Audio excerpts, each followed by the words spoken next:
Chapter 2681. Boom! The seal of a progenitor locked Li Qie instantly while the 100 suns came striking along the temporal lines. They successfully crossed through the various domains to hit him right in the chest, intending on blowing him to smithereens. That's a good plan. Someone shouted. The plan was great. Same with the execution. The Taoist's technique surpassed physical restraints while the Emperor sealed Li Qie's surrounding area. Even if he could escape the seal, it would then be too late for him to dodge the samsara severing. Time slowed down for the nervous and excited spectators holding their breath. They more or less wanted to see a miracle from the Emperor and the Taoist. Rumble! Li Qie still jumped up and spun like a diamond. The seal and the samsara severing technique were useless. Boom! The Taoist was the first to react by swiftly retreating while summoning armor plates. Unfortunately, he still got hit all the same. The armors crumbled as he slammed into the ground and exploded into fleshy bits. The Emperor wasn't better off either.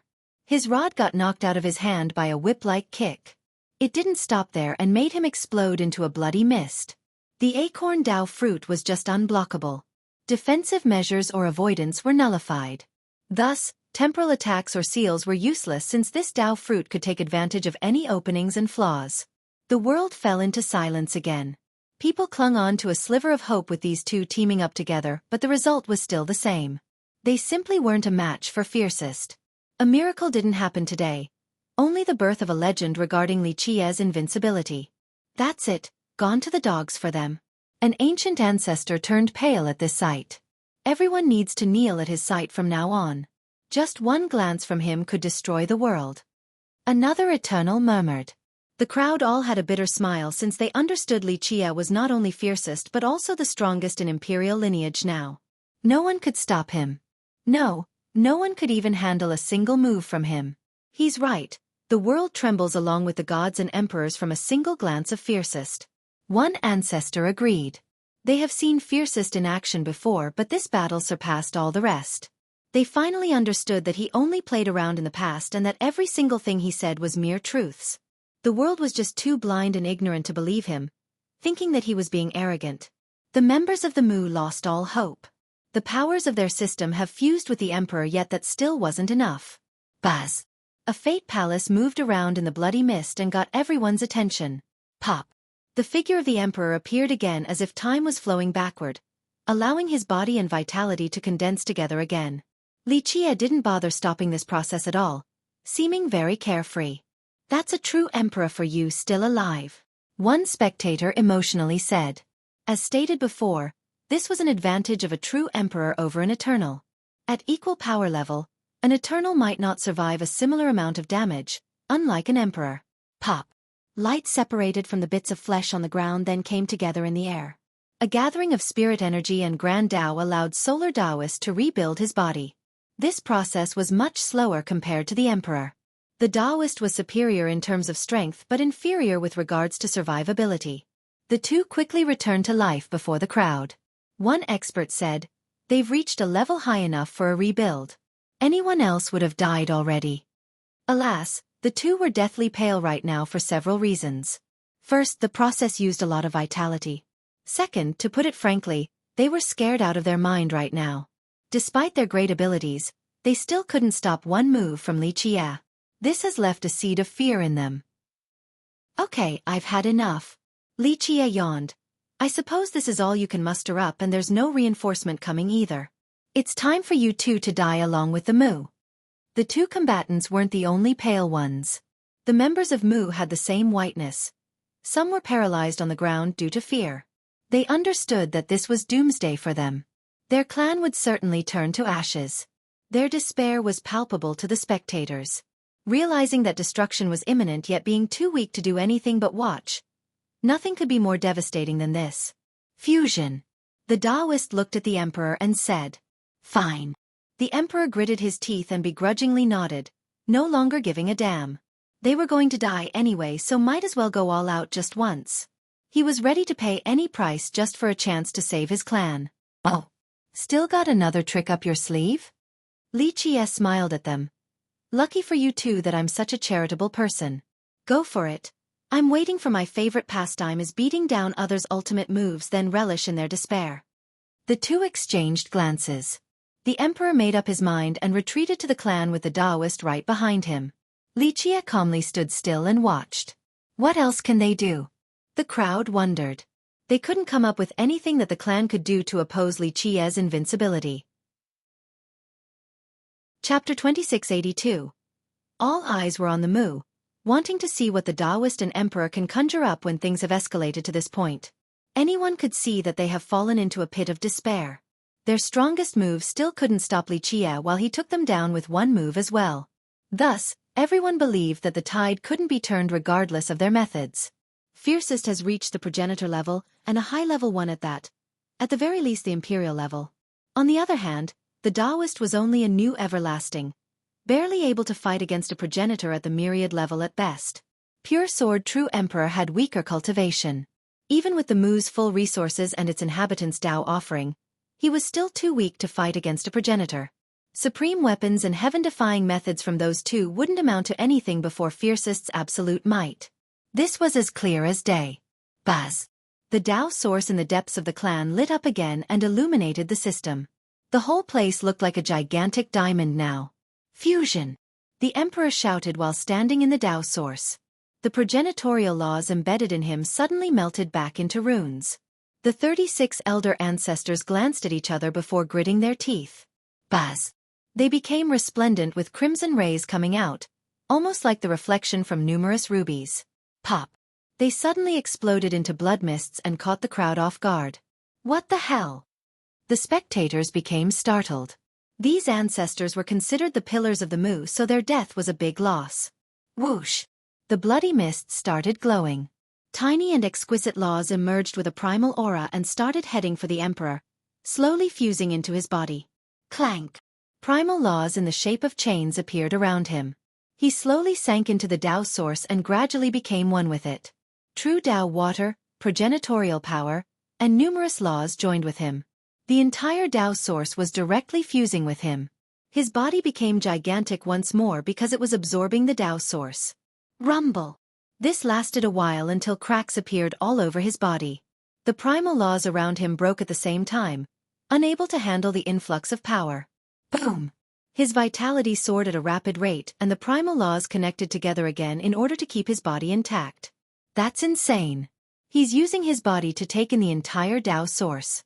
The 36 elder ancestors sacrificed themselves to help him.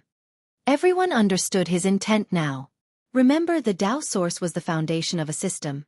It contained an unreasonable amount of power. No one but progenitors could handle this sudden boost of taking in a Tao source. Even though the emperor was a vessel for the Tao right now, it was still impossible for him to take in this Tao source without exploding to pieces. That's why the previous ancestors used their vitality and purest primal laws to protect him, hoping that he could handle this process. This is indeed insane, but the clan and the emperor have no other choice. If they can't do something to stop Fiercest, they'll die anyway. One Eternal said. People agreed with this logic. The clan was facing destruction, so they had no choice but to resort to extreme measures. Rumble! As he took in more Tao source, he grew bigger and the primal laws around him shattered and reconnected multiple times. Though he sent his vitality into the chains to aid them, they were becoming ineffective. The collapsing speed exceeded the recovery rate, so cracks started appearing on him again. Boom! Finally, the laws collapsed and he broke down like a porcelain vase. You must persevere. The Taoist shouted and instantly moved behind the emperor. Fusion! His body immediately blended together with the emperor. A massive shockwave swept through the world as the Taoist showed off the power of the everlasting level. Their vitality fused together and the Taoist began fusing with the Tao source as well. This shouldn't be possible because the Taoist wasn't a member of the Mu system and didn't cultivate its merit laws. However, when the emperor agreed to fuse with him in this manner, the former also gave him permission to join the fusing process. Boom! With the Taoist's help, the emperor's vitality erupted all the way to the sky and became nearly infinite, augmenting his physical constitution. Clank! The primal laws finally connected again to seal his body. They became thicker and had a color as red as blood.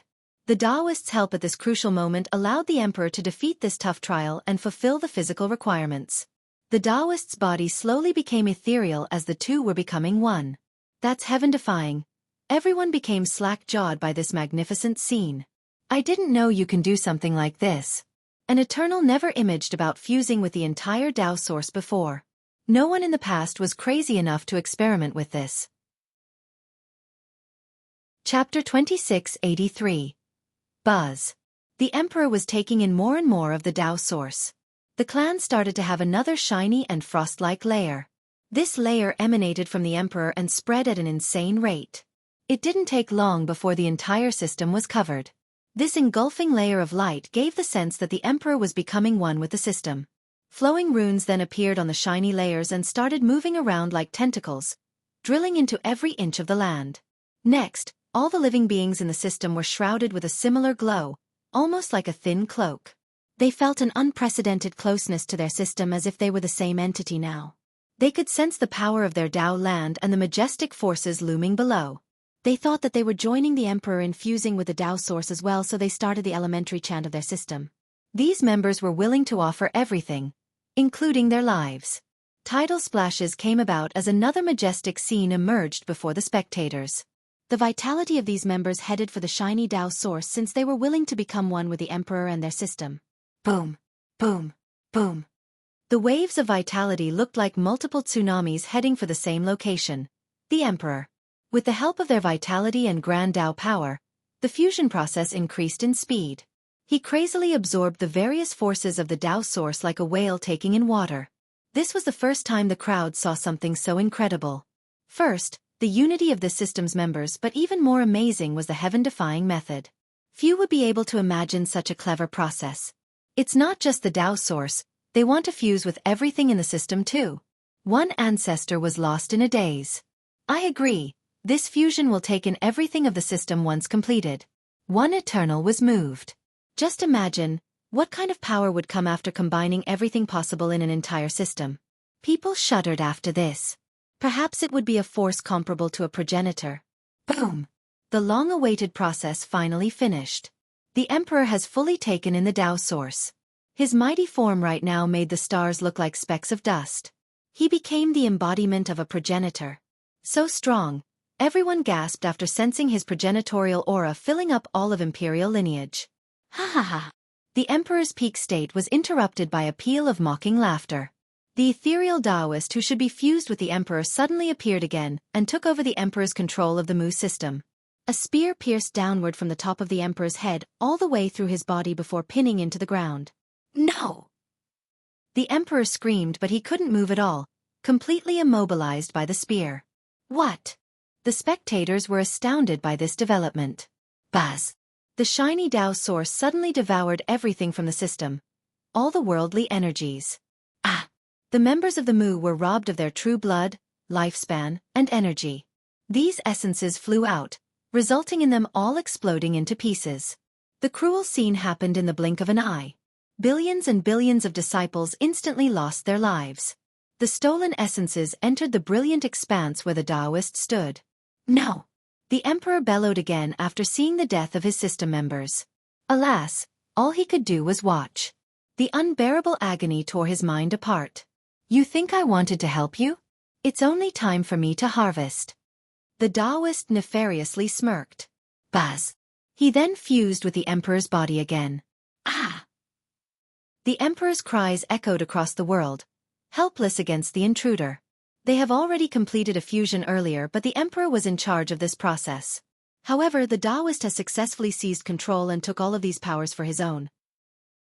The magpie made a nest, the turtle dove dwells in it.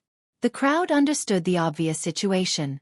The truth was that the Taoist gave this fusion technique to the Mu. He had full control of it now, and the Emperor couldn't resist at all. He became the main body while everyone else served as his nutrients. Who are the real chess players now? Lucidity King smiled while watching from a distance.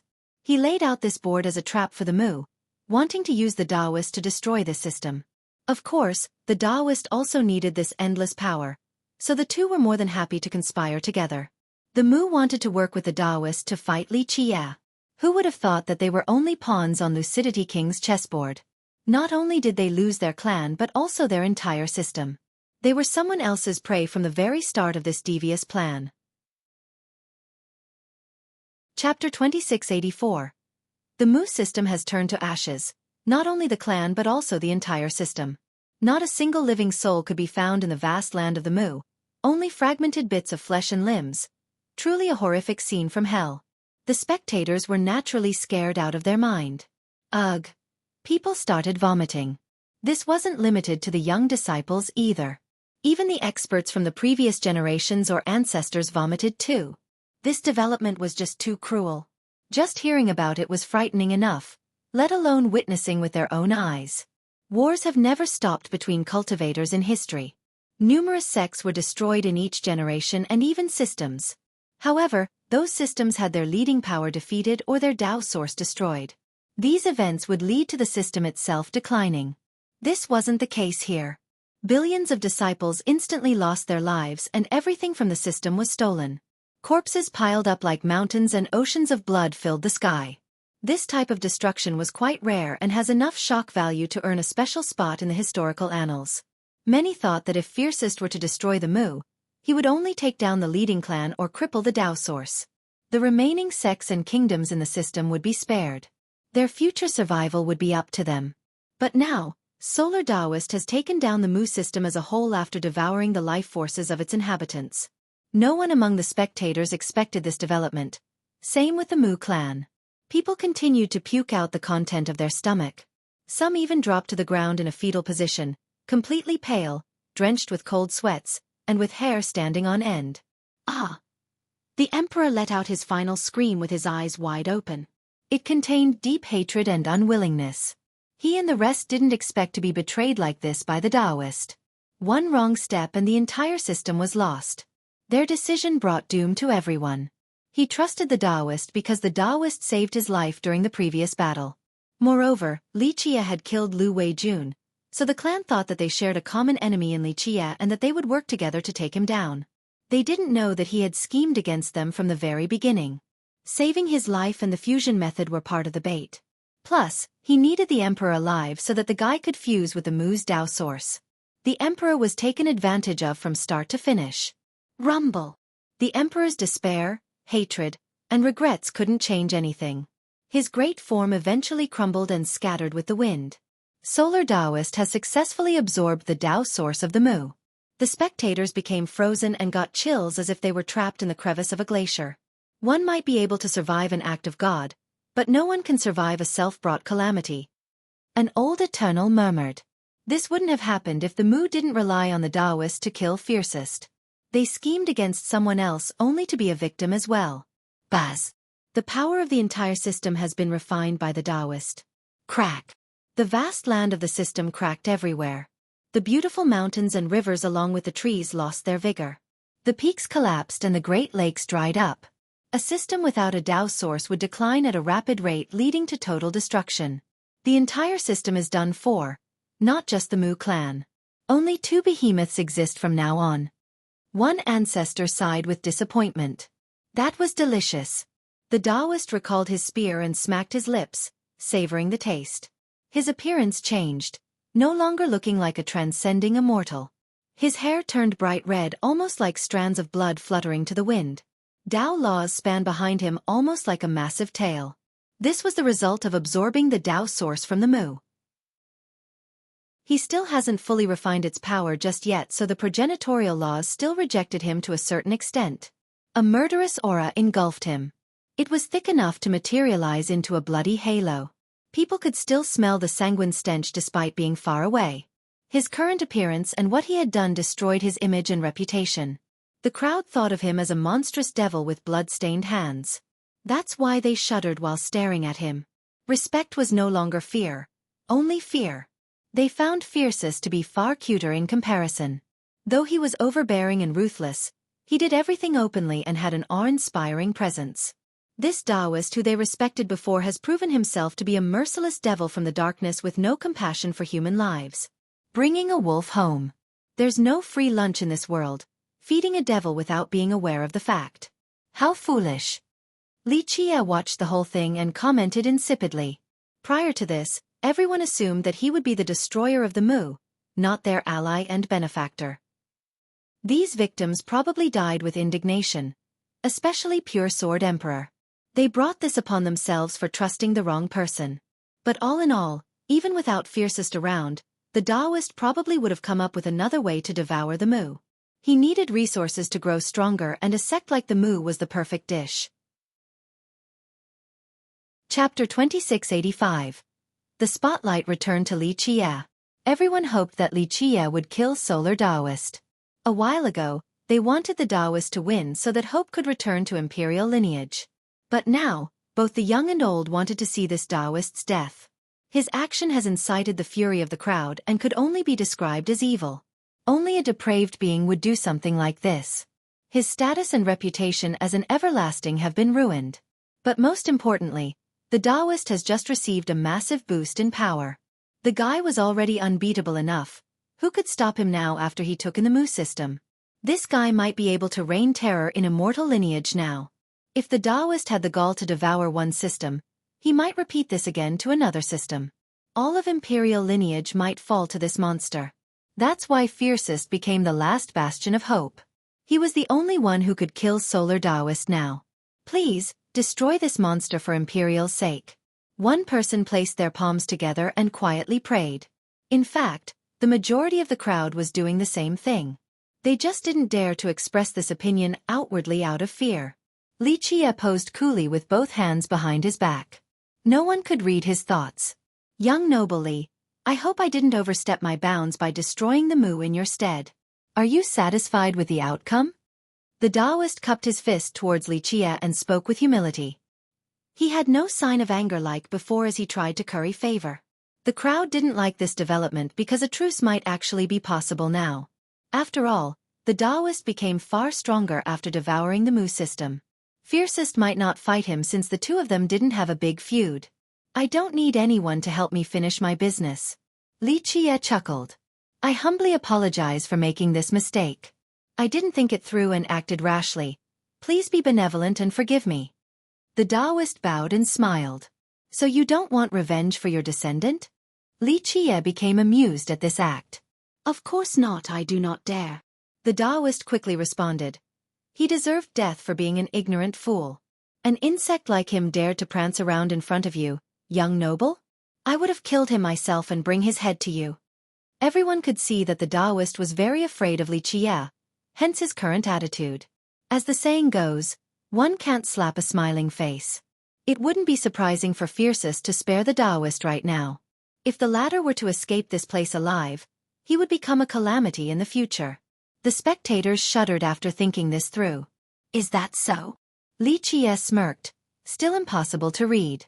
Young noble, if there is nothing else, please excuse me. The Taoist respectfully said, if you ever need me in the future, just say the words and I will jump into the boiling water and offer my full assistance. The crowd became increasingly hopeless as this conversation went on. The Taoist took it a step further, seemingly wanting to work under Li Qie. Who in this world wouldn't want an everlasting under them? Did really matter whether he was evil or not? They started wondering if they would refuse while being in Li Qie's shoes. These two together would be quite frightening. No other systems would be able to oppose their tyranny. Don't leave so soon. Li Qie chuckled and gestured at the guy. You have more words of wisdom to teach me? The Taoist took the role of inferiority. The crowd found it surprising that he maintained this humble act despite gaining an immense power boost earlier. In fact, they should be impressed with the Taoist's intelligence. He only went against Li Qie to bait the Mu into using his fusion technique. Now with his goal accomplished, there was no need for him to fight Li Qie any longer. Plus, he could see that Li Qie was unfathomable from the two previous exchanges, unable to read the guy's true power. No wise words here. Make your move though. Li Qie said while posing in a confident manner. The Taoist's expression obviously changed, but he quickly put a smile back on. You're joking, young noble. You are the heaven's favorite, the untouchable supreme of this generation. A weakling like me does not dare to be disrespectful towards you. Please forgive me. The Taoist had no confidence right now because he hasn't fully digested the system just yet. He needed to do so in order to fully turn back into his original self. Flattery is useless. Li Qie shook his head. I have decided to kill, so it doesn't matter how much you beg. Make your move. Yes. Some of the crowd couldn't help cheering. They became relieved since a truce won't be happening. Fiercest seemed determined to kill the Taoist. Fiercest is a man among men. That's how one should be. One ancestor gave a thumbs up. He's always so domineering. No one can compare with him in terms of style. Another guy had a beaming smile. Many considered him to be a savior right now due to his decision. The Taoist took one step back and smiled wryly. Young noble, there is no animosity between us, so why the need to fight? If you are angry about my interference earlier, I will apologize and prepare gifts until you are satisfied. The Taoist wanted to leave as soon as possible since he wasn't confident in winning. Complete refining the Tao source's power would allow him to grow much stronger. It wouldn't be late then to come up with methods to kill this guy. Forget about escaping already. Li Qie smiled. The Mu clan invited a wolf into their own home, a suicidal endeavor, so I don't care about that. I'm not killing you to be a savior or anything, but in my eyes, you deserve death, so I want to kill you right now. No need for any other reasons. So cool. Who can stop Fiercest from killing when he wishes to do so? The crowd was celebrating right now after hearing these pleasant words from Fiercest. Chapter 2686. The boulder pressing down on everyone's back no longer existed after the blatant declaration to kill from Fiercest. He's the real #1 expert of our world, so straightforward and upright in both his abilities and personalities. He's so peerless. People weren't stingy with praises about Li Qie. I think Fiercest is a far better sounding title than #1 expert. Another expert agreed. Everyone was afraid of Fiercest working together with the Taoist. The latter has intimidated everyone after devouring the Mu system. These two together would bring about a disaster for all of Imperial. The Taoist alone was troublesome enough even if Fiercest were to refrain from devouring systems. No one else would be able to stop the Taoist from doing so. He could have his pick of systems for meals since they would be powerless to stop him. Just imagine that terrible future. Imperial would fall into damnation. Fortunately, not only did Fiercest refuse to team up with the Taoist, he even wanted to kill the guy. This was the best possible development for the rest of the world. Truly a cause for celebration. Fiercest looked like a savior at this moment. Only a supreme existence like him would be able to slay a devil like the Taoist. His declaration earlier sounded nonchalant, but even a fool knew that there was no take back. The Taoist realized that Fiercest wouldn't spare him regardless of his attitude. The guy simply wanted to kill him. It wasn't an issue of face or anything. He took a deep breath and said, Young noble Li, your cultivation is definitely unbeatable, but I, Solar Taoist, am not that easily bullied either. I have devoured the Mu system and my power far exceeded the past. I know. Li Qie interrupted the guy. It's only one system. Plus, you have only devoured it and has yet to fully digest it, unable to take its power as your own. Even then, my power has risen to the next step. The Taoist's voice became serious. His tone toughened because he wasn't a coward. His conceding attitude earlier was only a temporary plan.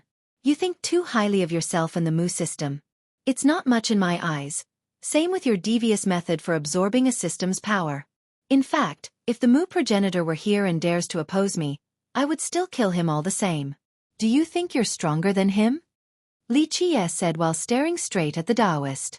The Taoist felt the pressure. Yes, he was far inferior compared to progenitor Mu Yun even after absorbing this system. Remember, progenitor Mu Yun was at the immortal level, one of the most accomplished progenitors up there. An everlasting like him was nothing in comparison. Fiercest didn't even care for the progenitor, let alone an everlasting. You know, I'm starting to like Fiercest more and more. His overbearing arrogance is becoming very likable. Another spectator praised. A while ago, people wouldn't like his disdainful comment towards progenitor Mu Yun. Alas, it sounded so pleasant right now. The Taoist had nothing to say as the crowd waited for his response. They wondered how he would take on Fiercest. Buzz. However, he betrayed the crowd's expectations by not using a supreme technique to fight to the bloody end. Space suddenly fluctuated and time flowed chaotically, allowing him to disappear from thin air. Not good, he's escaping. One Eternal shouted in astonishment. This is problematic. Most became frightened. People wouldn't be able to find him so easily after this. If he could wait long enough for Fiercest to leave Imperial lineage, he would be able to come out again and rain terror. Pop. The spatial fabrics in the air suddenly reversed and stopped, resulting in massive ripples. Boom! The Taoist was forced out of the void. Don't leave so soon. Li Qie appeared and blocked his path. The alarmed Taoist's eyes flashed brightly. Another buzz sounded as he disappeared once more. Pop. Unfortunately, space rippled again and Li Qie forced him out from hiding. This cat-and-mouse game repeated several times afterward. Well done. Fiercest is the best. The crowd couldn't help but cheer. The Taoist kept being forced out of his spatial leap by Li Qie and couldn't escape. His fleeing technique was impressive indeed. He wasn't just moving within one spatial constraint but rather leaping from one dimension to another on top of changing the temporal timeline. Only a being at his level would be able to move unhindered through these two affinities. It should be impossible to stop or give chase after the guy made it into the void. Unfortunately, he was facing Li Qie, who was an undisputed lord at controlling space and time. The Taoist was only displaying his slight skill before an expert by choosing to escape in this manner. He eventually gave up and had an unsightly expression. It didn't matter which timeline and dimension he ran off to, since Li Qie always found him and banished him back to their current area. Fiercest is really the best. The crowd sang high praises of him. In fact, they were surprised to see the Taoist fleeing away because masters like him usually cared about face and reputation. Many would rather die in a battle instead of running. The Taoist, on the other hand, chose to run away without saying anything. The majestic image of an everlasting crumbled before the crowd. At least I'm giving you a chance to attack. Yes, struggle for your life. Li Qie smiled and said, seems like this won't end until one of us dies today. The Taoist uttered coldly with a fierce glare. A mountain couldn't have two tigers. One of them must fall in the future. It was only a matter of time. They were only accelerating it ahead of schedule.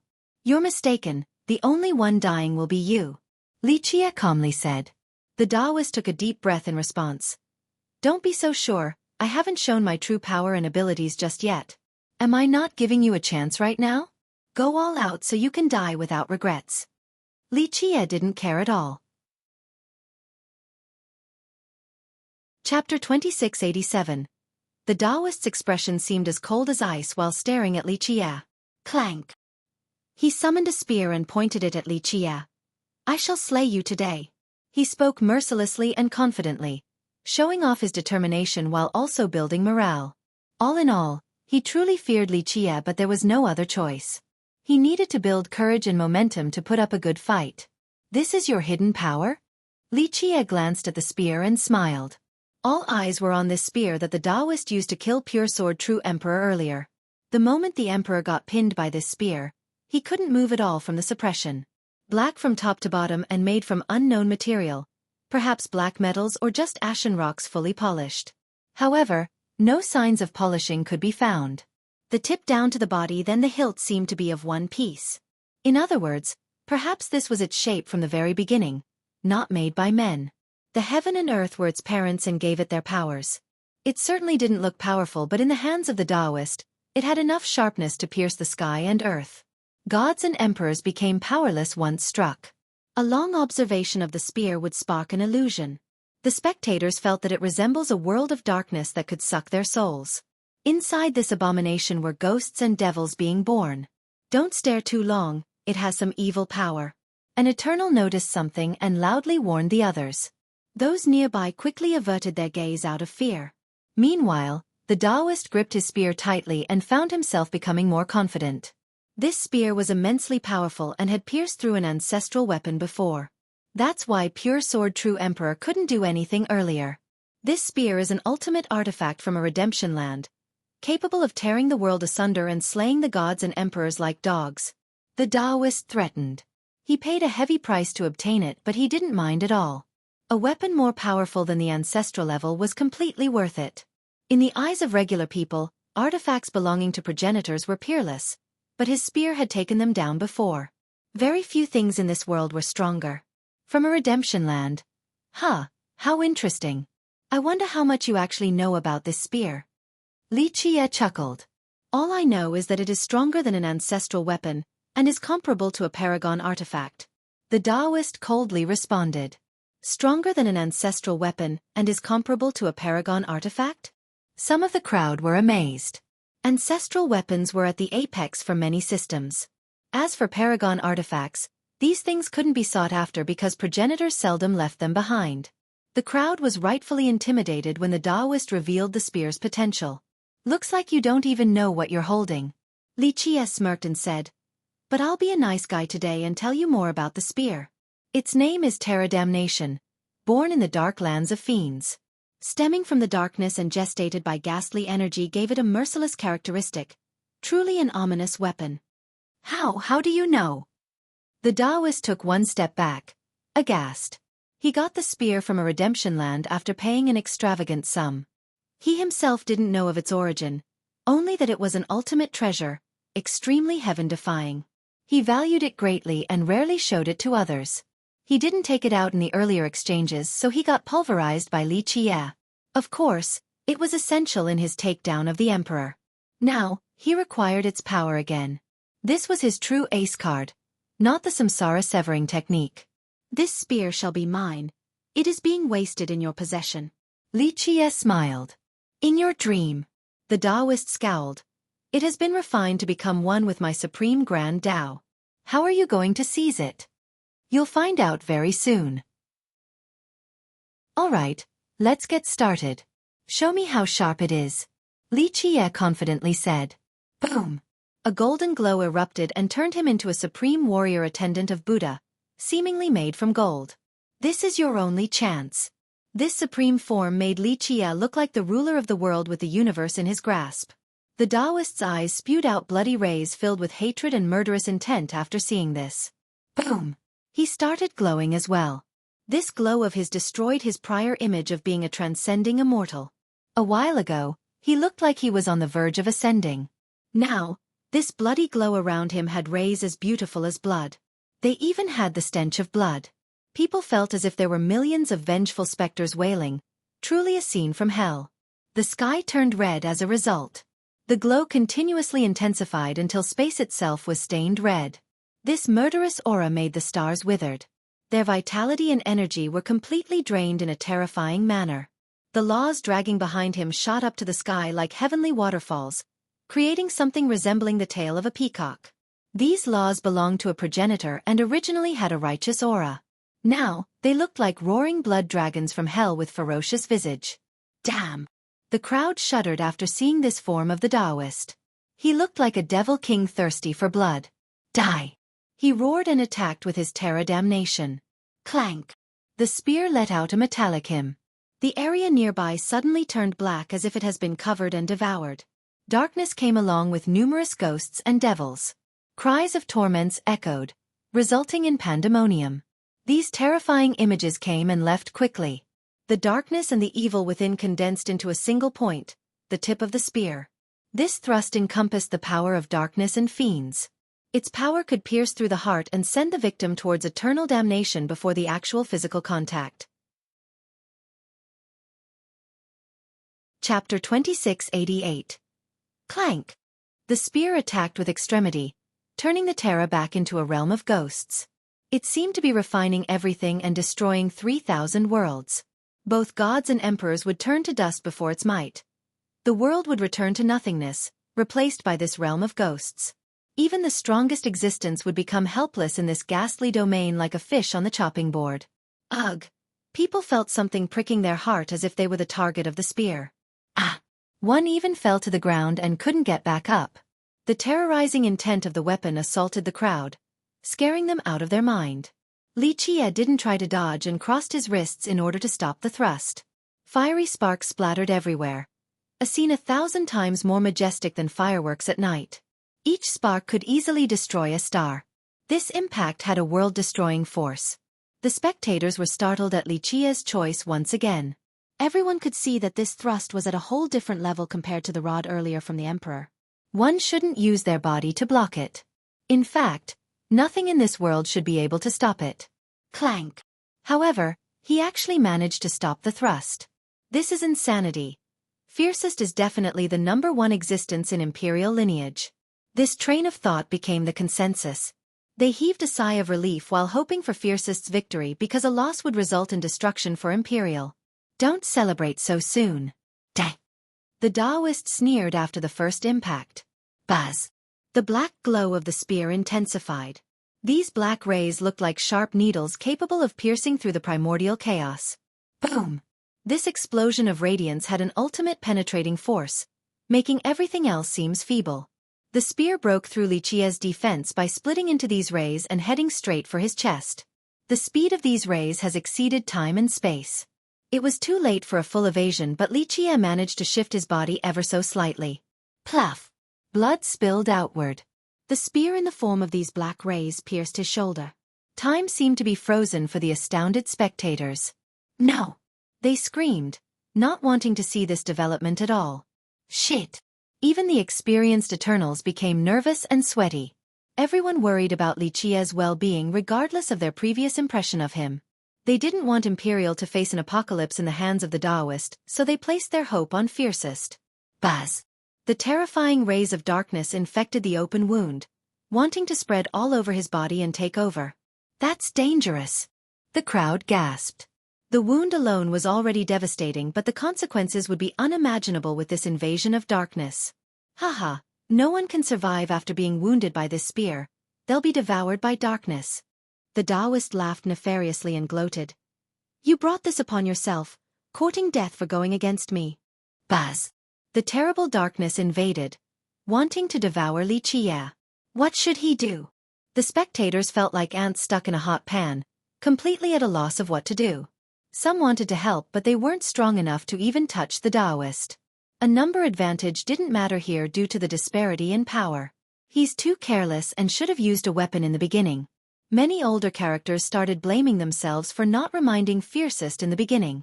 Everyone knew how strong his body was. Even Pure Sword True Emperor and the power of his system couldn't hurt Fiercest. Alas, this spear seemed to be effective. A corrosive noise continued as the darkness proliferated inside Li Qia. This terror damnation is an extremely evil weapon. Any wound caused by it is very dangerous. He fell into the Taoist's trap. The crowd was struck by anxiety, feeling their heart hanging by a thread. Haha, die now, this is the fate of those who dare to oppose me. The Taoist laughed while watching, thinking that victory was imminent. In his eyes right now, Fiercest was no different from a dead man. No one has ever been able to survive his weapon. Imperial lineage would be his for the taking after Fiercest's death. No one else would be able to stop him. Come on, don't lose. Some spectators started shouting while others quietly prayed. A miracle will definitely happen. Don't falter. People saw his golden glow dying down because of the invading darkness. This dark force was intense, able to suppress Li Qia's indestructible body. Most of the people present normally didn't believe in miracles, but now, they were wishing for one so that Fiercest could reverse the tides. Chapter 2689. Strangely enough, the victim in this endeavor had a polar contrast reaction compared to the nervous audience. Li Qia looked nonchalant despite the darkness invading him. Not bad, it does have the flavor of a ferocious weapon. Li Qia actually smiled during the corrosive process and looked to be enjoying the whole thing, treating the darkness like a delicacy. The crowd became frozen after seeing his enjoyment. They stared at his shoulder and confirmed the injury along with the dark infection, seemingly perplexed about the whole thing. The Taoist himself was stunned as a feeling of uncertainty appeared. People are asking for a miracle, so allow me to show them. Li Qia smirked. Boom! A blinding radiance erupted around him and illuminated the 9 firmaments and 10 earths. Everything else was cast into the shade by this overwhelming light. Darkness had no place to hide, not even in the deep crevices or the remote regions. Rumble! Li Qia's fate palaces started flying out, one by one. 1, 2, 3. In the beginning, no one really cared about the number since they believed that he would have 12. Perhaps all 12 would be lit up too. That's the only way to explain his power. However, someone instantly noticed that the number was strange and started counting. 13 palaces. This person yelled out after recounting several times just to be sure. There are really 13 palaces. We're not counting wrong. Another loudly chimed in. How can this be? 13 palaces. It's impossible. People questioned this after calming down. It's really a miracle. One member murmured in astonishment. A shocking miracle has occurred with the appearance of 13 palaces. Even a being as strong as Solar Taoist became slack-jawed all the same. What's going on? The Taoist had confidence in his knowledge accumulated throughout the years. Alas, this was his first time seeing 13 palaces. The sight struck him hard and made him jolt as if he was seeing a ghost. Anyone with a sliver of common sense knew that 12 palaces were the limit in 3 immortals. A cultivator only had up to 3 palaces at the true god level. After opening the third one, it meant that they have become a first-level ascender. Furthermore, only true emperors would be able to open all 12 palaces. This didn't mean that emperors could control all 12 palaces and their powers either. Using true Tao water to light them up was a requirement for emperors to be effective. As for ascenders, each level meant being able to open 1 palace. A 9th-level ascender would have 11 palaces. After opening the 12th palace, one would become an eternal. Both Eternals and true emperors would only have 12 palaces regardless of their future accomplishments on the Tao. Thus, even the strongest being should only have 12 palaces, including progenitors of the immortal level. This was the conventional wisdom. However, Li Qia's 13 palaces broke this rule and astounded the crowd. 13. Some still muttered to themselves. Boom! The 13 palaces formed everything with Li Qia as the center of the universe and the origin of the Grand Tao. All must prostrate before him. An explosion blew the spear flying. The invading darkness got burnt into nothingness. Everything seemed insignificant before the 13 palaces. Yes! The crowd shouted after seeing this development. It's a miracle. Only Fiercest can create a miracle like this. People started praising Fiercest again. This miracle of his instilled hope and radiance back to imperial lineage. One old Eternal became emotional and said, "No wonder why he is so unfathomable and unbeatable. A new precedent is set in 3 immortals. He might be on the same level as the 3 mythical immortals and above all progenitors." What a freak! Both Lucidity King and Sun Lungying turned pale. Not even in their dream would they expect something like this. I've never made a mistake in my entire life until now. This is our biggest failure. Lucidity King stood there in a daze while looking at the 13 palaces. I could have started something great again with the board given to me, but I ruined it. He was no longer happy with his schemes. Using someone else to unite 9 secrets and destroy the Mu system. This was a plan worthy of pride. Lucidity King was very pleased with his craftiness. However, these plans and achievements were meaningless before the 13 palaces. Why? Because he was the first one to meet Li Qia in imperial lineage and was smart enough to notice the peculiarities. However, if he had acted wiser and simply chose to befriend Li Qia instead of scheming, he would have gained a lifetime of benefits. A person with 13 palaces could rival any progenitor. In fact, he would be written down on the historical annals for befriending this peerless existence. Future generations would praise him as a sage full of wisdom, the first to recognize Fiercest's abilities. Unfortunately, he had let go of this opportunity. His achievements would stop at only being Lucidity King, a powerful Eternal foolish enough to offend Fiercest. Lucidity King reflected on how he had wasted this ultimate card. Worst of all, he unknowingly took pride in making this mistake too. Man proposes but heaven disposes. A lifetime of scheming, all for naught. He eventually let out a wistful sigh. Chapter 2690. The glowing Li Qia took control over the myriad realms and became the paragon of all due to his 13 palaces. Eternals and other masters were ephemeral in comparison. I didn't waste my life living at all, just being able to see 13 palaces. A commenter sentimentally sighed while looking at the common sense breaker. Seeing this was more impressive than seeing someone turning into a progenitor. After all, one would come out every generation or so, but 13 palaces had no precedent. An everlasting is not worthy of facing my 13 palaces, but since people asked for a miracle, I can't let them down, right? Li Qia looked down at the world with a smirk. The Taoist stumbled backward after hearing this. He placed all hope on his Terra damnation, relying on it to kill Fiercest. Who would have thought that the guy would be able to concoct such an impressive miracle? He turned deathly pale because this had never happened before. Even the most brilliant progenitor only had 12 palaces, but now, he was meeting the only person with it. Worst of all, the guy was his enemy. Everyone quickly realized why Fiercest was so unfathomable. This achievement alone was too much to take in. Die! The Taoist had no other choice, so he crazily roared and unleashed another thrust. Clank! Darkness covered the sun again, wanting to refine everything with a sure kill strike. Scram! Li Qiye's roar threatened the world. Its inhabitants shuddered in horror with their soul leaving the body. They dropped to the ground, completely suppressed by his divinity. Boom! Li Qiye punched the spear directly, resulting in a loud explosion with the spear being sent flying out of the Taoist's hands. The Taoist was pushed backward, unable to control the churning energy within, so blood gushed from his mouth. Even a progenitor will need to tuck their tail before me, let alone you. Li Qiye posed with both hands behind his back. So strong, fiercest is absolutely peerless, not just now but in all of history.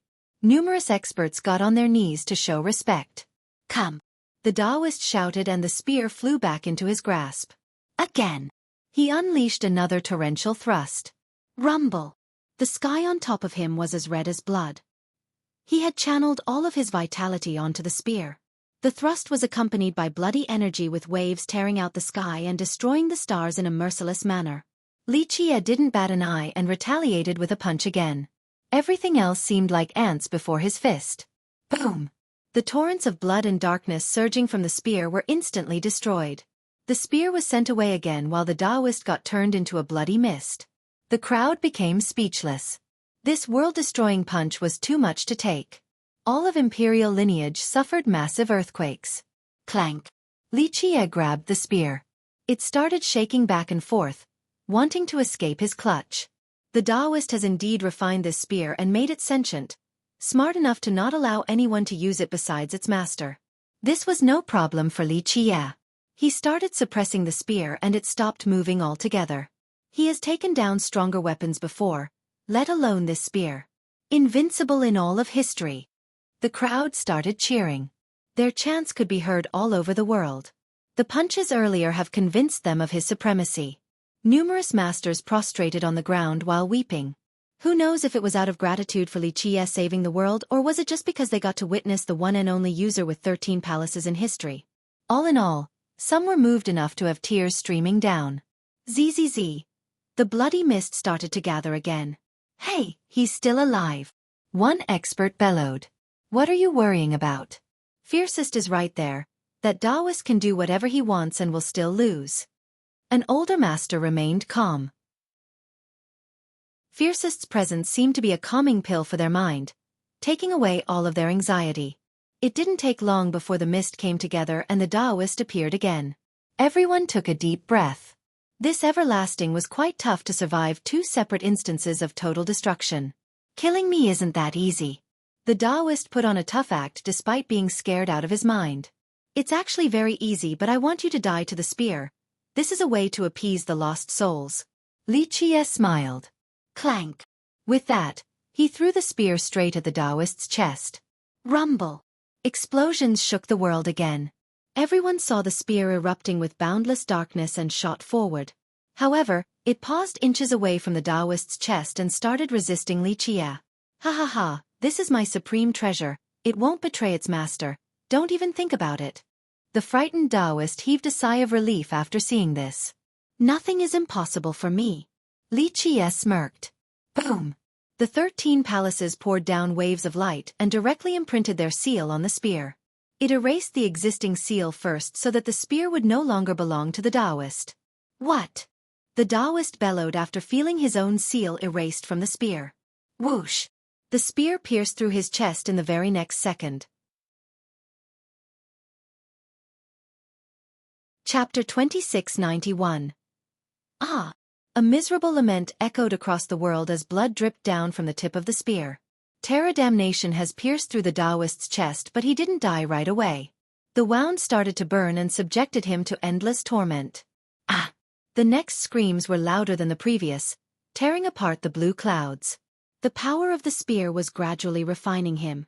People couldn't help but shudder while listening to his pitiful cries. One could only imagine the pain he was going through. Yes, that's how it should be. Alas, some found this to be the right judgment and felt much better. Fiercest is the guardian of our world. One person sighed and felt a weight off their shoulders. Li Qiye's status soared to an all-time high. They felt that he killed Taoist for the sake of imperial lineage. Ah! The final scream resounded before the Taoist turned to specks of dust scattering away. A bright lake appeared at the killing ground. Look over there. Worldly energy gathered along with thick true Tao water. Boom! These two essences suddenly returned to the Mu system. That's everything the Taoist stole from the Mu. One expert said. Fiercest is really something else. This method is too heaven-defying. One Eternal sentimentally added. Though the Taoist was burnt to a crisp by the spear, the powers he stole from the system were still around. Rumble! The water and energy jumped back to the system in a torrential fashion. This was akin to an ocean pouring down on a desert and quickly filling up the place. Loud explosions occurred all over the place. The collapsed mountains and peaks, dried lakes and rivers began to recover. The barren forests had green leaves once more. Though the system couldn't regain its old appearance, the influx of energy and water gave it enough life force to no longer be a useless wasteland. Fiercest is so generous too. Who else can do something like this? Everyone, including his old enemies, had nothing but respect for this act of this. Even a fool knew that these energy sources were great nutrients, especially for people above the realm of Eternals. They could refine the sources into their own for amazing benefits. All would covet such gains. Moreover, Li Qie obtained it in a justified manner. There was no guilt for him in keeping them. Alas, he chose to return them back to the Mu system to the astonishment of the crowd. No one should have been able to resist this temptation. Boom!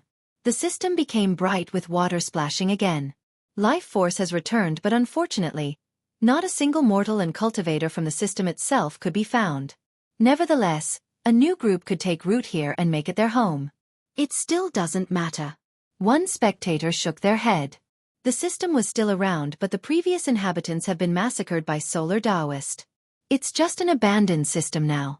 Maybe there are still survivors. One ancestor sighed quietly. After all, not all of the disciples from Mu were here. Some might have been visiting other systems.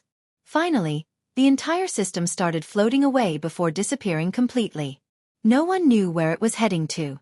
It never appeared again in imperial lineage.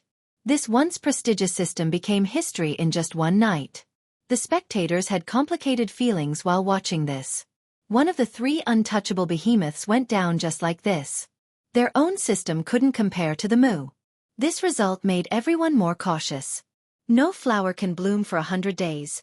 No man will enjoy 1,000 good days. An ancestor reflected. People began to ruminate about their own circumstances, hoping to never repeat the Mu's mistake.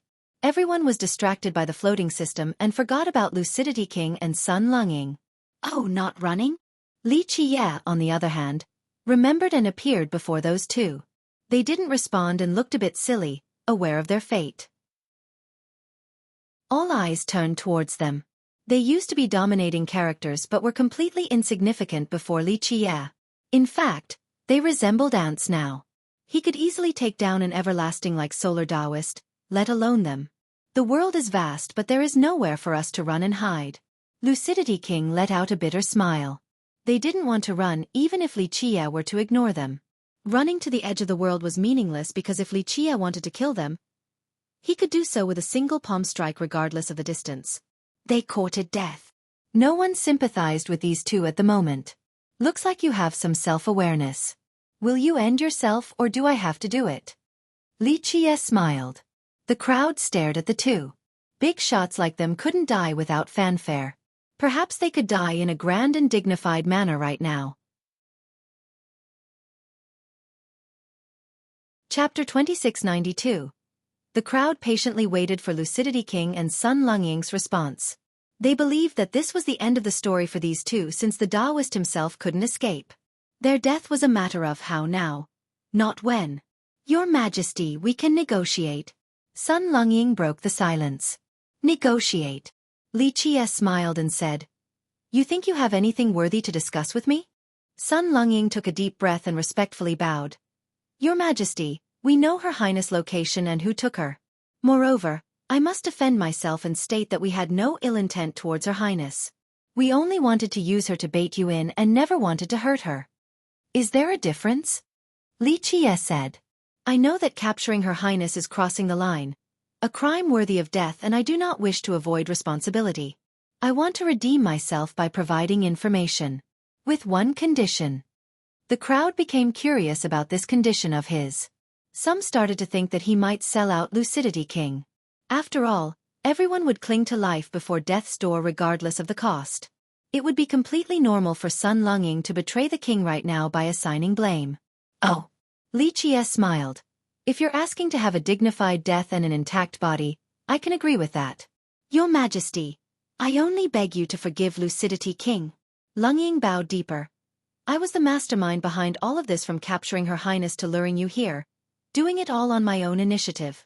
I alone will accept all punishments. The crowd was both surprised and impressed after hearing this. Some also felt envious. Sun Longing is really a loyal servant even after 3 generations. No wonder why Lucidity King views him so highly as a confidant. One Eternal added. Another king reigning over a different system said, just give me one loyal follower like Sun Longing. That's all I ask for in this life. Everyone knew that Sun Longing had absolute loyalty towards the king and had carried out numerous meritorious deeds. Of course, the king didn't mistreat him either and gave him plenty of power in 9 secrets. More often than not, Sun Longing represented the will and authority of the king. The latter never worried about Longing overstepping his bounds. For 3 generations now, the duo had trust and loyalty between them. Their relationship was a great story in imperial lineage.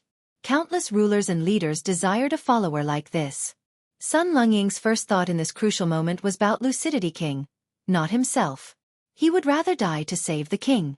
How could people not respect this level of devotion? Longing, how do you still not understand me after so long? I will never cower and beg before anyone. Lucidity King shook his head and smiled. Your Majesty. Longing blurted out. The king waved his hand dismissively. It's fine, we're dying to 13 palaces, that's not disgraceful at all. It's a shame that I am too weak to protect you. Your Majesty, an orphan like me is only standing here today thanks to you. I'm the one ashamed for being useless at this moment. Longing prostrated before Lucidity King. I have no regrets in life because I have someone like you. Lucidity King helped the guy up and laughed heartily. A wise king will have loyal confidants. Many became emotional at this sight. One could say that only a wise lord like Lucidity King would be worthy of having a follower like Sun Longing. Such a moving tale between a master and his servant, but I still have to send you 2 going. Li Qie chuckled. I will tell you the location of the girl as my last good deed. Lucidity King stood brave and proud before death, not bothering to beg Li Qie. No need. No one can hide from my eyes in this world. It's not hard for me to find someone when everything is within my palm. Li Qie smiled. The king smiled wryly and nodded in agreement. Indeed, Lucidity King, has truly messed up out of arrogance. My careful calculations couldn't surpass your power, but that's fine. The 5 powers of 9 secrets are either destroyed or swore loyalty. The Mu is done for, same with Solar Taoist. That's not a bad result for me at all. People exchanged glances after hearing this and were slightly moved by this analysis of his. In the past, though Lucidity King was still in control, there existed a delicate state of balance between the various powers. But now, Lucidity King's plan with Fiercest managed to disrupt this balance and brought total unity to 9 secrets. As for Imperial as a whole, Lucidity King baited Fiercest to kill the Mu and Solar Taoist. How could people not be utterly impressed by this chess match of his? You just didn't know who the real players were. Li Qie casually chuckled.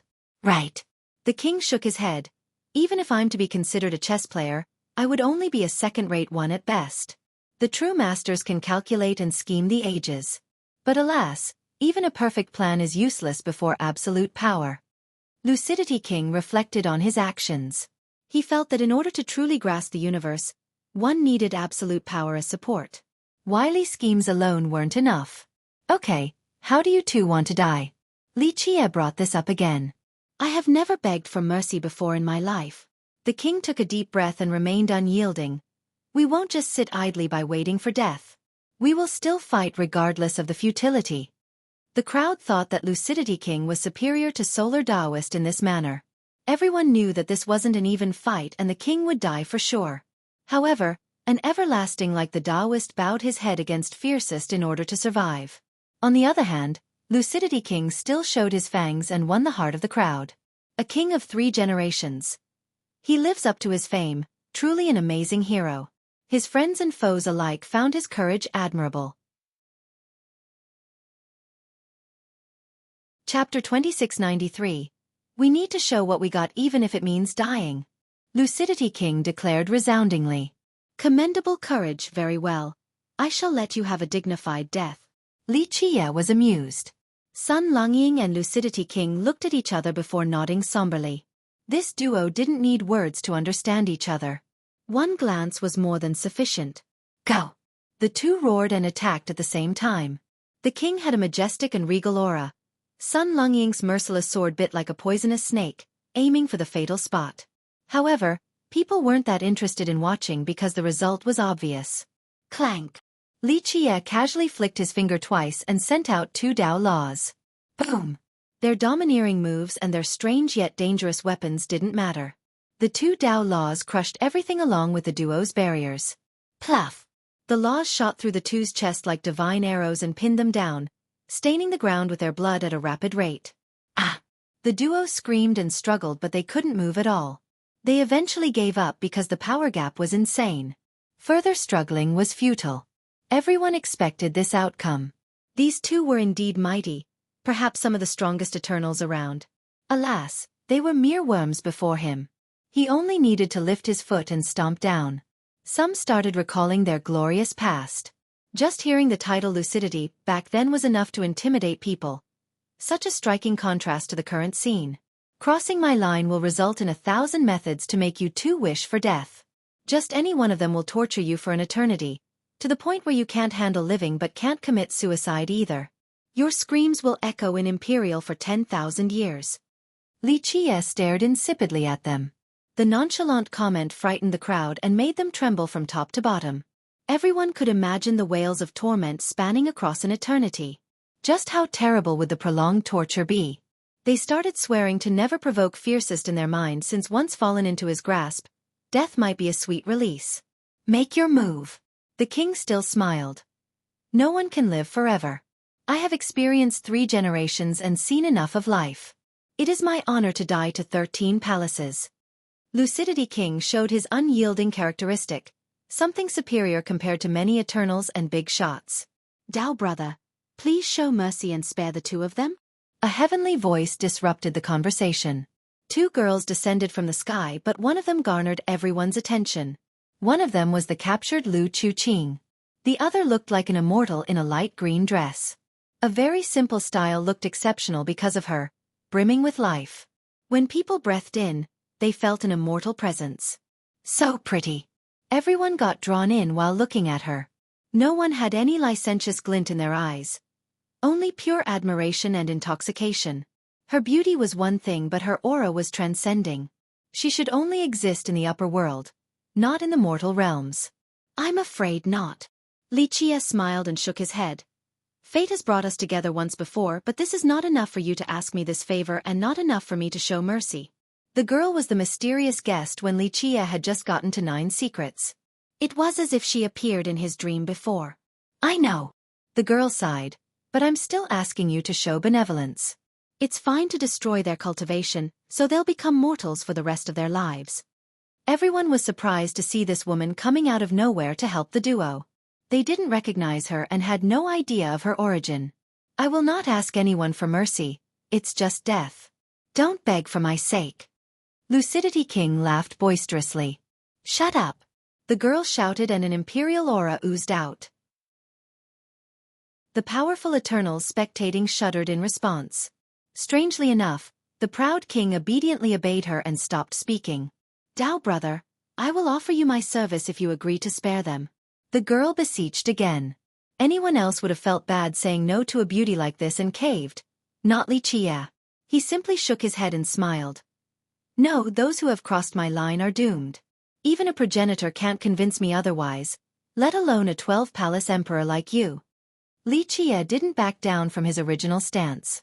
I know who she is, that's true Emperor Jiuning. An ancient ancestor blurted out in astonishment. What? The members of the crowd were shocked and couldn't close their mouth. That's true Emperor Jiuning? The experts here stared intensely at the girl. Yes, that's her. I've seen her before 1 generation ago. She had only become a true emperor then, but now, She has 12 palaces. A 12-palace emperor. The crowd became stirred. This was a top-level existence, only inferior to progenitors. She's Lucidity King's daughter. Everyone felt like this was a dream. The world knew that Lucidity King's proudest deed wasn't reigning for 3 generations or his numerous conquests. It was his peerless daughter, true Emperor Xueqi. She didn't let him down at all. The brilliant woman has become a 12-palace true emperor, the strongest of this level in 3 immortals. Chapter 2694. True Emperor Xueqi was prominent for being the most brilliant emperor in Imperial during the previous generation. Many emperors came out in each generation, but she was the best among her peers. In fact, some said that she was comparable to her ancestor, Emperor Zhang. One emotional spectator said, "I think people were right back then. She's really on the same level as her ancestor who revitalized 9 secrets." Her appearance was unexpected since she has been gone for so long. Didn't she leave Imperial for Immortal during the last generation? Someone regained their composure and asked. Though people haven't seen her in person, they have heard of her legends before. Her ascension was to be expected. Such a thing happened every generation too. A true emperor would leave for Immortal after becoming strong enough. Same with Eternals. People aimed for higher ground while water flowed downstream. This was a part of life. However, her sudden return surprised the crowd. Looks like she is aware of a few things and comes back for her father. One Eternal said. That's insane. It's not easy to return at all from Immortal. One old ancestor stared at her. The difficulty of descending was well documented from any world. It required a massive amount of resources, perhaps a great price too. This process was proportionally harder for stronger beings, such as an emperor. But now, true Emperor Xueqi came back unscathed, a clear showcase of her abilities. The emperor wasn't surprised to hear the refusal. She gently sighed. How can a daughter watch her father die? She looked at Lucidity King afterward. The crowd turned soft after seeing her delicate and charming appearance. They would definitely forgive Lucidity King, but Li Qie remained apathetic. The king stood there with a bitter expression and eventually said, "No need for this. This is my just deserts. I don't have any regrets after living for 3 generations anyway, and I'm very happy to see you coming down for my funeral." He smiled brightly afterward. Some members of the crowd exchanged stares, especially the Eternals from the last generation. They have heard some rumors about the discord between the king and his daughter. The emperor didn't agree with all of her father's choices and didn't give him her support.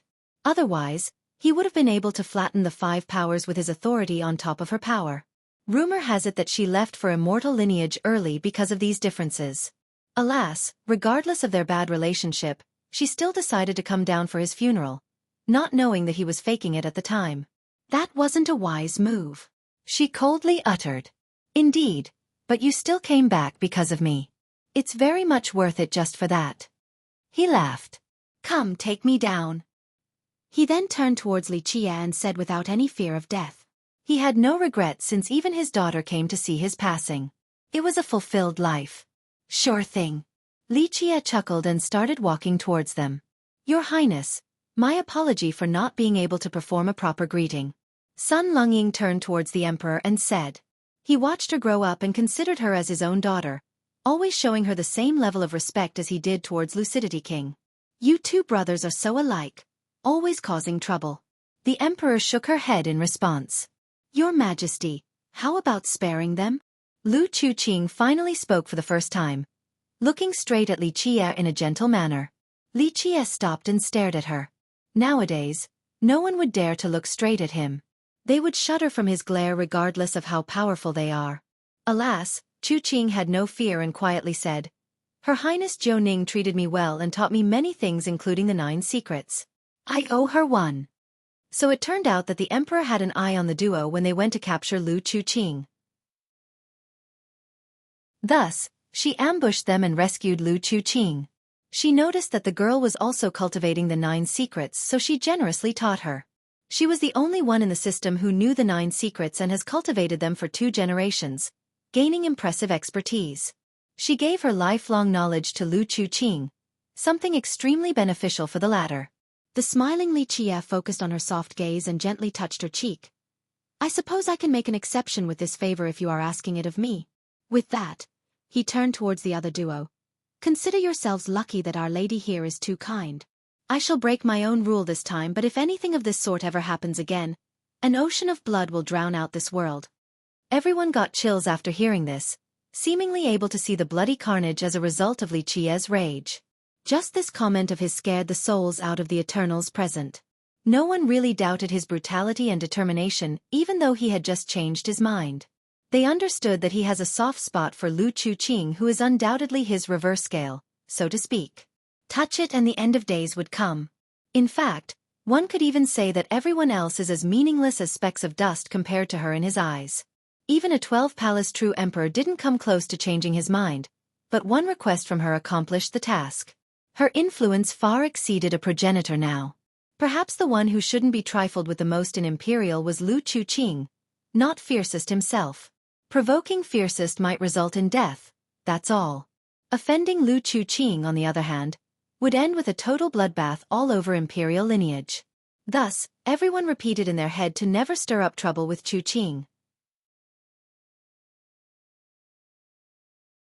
Chapter 2695.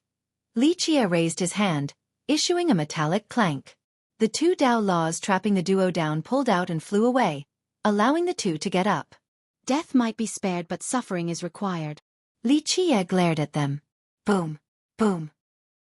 He slammed his palm down and suppressed them. One could hear the sound of Grand Dao breaking.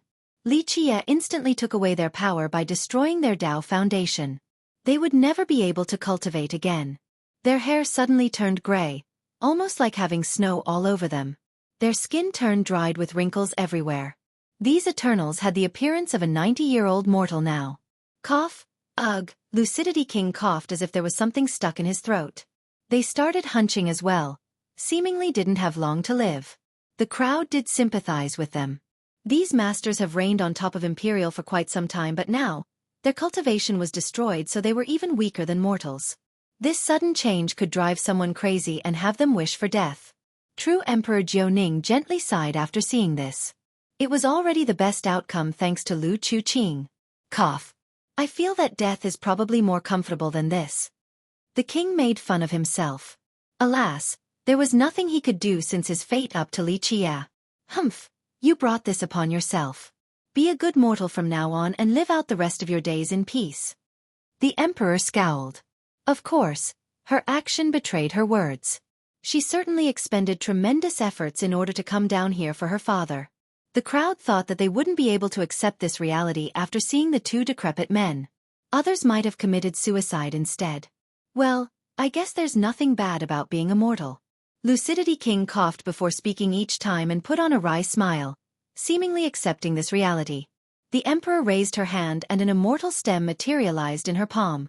It eventually spread into two separate flowers. They looked like lotuses with a blue shade, looking quite bewitching and filled with immortal energy. You and Uncle Sun can live for a long time with the power of the Yellow Springs. One for you and one for him, enough to prolong your lifespan by 300 to 500 years. It's perfectly fine to experience the life of a mortal now. A period of 500 years would feel like the blink of an eye for an eternal. However, this could be considered a miracle for a mortal. An immortal item. Even a fool knew how precious these flowers were. Ah! What more can I ask for? I suppose we have to keep on living. The king smiled and said. He was quite satisfied with this, not because of the extra years of life but rather his daughter's love. She clearly searched for this immortal flower after learning that his lifespan was up and chose to come down again. What more could he ask for? Thank you for your kindness, your highness. Sun Longying got on his knees to accept the flower. Stand up, Uncle Sunday. You deserve this for toiling all this time. The emperor nodded. Sun Longying and Lucidity King were master and servant in name, but their bond was brotherly. Thus, true Emperor Jiuning also considered Longying to be a senior. Go now, experience the life of a mortal. She flicked her finger and opened a Dao portal to send the two away. People averted their gaze after those two disappeared. From now on, the world would never see or hear anything about the duo again. Of course, this was already the best end they could hope for, leaving alive with a prolonged lifespan. Okay, the show is over now, back to what you were doing before. Li Qia stretched, seemingly indifferent and lazy. It was hard for people to connect his two facets, a destructive existence versus a lazy commoner. Li Qie left with Lu Chuqing. The emperor also followed them. It's finally over. The crowd sighed and started departing. Peace returned to the area. This shocking battle ended with the destruction of the Mu and Solar Taoist. The entire world became frightened and speechless. A new era is starting. Only 2 behemoths are left. One expert reflected. An ancestor disagreed. No, 9 secrets will reign alone because of Fiercest. I'm sure the Li will become reclusive because Fiercest is essentially a supreme progenitor, the crownless king of Imperial now. Right, absolute hegemony. Everyone understood that no one could rival Fiercest right now, not even the Li clan. Fiercest wasn't a progenitor yet, but his status exceeded one. Sure enough, the Li closed their doors. Their ancestors announced that they could live in seclusion from now on. Their disciples wouldn't visit other parts any longer. The weaker experts were astounded to hear this. Of course, the knowledgeable ancestors expected this. The Li and 9 secrets should have been in charge now with the Mu gone if it wasn't for Fiercest. His existence allowed 9 secrets to be superior. The Li understood this and got out of Fiercest's way, hence their new isolation policy. This served to show Fiercest their stance on top of preserving their strength in a safe manner. The Li is quite smart. There's a reason why Jadebreak True Emperor became the most brilliant emperor of this generation. Many ancestors understood the Li's predicament and agreed with their wise move.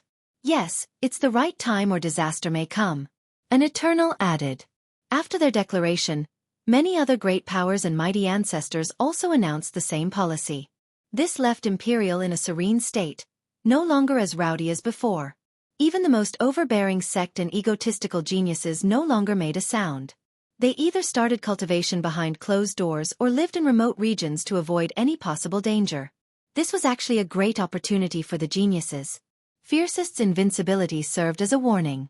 Those with a firm Tao heart began to focus on training to grow stronger. Even if they would never be able to surpass Fiercest, they would at least be able to surpass themselves. The world calmed down and started taking cultivation more seriously. Chapter 2696. The world enjoyed tranquility just like Li Qie's nonchalant and carefree mood. He didn't give a damn about 9 secret system or anything else for that matter. Plus, peace has returned anyway. He stared at the deep blue sky while laying in his garden surrounded by the intoxicating smell of flowers and basking in the warm wind. This comfortable feeling was hard to come by. He seemed to be asleep while becoming one with heaven and earth. After a while, a sweet fragrance blew by and a goddess appeared before him. True Emperor Jiu Ning. She was staying in 9 secrets all this time even after Li Qie took over. She also spent her time relaxing in her old home.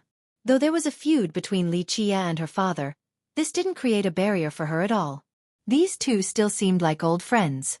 She sat down next to him and smiled at the guy.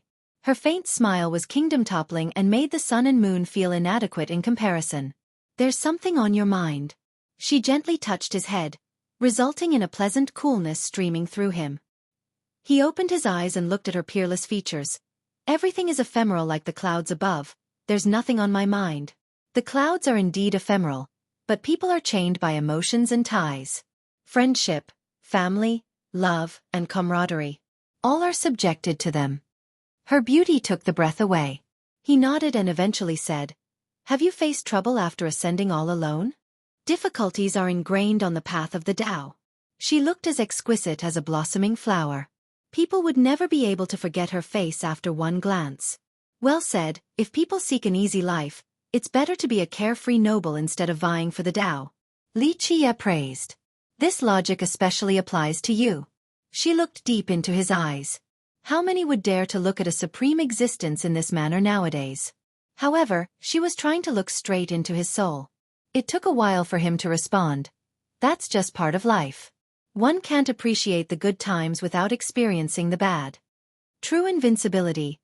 Not just with the grand Tao but also with the Tao heart. No one can stay unbeaten, but as long as they can get up again, they'll truly become unbeatable one day. Li Qie simply chuckled and continued staring at the sky. Brother, what is it that you seek? The two of them sat there shoulder to shoulder without a care in the world, looking like best friends. What do you think it is? He smiled. I don't know. She tilted her head. I've seen many invincible characters. Some seek immortality, others strength or the apex, or pure freedom. She stopped and looked at him. But I have no clue about you.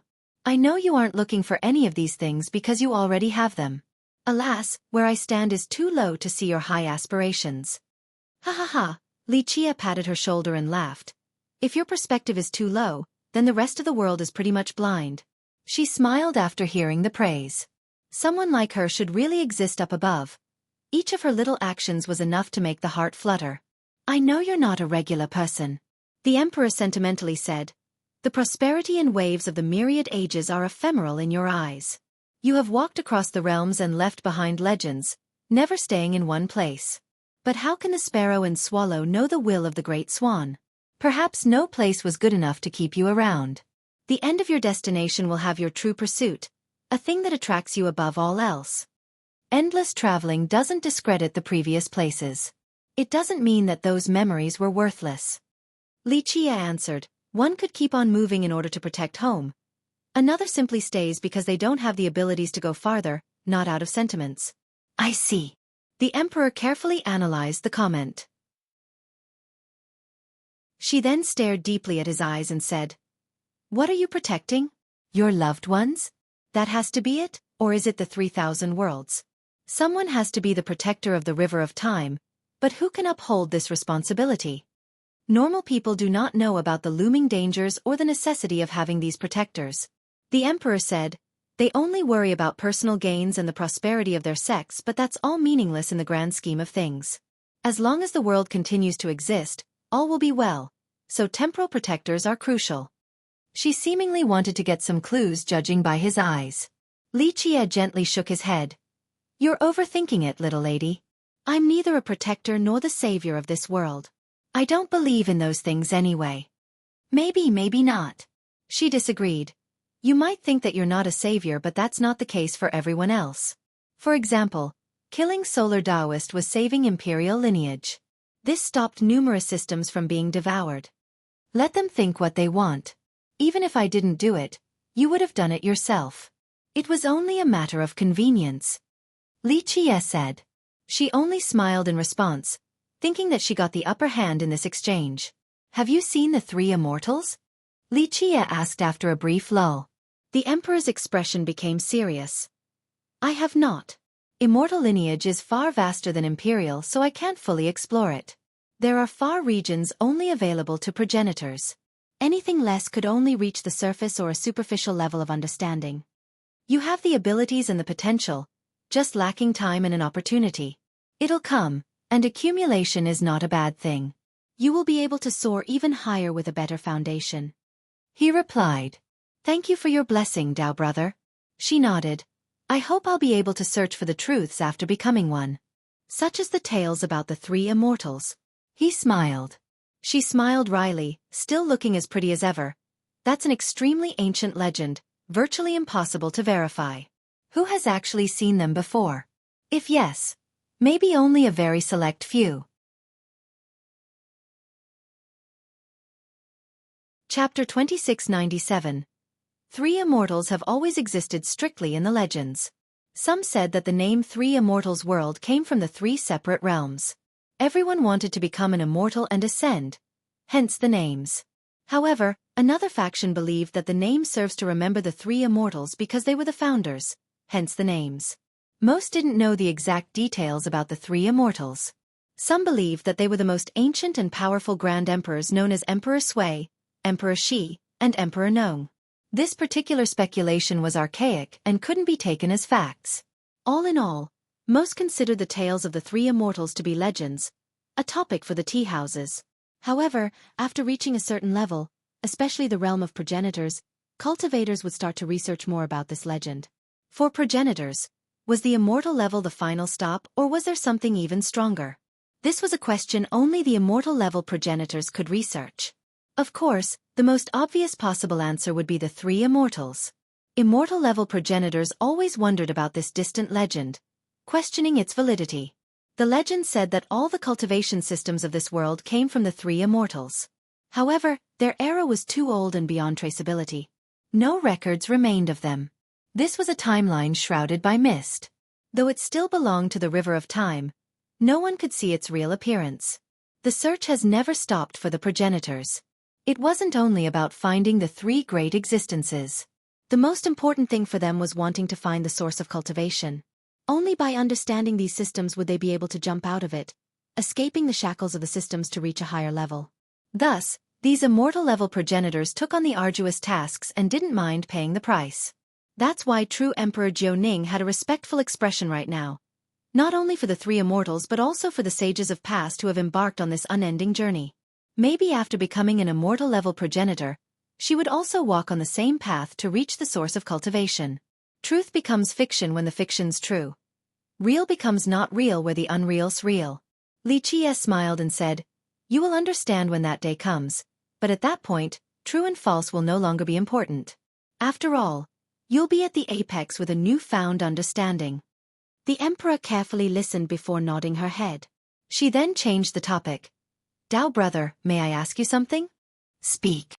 Xueqi chuckled, still looking at the sky. She didn't try to hide her curious eyes at all.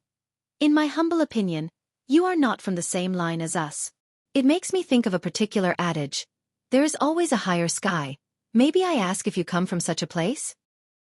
He turned towards her and the two made eye contact without any awkwardness. "That's not important." He didn't answer her directly. "As you have said, I'm just a traveler. This will always be the case regardless of the world, always moving forward without resting." The Emperor carefully digested the statement. A traveler that has walked through numerous worlds and ages from the past to the present and even during future days. The shadow of this person stretched endlessly in the River of Time, leaving behind his loved ones and those who love him along with the prosperity of the worlds. He continued onward alone on this path. Perhaps he had friends and companions once. Some left him. Others chose to stop or died. In the end, the trek had no one but him. This would never change. "Have you gone weary of this, Dao brother?" She gently rubbed his forehead and wondered. "Didn't you say this earlier? Difficulties are ingrained on the path of the Tao. And weariness will go away eventually since you'll grow numb." Xueqi smiled. "I've heard a wise sage said that after so many years, one either becomes a saint or a devil. What do you think about this line?" she quietly asked. Xueqi flicked her forehead in response and shook his head. "No need to pry. Becoming either one only requires a single thought of mine." "So insignificant. I've underestimated you then. Your depth is beyond my abilities to fathom." She apologized. She then looked at the sky and reflected. Everyone wants to reach the apex, but how many knows the loneliness and adversity of the Tao? To gain something is to also lose something. Xueqi said, "A frog under the well has its own happiness. A kuan-peng soaring in the sky has its own problems. Only one with an immovable Tao heart will be able to keep on smiling through the ages." "Thank you for your beneficial advice. I'll remember it," the Emperor emotionally said. The two stopped talking and quietly lay there to enjoy the beautiful cloudless blue sky. The gentle breeze accompanied by the fragrance of flowers made people drowsy. The Emperor eventually broke the long silence. "Dao brother, I'm about to depart. What about you?" She returned to Imperial for her father. Now that everything was over, it was time to leave. There was nothing left in Nine Secrets or Imperial for her to worry about. Perhaps this would be her last time here. She became slightly emotional after realizing this. After all, she grew up here, so to leave it forever left a sentimental taste. "We'll go together. It's time for me to come to immortal lineage too." Xueqi has also finished all of his businesses in Imperial lineage. "Perhaps one day you will also depart immortal like you are leaving Imperial," the Emperor said. She knew that he didn't belong to this world, so it was only a matter of time before he leaves. Maybe he didn't have a world he belongs to, this eternal traveler. "I suppose." He closed his eyes and smiled. "Well, if you ever see the three immortals, I hope you will come back to tell me the stories." She revealed a peaceful smile. "Intuition tells me that you have the highest chance out of anyone to see them." He chuckled in amusement and didn't respond.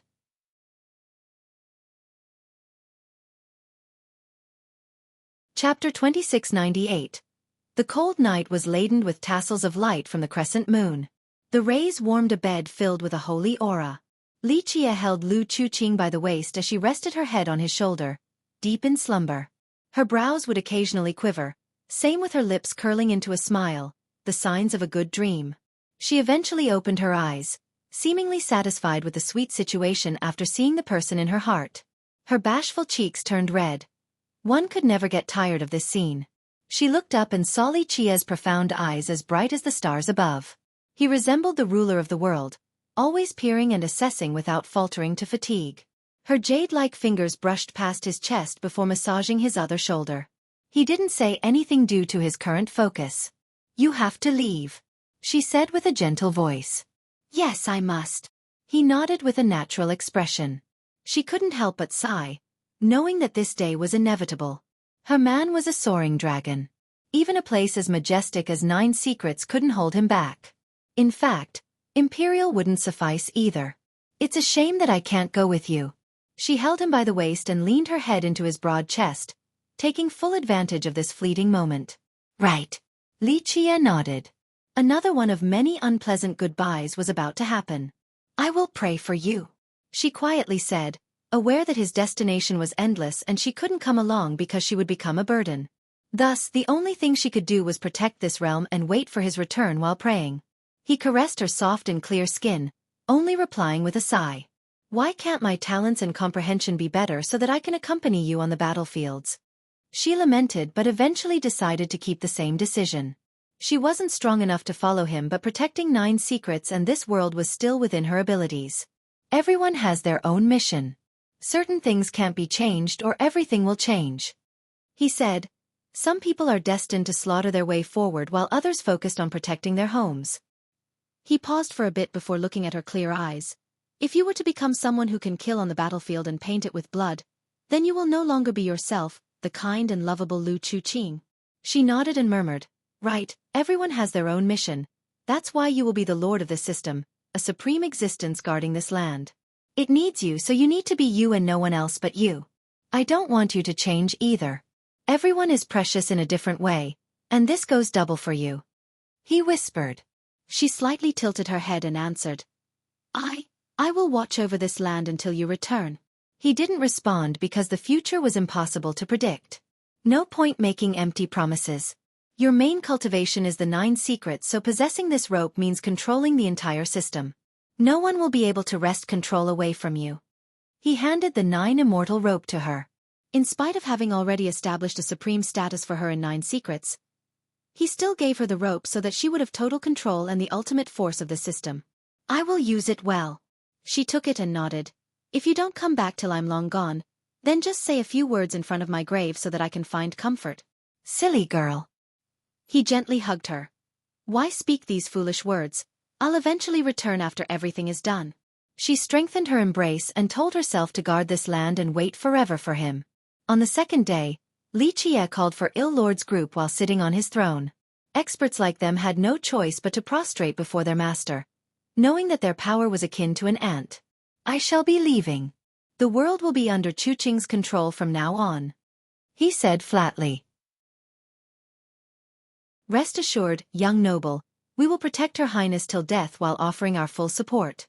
The group swore while on their knees, having absolute loyalty for both Li Qie and Lu Chuqing.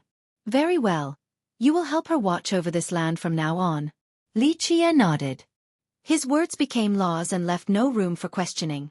This command has firmly established the future path of imperial lineage. "To the death," the group said. Li Qie saved them from the heavenly prison on top of giving them cultivation guidance. They were ready to give their lives in his service. "Don't worry during your trip, young noble. As long as we're alive, Her Highness will be perfectly fine and the land will enjoy peace and prosperity," Il Lord powerfully added.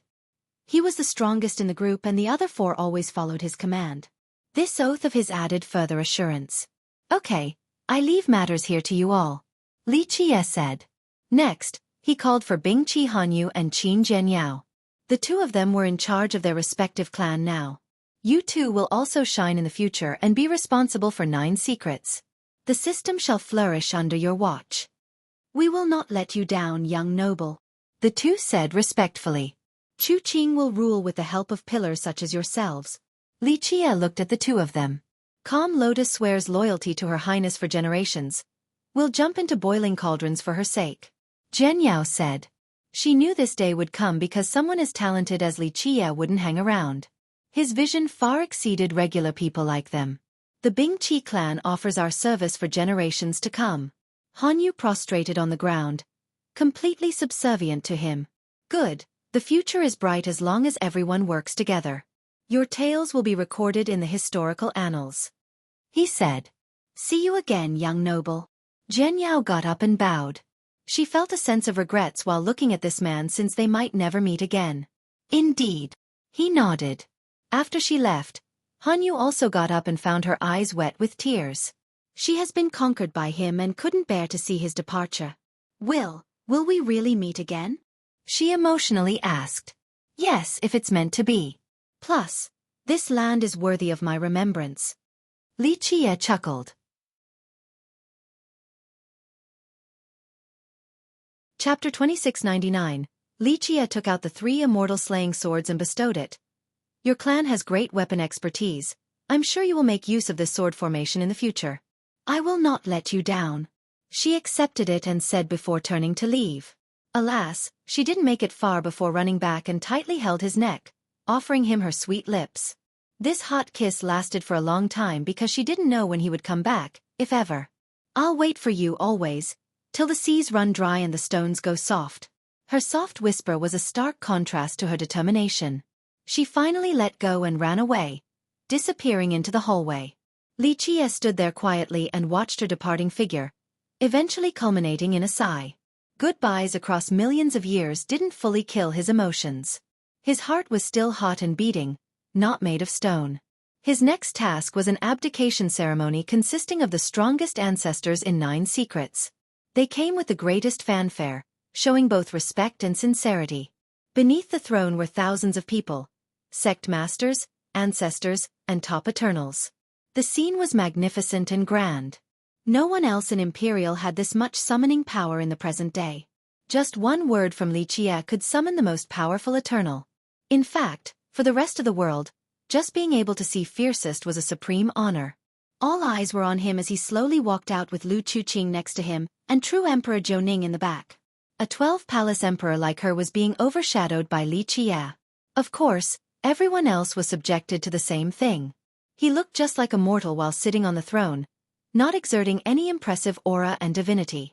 Alas, the great members of the crowd held their breath and stared at him with reverence. May you live forever, your majesty.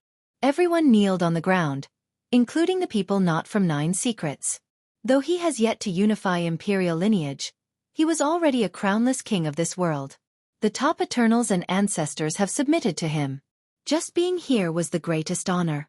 For example, not everyone was qualified to meet and bow to a progenitor. Li Qie had greater prestige than one at the moment. He started looking around. His gaze caused the crowd to shudder even though he looked quite normal at the moment. The supreme ancestors themselves trembled like ants beneath his feet. You may rise. Li Qie nonchalantly said. Thank you, your majesty. The nervous crowd bowed once more before getting up. They all kept their head lowered, only stealing a glance at him at the very most. No one dared to look him straight in the eyes. I'll be brief today. Li Qie slowly announced. The throne will be passed on to Her Highness. She'll be in charge of the system henceforth. The crowd was stunned to hear this. Meanwhile, he placed his crown on her head and personally led her over to the throne. No one expected such an early abdication. Nevertheless, they got on their knees again and shouted, May your reign be eternal, your majesty. No one showed an inch of opposition or disrespect. In fact, it didn't matter who Li Qie was passing the throne to. Now, Lu Chuqing has become the rightful ruler of 9 secrets, the lord of all. The reasons for the abdication didn't matter at all. Li Qie didn't need to explain himself to the rest. Everyone else just needed to accept this and obey the new king from now on. Rise. Lu Chuqing gave them permission this time around. From now on, every other lineage in 9 secrets must obey her commands. In fact, she became the new de facto ruler of Imperial the moment she sat down on this throne. Fiercest wishes to leave. Many Eternals analyzed the situation. This abdication gave Chuqing full authority. She inherited his will and would watch over this world in his stead. It's inevitable. This happens for all progenitors too.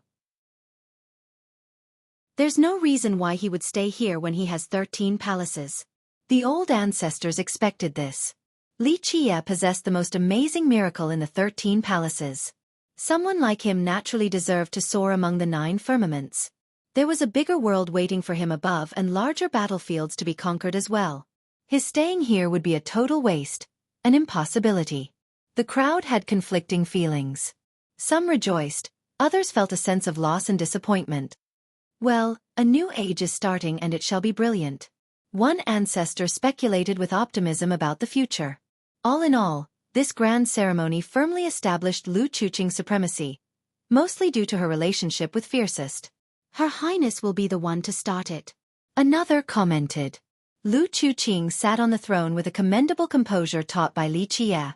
She was a king now, no longer the shy girl like before.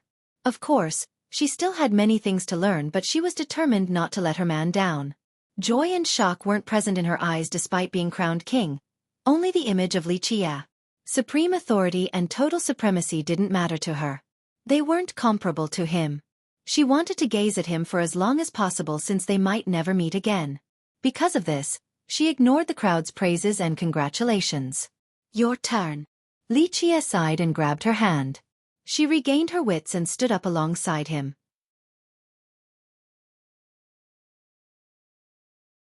Chapter 2700. Few people knew Li Qie's departure time and location. Only Lu Chuqing and a few others came to see him off. Chuqing put on a calm expression, but the atmosphere remained moody. As always, the separation was a sad matter, whether it be via death or just distance. Go, this sending party won't last forever. Li Qie stroked her hair and said. She shuddered inside since it was finally time. It was as if her heart was being torn apart. They were about to be separated by an untraversable distance, never to see each other again. She breathed in deeply and gave him a tight and long hug before eventually letting go and taking one step back. The young lady became very determined, evident by her gentle yet unyielding eyes. May you forever be victorious. I'll be here waiting, always. Chuqing looked at him and said. He embraced her again and kissed her soft hair. Silly girl, go back now, I'll come back alive regardless of how far I travel later. Just let me watch you leave. Chuqing whispered. She wasn't as brilliant or talented compared to other women. However, she was certainly a perfect model of being a virtuous wife. Very well, see you later. Li Qie tightened his hug one last time before. Having said that, he turned and left without looking back. True Emperor Jiuning, and he disappeared into the sky. Lu Chuqing stood there like a statue and stared at the horizon. Tears wetted her cheeks before she knew it, but she didn't sob, not wanting Li Qie to hear her. Your Majesty, please return. Poison Phoenix Lady said softly. Lady, will we see him again? It took a while before she responded. Yes, young noble is a man of his words. He'll return triumphantly. The lady paused for a moment before replying. Right, I'm just afraid that he might die on the distant battlefield. She nodded and shuddered, not wanting to speak of this matter lest she jinxes him. Though she didn't know what he wanted to do in his true pursuit, she could tell that he would be facing an unbelievably strong enemy later. Thus, she wasn't worried about him keeping his words but an entirely different risk. Your Majesty, don't worry. Young noble is invincible with the one and only 13 palaces in existence. No one else in this world can stop him. Just trust him. Ill Lord consoled. These 5 were left behind and had absolute loyalty towards Lu Chuqing. Goodbye, I'll be waiting. Her tears have dried up as she said her last words with him before leaving. Li Qie and true Emperor Jiuning traveled at a ridiculous pace, one realm with each step. It didn't take long before they entered a broken area with no one in sight. The two didn't speak along the way, so the atmosphere felt quite tense. True Emperor Jiuning could sympathize because she has also experienced separation. Separation by death was one thing, but being alive yet unable to see each other was worse. I don't like coming back to Imperial. I thought I've forgotten, but that's not the case at all. I've only buried it deep inside. A few things can't be erased even after millions of years and numerous eras. Time can't grind it away. All we can do is bury them deep enough to not remember. She wistfully reflected. Of course, These experiences and emotions across time served her well, allowing this brilliant true emperor to walk even further down the path. Joys and sorrows, partings and reunions, all unavoidable in life. Lichia nodded and said slowly, "A few apex existences laugh at these emotions such as love and friendship, thinking that they are silly and unnecessary. Little do they know that they're the ridiculous ones. When they don't have someone to love, worries, or anything worthy of protecting, their heart is already dead and their Tao aimless. A being without emotions normally falls into the evil path. If one truly believes everyone else are mere ants, then world destruction seems just fine. This makes one prone to devour everything else because their heart only has them." He continued with an insightful gaze. "No emotions at the apex." The emperor agreed. One should only forget about personal ties, not the overall stance. Sometimes they have no choice because everyone else leaves for one reason or another, leaving them all alone on the path. Li Qie said. She became quiet. This was indeed true. As their journey continued, their friends and loved ones couldn't keep up and died from old age, disappearing among the river of time. Loneliness wasn't a matter of choice for some top beings. However, they needed to maintain their humanity. Even if they didn't care for their personal well-being or sect, they needed to guard the 3,000 worlds. Both good and bad at the apex will stem from a single thought. Li Qie said. And you're on the good side because there is still something in this world that you care about. You walk forward all alone in order to protect. She felt like she understood him. I'm not that noble. Li Qie finally smiled for the first time during this journey while shaking his head. It's only a matter of convenience for me. I'm just doing my own things in order to see what I can be in the future. I don't think about saving the world. A Buddhist monk might only be searching for the Tao, but he would also gain abilities and technique in the process. That's because when his heart has Buddha, he automatically gains these things. That's your level, something exceeding all of us. We struggle and struggle but still have a long way to go. She replied. As long as you keep your mind set on a goal, you'll do even better in the future. No one is born with absolute power and comprehension. Ultimate achievements are only obtainable through efforts and polishing. Li Qie chuckled. I hope so. She nodded with profundity in her eyes and a determined expression. Where do you plan to go up from? Li Qie asked. I know of an ancient path on this remote region that can reach immortal lineage. The emperor replied. There were several paths to reach the next world. The most common one was brute force. Of course, both of them were strong enough to do so. However, it was troublesome and demanded ample preparation, so they decided against it. Moreover, this process was also relatively dangerous. The probability of something going awry was low, but even a light case would result in grievous injury. The worst-case scenario was death.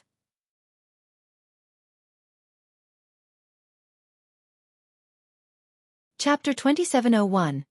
Ancient paths were left behind from archaic eras, some too old to have historical records. These paths made it easier for traveling between the three worlds, at least to a certain extent. All in all, a forceful trip to these other two worlds required immense power or a cornucopia of resources. Ordinary experts had no way of fulfilling these requirements. Normally from Myriad to Imperial, one would need to be an Amaranthan Eternal to start. That's the very basic condition to reach the gate, not counting the dangers looming ahead. As for Imperial to Immortal, people believed that it starts at the realm of everlasting. Only progenitors were freed from these prerequisites. Because of this, normal people, sects, and even systems didn't dare to think about crossing the boundaries. However, these ancient paths made it much easier, allowing unqualified masters to have a chance. Cultivation became increasingly harder at the later stages, so some Eternals would never be able to go up to Imperial or Immortal to broaden their horizon. Thus, the ancient paths increased their chance. The world had several speculations about the various paths and their eras. Some said that during the olden days, 3 immortals were connected by these ancient paths, resulting in plenty of intercommunication. For some unknown reasons later on, something earth-shattering happened and these paths collapsed, leaving only a few behind. These broken and incomplete paths became far more dangerous than before. Li Qie and the Emperor made it to the entrance of a remnant galaxy with destroyed stars as far as the eye can see. Everyone could tell that a great battle happened here. Though the combatants were unknown, their destructive capabilities were as clear as day. The actual entrance looked like a great mountain floating among the stars. Half of it has been broken down, but this didn't seem to diminish its grand stature in the slightest. It resembled a superstar hanging in the sky. Broken stone steps led up to a tiny cave that could lead to a different world. The old records state that during the ancient eras, it was very easy to travel between the three worlds. Judging by the scale of these steps, there must have been tens of thousands of people traveling between Imperial and Immortal. Now, only a few of these paths are still usable. The Emperor spoke while walking on the steps. It's not bad. Xueqi said. The separation actually allows for fair competition and the spread of prosperity. Otherwise, one clan will rule everything. That's not necessarily a good thing for development. Makes sense. The Emperor somewhat agreed. With perfect routes, the native systems from each world would have trouble developing. The three behemoths of Imperial wouldn't exist because stronger lineages or any random progenitor would take over and reign over them. In that scenario, the space for development would be greatly pressured. 9 secrets or the Li wouldn't have risen to the same level as they were now. Maybe the supreme existence in charge of everything thought about this issue. Thus, these paths weren't broken from a sudden development, just part of the plan. The Emperor's eyes narrowed. Maybe not. Xueqi chuckled. No one knows what goes on behind the scenes for this matter. Plus, separation might also serve as danger mitigation. What danger are you referring to, Dao brother? She asked, aware that anything that Xueqi bothers to bring up would be a big deal. I don't know, but a few beings do.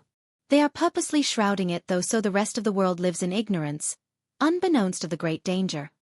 Xueqi smiled. The higher level beings? She wasn't far from becoming a progenitor and had knowledge of important matters. No one can say for sure. For you and the rest, this is a beautiful world. But for a few existences, it is only a meal. A meal, the Emperor's heart skipped a beat. Very few things in this world could scare her now due to her current level. However, Xueqi's words have successfully intimidated her. She was no fool, for she was a top emperor with incredible intelligence. She instantly came up with a bold and terrifying conjecture. Her 12 palaces didn't shield her from fear. In fact, anyone coming up with this hypothesis would be frightened. Ignorance can be happiness, same with a short life. Xueqi stared at the horizon. What you see and know are beautiful, unaware of the true terror. That's why you can live in happiness.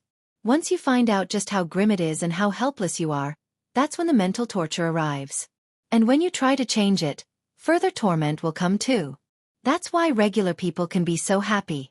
For example, an insect had no knowledge of the sky falling down.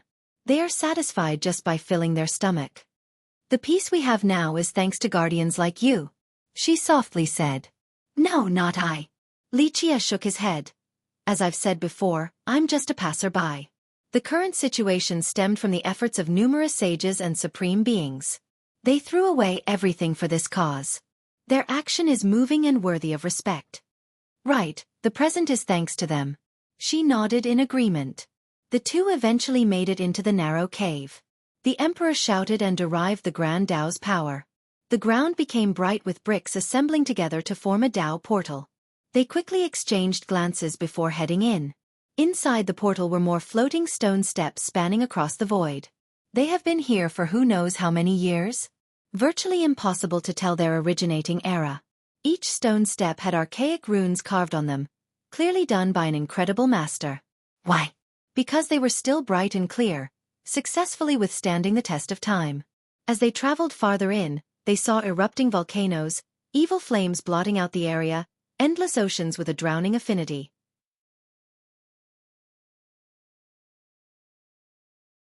Chapter 2702. The duo embarked on this path. The stones lit up after the initial contact with their feet. After a buzzing noise, the two were teleported away. Boom!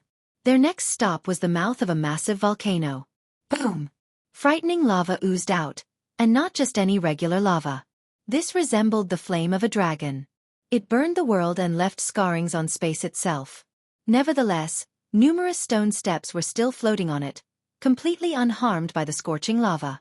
Suddenly, waves of lava directly spouted towards the two and instantly drowned them. Alas, the power lava also failed to harm them due to their bright barriers. They started walking on the steps above the volcano while being continuously assaulted by lava waves. Just like before, their invincible auras suppressed and nullified the heat. Buzz. Next, the steps lit up again and teleported them away. Whoosh! When they came out on the other side, they were greeted by many tiny things darting through the air. The path laden with floating stones still existed. However, below them was an abyss with unknown creatures shooting out a storm of needles. Upon closer inspection, these needles were actually poisonous quills growing on the creatures. The cliffs nearby started to corrode after being hit by the quills. A person would turn into smoke in the blink of an eye. They looked down and saw numerous pairs of green eyes in the darkness. These eyes had a nether glow and were truly creepy. Clank! Clank! Clank! The quills couldn't hit them before being stopped by their powerful barriers. Sparks went everywhere while they remained unharmed. The two landed on the right step and disappeared from sight once more via teleportation. Buzz! They made it deeper and found a terrible heat wave coming from below, almost like the mythical mountain of flames. To the bottom was an endless desert as hot as the inside of a cauldron. The temperature rising up felt like an all-devouring flame. Strangely enough, to the center was a conspicuous dazzling light, partly due to the reflection of the sun rays. It turned out that an ore mine existed in the desert with large minerals showing on the surface. If the top already had this many ores, then one could easily imagine what hid at the bottom. This was enough to make people palpitate on sight. However, upon closer inspection, one would also find many white bones protruding from the sands. Some belonged to beasts and still had remnant divinity. There was no doubt that some travelers became greedy here and entered the desert, only to die. At this moment, the sands suddenly rolled over like waves with increasing speed. There was a massive monster swimming below, the real killer that took down these intruders. Li Qie and the Emperor didn't care since these ores weren't enough to tempt them. They stepped on the path again for the next teleportation. Just like that, the duo transferred numerous times from one area to another in this boundless void. This continuous jumping was due to the broken path. If it was complete, the process would be faster and direct. Alas, the current one teleported people to unknown and possibly dangerous locations. For example, that volcano earlier, the abyss, or a mighty flame. Of course, those at the right power level could handle these perils without any problem. They weren't impossible to overcome. This was far easier compared to using the brute force method since the latter required preparation and supporting resources. A strong being might be able to break through without any complication. However, in a bad case the result would be worse compared to using these ancient paths. Time and space would crumble. This was enough to kill mighty Eternals and Emperors. Thus, these ancient paths were clearly the best choice to reach immortal lineage. Do you have a destination in mind up in Immortal? The Emperor asked during the teleportations. Just going to have a look around to see if there's something I need or a place I must visit. Li Qie chuckled. The Emperor didn't mind if he was telling the truth or not. She sincerely invited. You can come to my grotto if that's okay with you. I have several friends up there that might be able to lend their assistance. Someone like her naturally had amazing friends. Gaining their support would be very beneficial. Doing less but gaining more. We'll see once we get there. Li Qie remained nonchalant about the desirable opportunity. The Emperor knew that they might not be able to help him with his problems. In fact, they might be the ones asking him for assistance later. Immortal has many systems and alliances. She said, just let us know if you need anything in order to avoid needless misunderstandings. Li Qie smiled. That's other people's problem. They should be celebrating that I'm not out looking for trouble, but if they come to me, I'll show zero mercy. The Emperor smiled wryly at his forever overbearing style regardless of the location. She could see a potential bloodbath up there because of him. Alas, she thought that someone like him was indeed unbeatable and could slaughter anyone standing in his way. Of course, I might be more lenient on your friends and their alliances. Li Qie smiled. Then I'll thank you ahead of time, Dao brother. She said with a solemn expression. Some of the alliances up there consisted of emperors, so they were quite mighty. However, she knew that they would still be wiped out by Li Qie.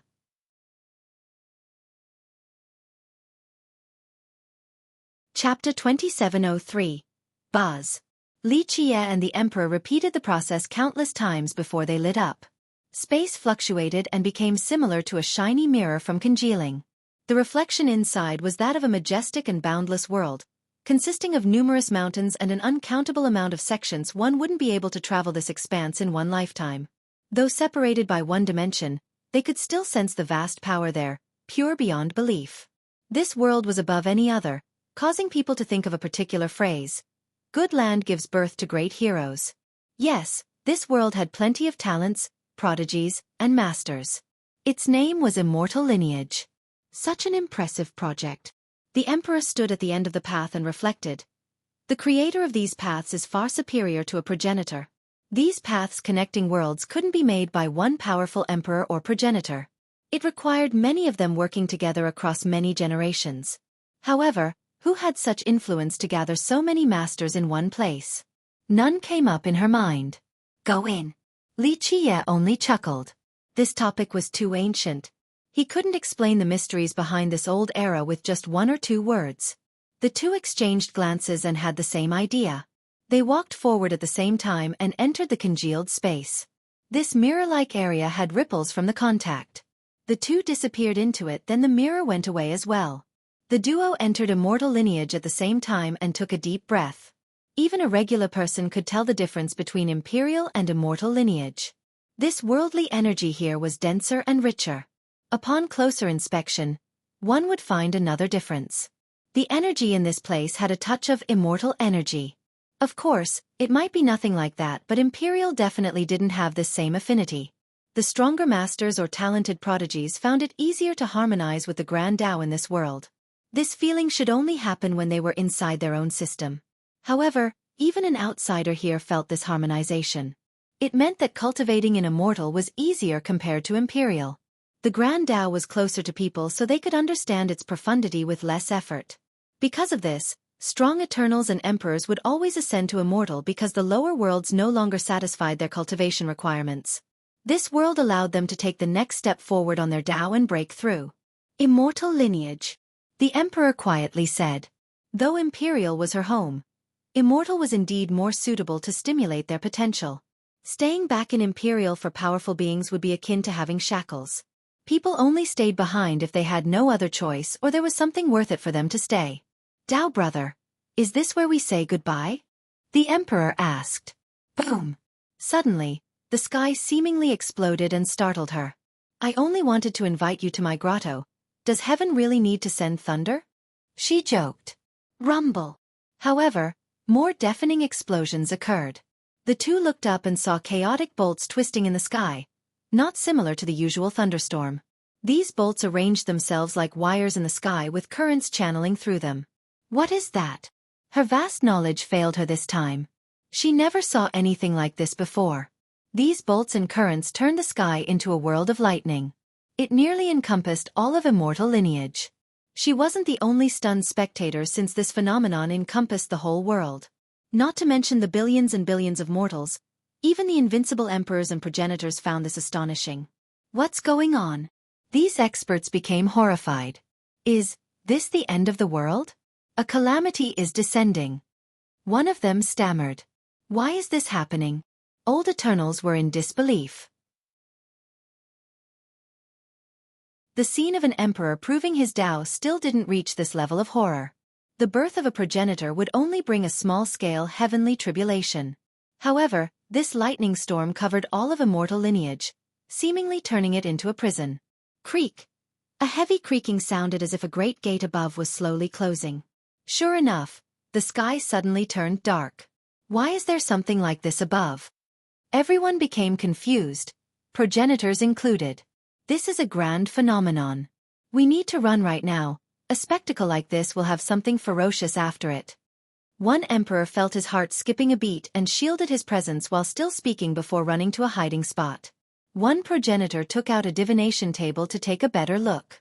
Boom! Alas, his table instantly exploded. The machination of heavens is in chaos. His expression soured as he gravely said, Damn it! Something terrible is coming. Who did this? He also chose to hide. In fact, the encroaching darkness made the truly powerful and knowledgeable masters run away. They had no idea what was going on, so they exercised prudence. What is happening? True Emperor Jiu Ning was infinitely close to the progenitorial realm. In fact, she was suppressing herself because she wanted to become an immortal level 1 from the first attempt. Alas, she couldn't calculate the current development. She turned towards Li Qie. His eyes narrowed as he derived the myriad Dao. His expression darkened as a result. Not good, someone is trying to calculate the heaven's will.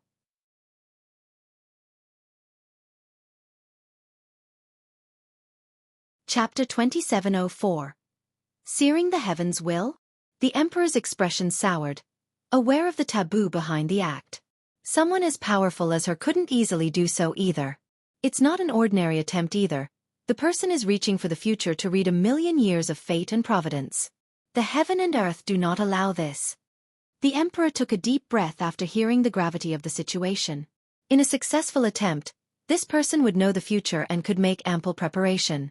In fact, they might even be able to change their fate and avoid any disaster. From this, many things would divert from the original path. People's original fate would no longer be the same. Changing the future was indeed heaven-defying and terrorizing. Due to this, peering blatantly into the future would bring about a terrible tribulation. This particular one was monstrous beyond belief. Remember, 3 immortals was different from the 9 worlds and 13 continents.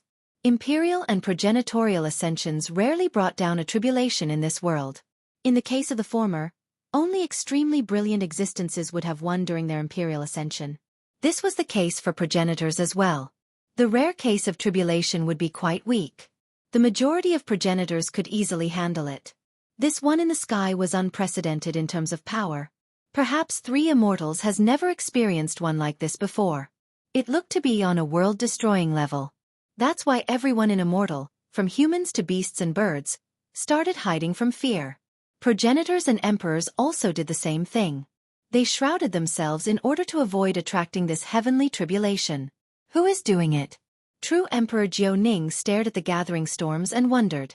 Can it be? She suddenly thought of a legendary progenitor who is famed for reading the future and changing fate. Numerous great beings have come to this person for help. The person was one of the few progenitors left in Immortal. Few have actually seen this mysterious person's real form.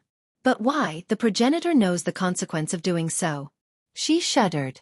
This progenitor never abused his divination ability, and normally refused people coming to help. Only a selected few were lucky enough to get help. It has been a long time since she heard of him in action. In fact, there were rumors of him retiring from divination altogether. If he was the one doing this right now to peer the heavens and read the future, the consequences would be unfathomable. He himself might die as a result of just a single mistake. What makes him go all out right now? To read so far into the future without a care about the consequences? She wondered. An invincible progenitor like him should be relatively carefree about worldly matters. There must be a deeper reason behind this. A good swimmer is more likely to drown. Li Qie said flatly. Those capable of reading the heavens always get the itch. Looking at the future is too tempting. No one can resist this regardless of how strong their Tao heart is. I see. She understood this adage. They always want to see the future, even if not their own. Others' future will do just fine. As they grow even stronger, they want to read the overarching momentum 1,000,000 years from now. This temptation is deeply rooted in the mind. One day, just the most random thing can trigger this desire, rendering them unable to hold on. He continued. The Emperor took a deep breath, aware of the temptation. After reaching the realm of progenitors, most would want to travel even further. Hence the need to learn about the unknowns. Rumble. The explosions intensified in power, wanting to destroy all of immortal lineage. Creak. The gate above the heaven finally closed and the darkness won. Of course, the various systems lit up in order to illuminate their domains, but the sky remained sealed. The sensation of being imprisoned permeated the air. Everyone felt suffocated. Rumble. The lightning currents grew stronger and looked like floods, strangely emitting some light to the otherwise dark world. Light returned to this form, but it had an intimidating pressure instead of pacifying the inhabitants here. Thunder and lightning bolts grew stronger, ready to turn this world into ashes. Boom, boom, boom. The arcs of lightning washed the sky again and again. Eventually, a few peaks in sacred grounds started glowing as well, same with a few people. This type of resonation proliferated. It also happened to Li Qie and true Emperor Jiuning. In the beginning, there were no crackling and explosions, only a flashing light, virtually indiscernible. As the bolts in the sky intensified, the glows on everywhere also became brighter with accompanying crackles. The two found lightning flashing around them as if they were born with this affinity. The emperor fared better, but Li Qie was having a hard time. The currents on him started small but grew increasingly thicker from within. This is a large-scale heavenly tribulation. The stronger the being, the stronger the tribulation if they don't hide. Li Qie looked at himself and said before focusing back on the sky. This happened to the emperors and progenitors scattered all over immortal lineage. They instantly shrouded themselves in order to fool the high heaven. The currents disappeared after doing so. The emperor used a Dao technique to hide her aura, then a better method to shroud everything else about her. Just like that, she disappeared from sight, and so did the currents on her.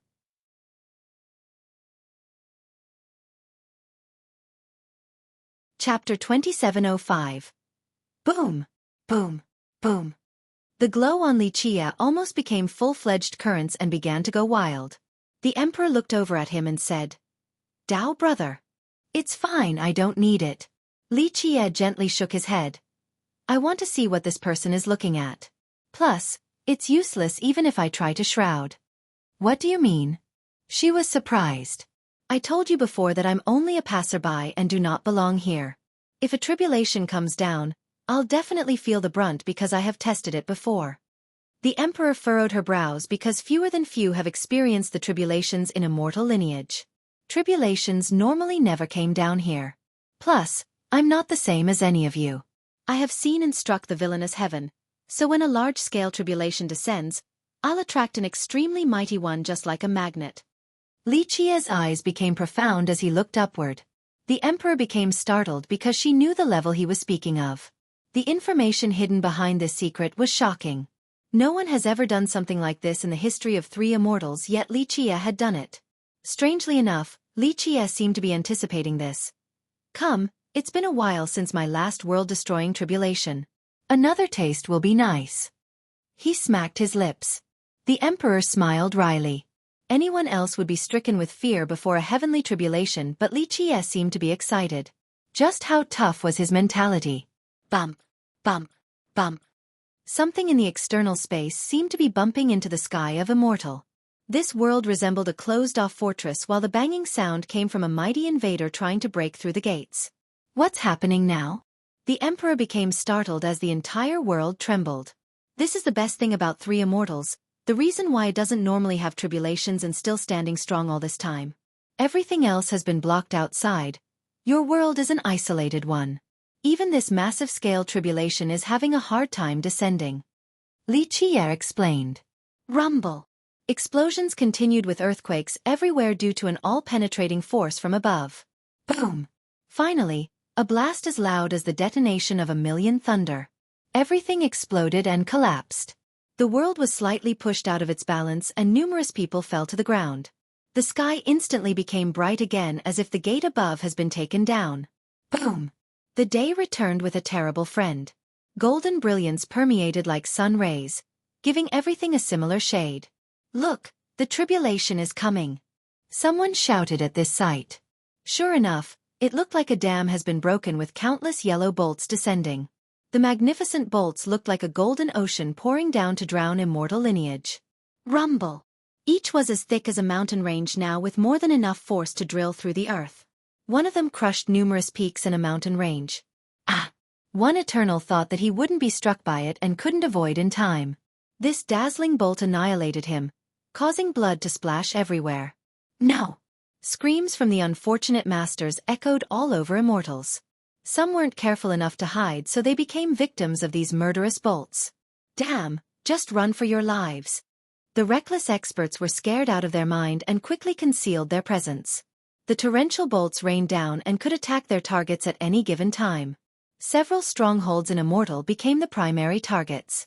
Nothing in the vicinity of these places remained unscathed from the barrages.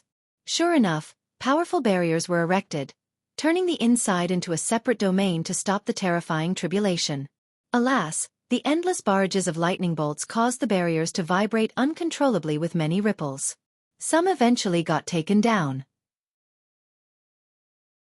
Li Qie was also a primary target, so thunderous explosions resounded near him.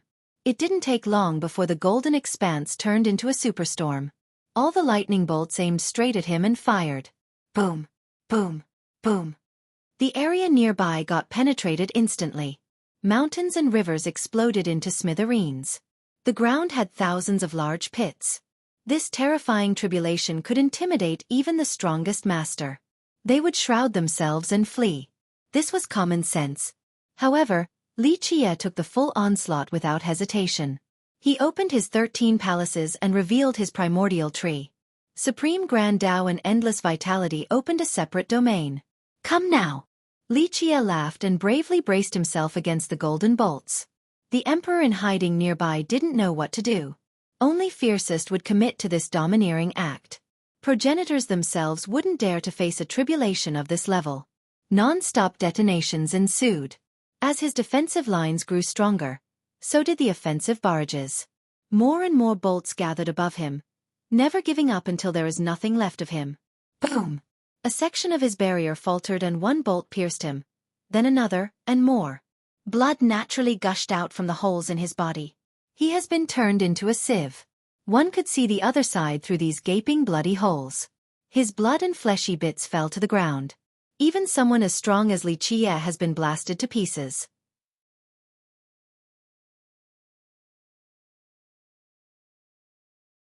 Chapter 2706. Rumble. The bolts crazily struck Li Qie, resulting in deafening explosions.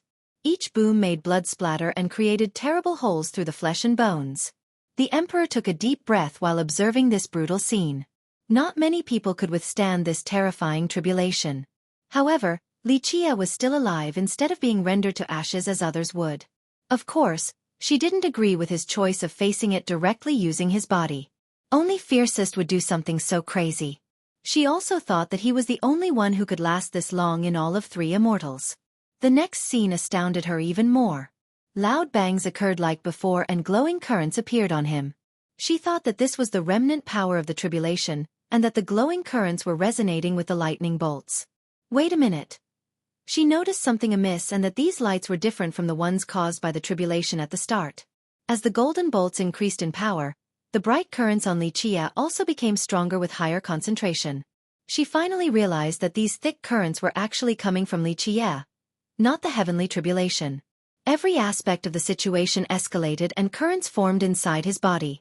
Because of all the holes on his body, the emperor saw strands of lightning emanating from his chest and a massive world with its own boundless galaxy. Strangely enough, this galaxy wasn't gestating the stars but rather a great pool of lighting. This pool grew to the size of an ocean in no time at all with countless lightning bolts within. Moreover, the bolts have started to liquefy. They came in all shapes and forms: purple, golden, black. One could find any imaginable type of lightning bolts here. Those aren't regular bolts. They're at least at the heavenly tribulation level, capable of world destruction. The emperor became startled after seeing the content of his chest. Why? Because the lightning bolts there weren't regular. All came from various types of tribulations.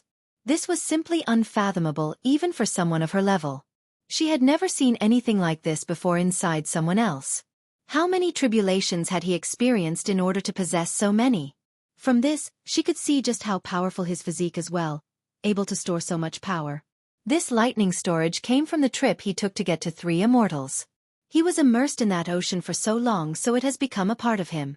The currents on his body came from this internal ocean and eventually became lightning halos rotating around him. Buzz! His body instantly became transparent and healed at an unbelievable rate as if time was reversing. The fleshy bits and spilled blood flowed back with time and returned to their original positions on Li Qie. This process nullified all the previous damages. Rumble! The hostile lightning bolts were still attacking. Alas, they no longer blasted him to pieces. The ocean of lightning inside Li Qie somehow won their attention. These bolts struggled and rampaged in there, but in the end, they fell into the ocean and fused with it. Just like that, there were more golden bolts in the ocean now.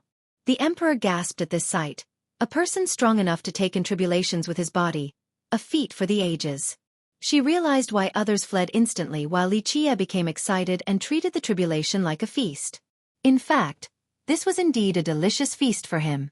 Though it destroyed his body earlier, the golden bolts have become a part of his ocean, increasing the power of his lightning tribulation. It meant that his body was a weapon of mass destruction if he were to ever release it. She was certain that it was one of his ace cards, a heaven-defying tool for war. Boom, boom, boom. It seemed that the actual heavenly tribulation above was enraged by his action. It sent down more lightning barrages, never resting until there was nothing left of him. They doubled in number. In fact, the bolts heading for the other areas stopped and changed direction towards him. Unfortunately, the floods of golden lightning couldn't affect him in the slightest. They fell down to his ocean and only served to increase his power. The Emperor could hear the furious cry of the tribulation now. It maintained its hell-bent determination on taking him down.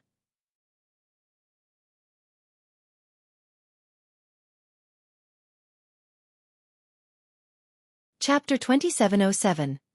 The heavenly tribulation increased its efforts several times. In the beginning, the offensive force looked like a storm. Now, it was at the level of a full-blown tsunami.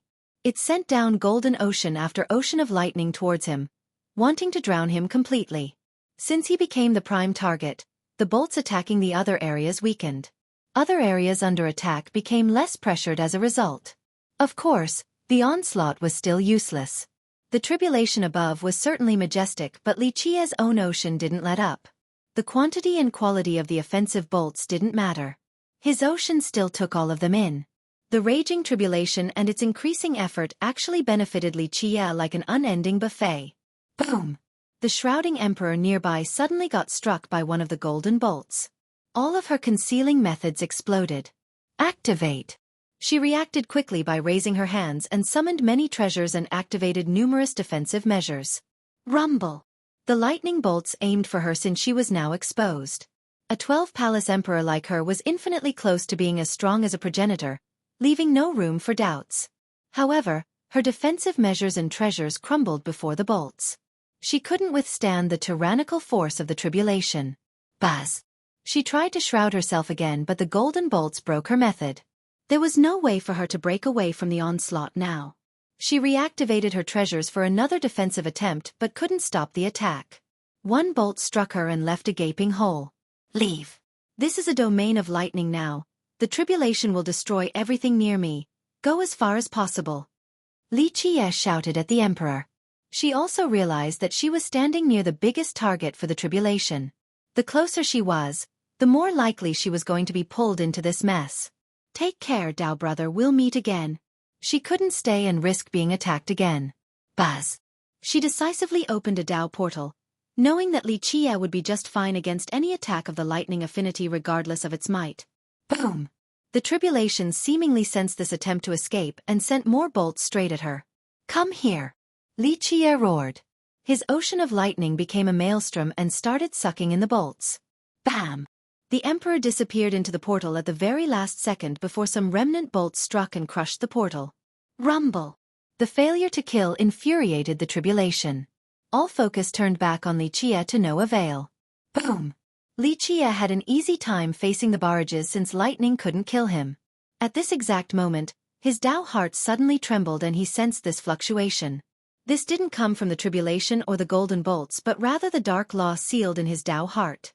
It was obtained after killing the dark abomination back in Stone Harmony. It stayed dormant all this time until now. Finally, time to fish. Li Qia smiled with his eyes turning cold. He leaped forward and moved through numerous domains in one fell swoop. Rumble! His speed was unreal but the tribulation kept up. Behind him was still a flood of lightning bolts. This was an incredible scene. The bolts resembled a golden galaxy illuminating the realms. The spectators couldn't see Li Qia for they were dazzled by the golden radiance. Why is this tribulation flying around? Many gasped in astonishment since they have never seen such a wondrous spectacle before. Only Eternals and Emperors at a certain level could see Li Qia darting through space. Alas, no one could get close. First, the speed was too much. Second, why bother getting close to that ferocious expanse of lightning? That's why they couldn't get a good look at Li Qia's appearance. Who is that being pursued by such a mighty tribulation? One emperor noticed the pursuit. The masters here became speechless at this domineering scene. The next one would shock them even more. Come now. Li Qie reached a remote area, deep in the crevice of the sky. His lightning ocean spewed out a boundless radiance of lightning affinity and illuminated the entire region. Boom, boom, boom. The set of explosions came from him this time around, not the tribulation. He retaliated with a dazzling tsunami of lightning surging from his chest area. What is that? The mightiest emperors and progenitors couldn't keep their eyes open against this blinding radiance. They didn't dare to stare straight at the move, let alone seeing Li Qie clearly. A lightning vortex formed from his ocean, spectacular beyond belief. Boom! Immortal lineage nearly exploded. All the bolts attacking the various places in this world headed for Li Qie. He alone attracted everything. The tribulation floating in the sky then sent out the rest of its arsenal after a loud detonation.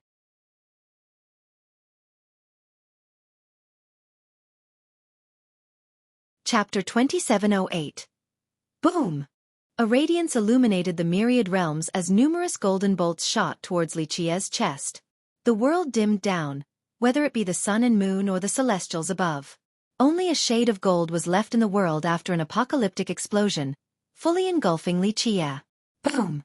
The tsunamis from Li Qie's chest looked like millions of dragons roaring. They splashed straight into the sky. Numerous stars were buried as a result, completely annihilated by the lightning waves. The two different sources of lightning made everyone close their eyes due to the flashiness of the whole thing. Emperors and progenitors have fled long ago while shielding themselves. This tribulation power was too much to handle, capable of killing anyone on contact. That's why they no longer dared to watch this contest at the risk of revealing their positions and presence. Who is the one experiencing this tribulation? The rest of the experts wondered in horror. It's not a normal tribulation attempt. One knowledgeable Eternal knew more than everyone else. Someone is purposely going up against it and leading it into his body. Well, who is it? Which invincible progenitor? Everyone nearby shuddered. One wouldn't even have the chance to resist after being struck, let alone deliberately baiting it. One Eternal became too curious and opened his heavenly gaze in order to look at the center of the radiance. Boom! His eyes exploded first, then the rest of his body. This mighty Eternal still couldn't handle the golden radiance coming from Li Qie's ocean of lightning. Even progenitors would have a hard time. The power of the heaven, every existence was forced to the ground, no longer have the strength to even raise their head. Rumble! The waves coming from Li Qie washed the sky numerous times. Not a single star or spatial scarring was left behind now, only specks of dust. Everyone in Three Immortals felt this terrifying presence.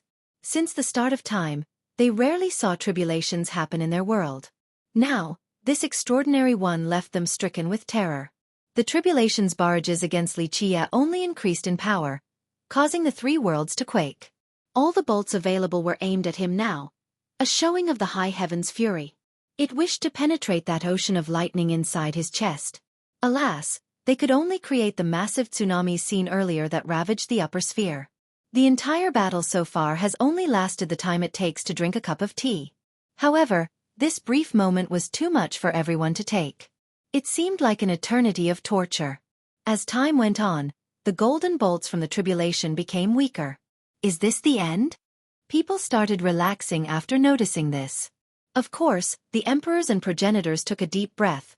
Someone has actually managed to withstand this monstrous tribulation. Just how strong was this person? He must be on the same level as any progenitor from the Decemvirate. One progenitor said, aware that he wouldn't have been able to handle this tribulation even under his strongest state. Everyone started breathing easier, thinking that the storm has passed. Unfortunately, a strange phenomenon happened in the sky. Boom! An evil flame materialized and engulfed the world during the confusion. Such maliciousness! Someone shouted and quivered in fear. The flame started sweeping everyone off their feet due to the pressure. This blinding evil illuminated the world in no time at all.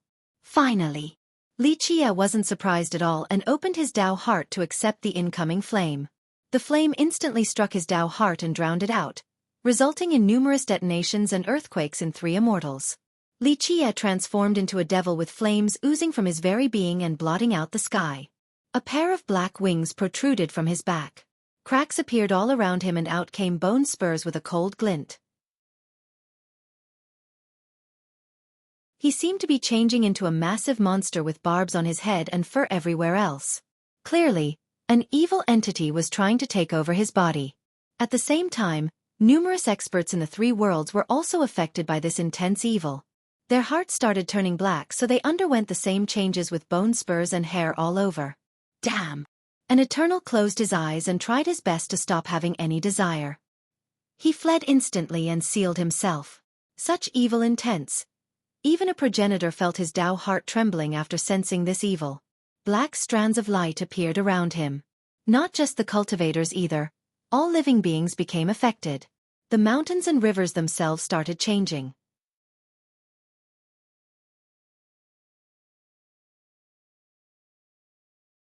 Chapter 2709. Many in immortal lineage started screaming while twitching on the ground due to a terrible transformation taking place. Their body became crooked and warped, seemingly turning into dark beasts. Rumble! A monstrous hand stretched out of the ground in a remote region. The worms there turned into draconic abominations. They became hundreds of times bigger with tentacles all over. In a different lake, fish surfaced and also started changing in a terrifying manner.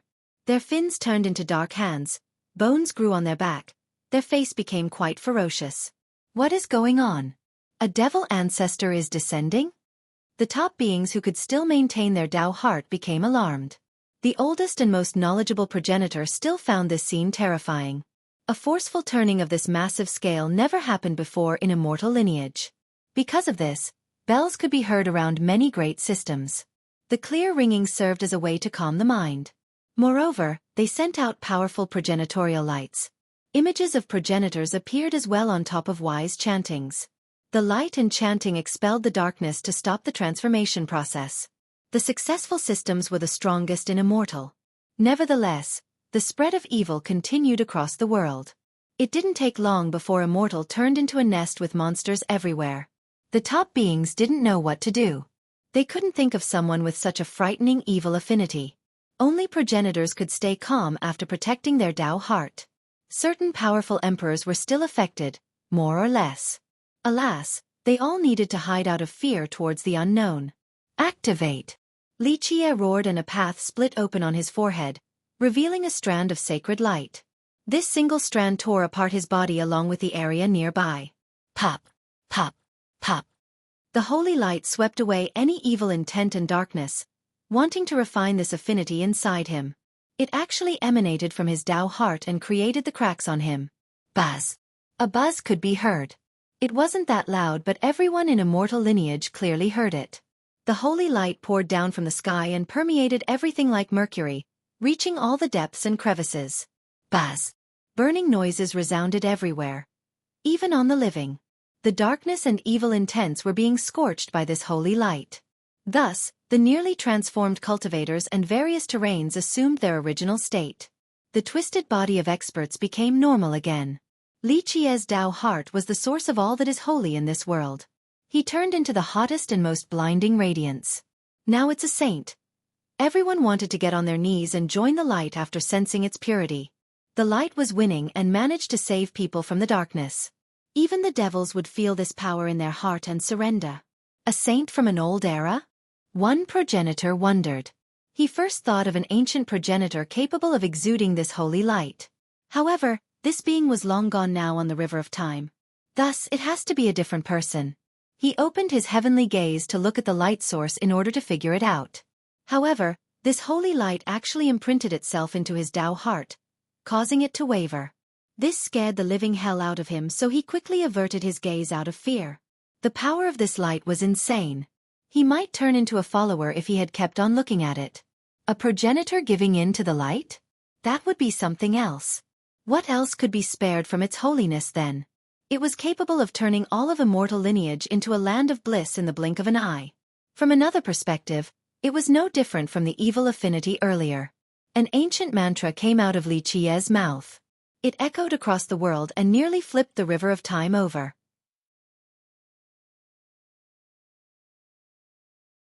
In this blink of an eye, the darkness that had disappeared in the river of time emerged once more and sent out offensive waves. It resonated with the darkness in his body, so popping noises could be heard. The dark flames around him ignited again, intending on taking his Tao heart and body. This ambush seized the upper hand and started to extinguish the holy light. With that, the living beings suffered the same devilization process. Fangs, bone spurs, fur. Not again. The powerful masters had to flee once more while trying to remove the darkness. The weaker cultivators and ordinary living beings had no choice but to suffer this torturous transformation. Clank, clank, clank. A series of metallic ringing came next. Far up in the sky vault were 3 great maelstrom releasing 12 laws. The spectating progenitors didn't recognize them at all. Clank. These primordial wills instantly locked Li Qia's Tao heart and the darkness within. Boom! While everyone was still confused and horrified, the holy light suddenly exploded. The light was already explosive and powerful before, but now, it intensified to a whole new level. This was all of the holy lights in history exploding at the same time. It resembled a world-ending flood washing over immortal lineage. The deepest abysses and most reclusive corners of darkness were still instantly illuminated.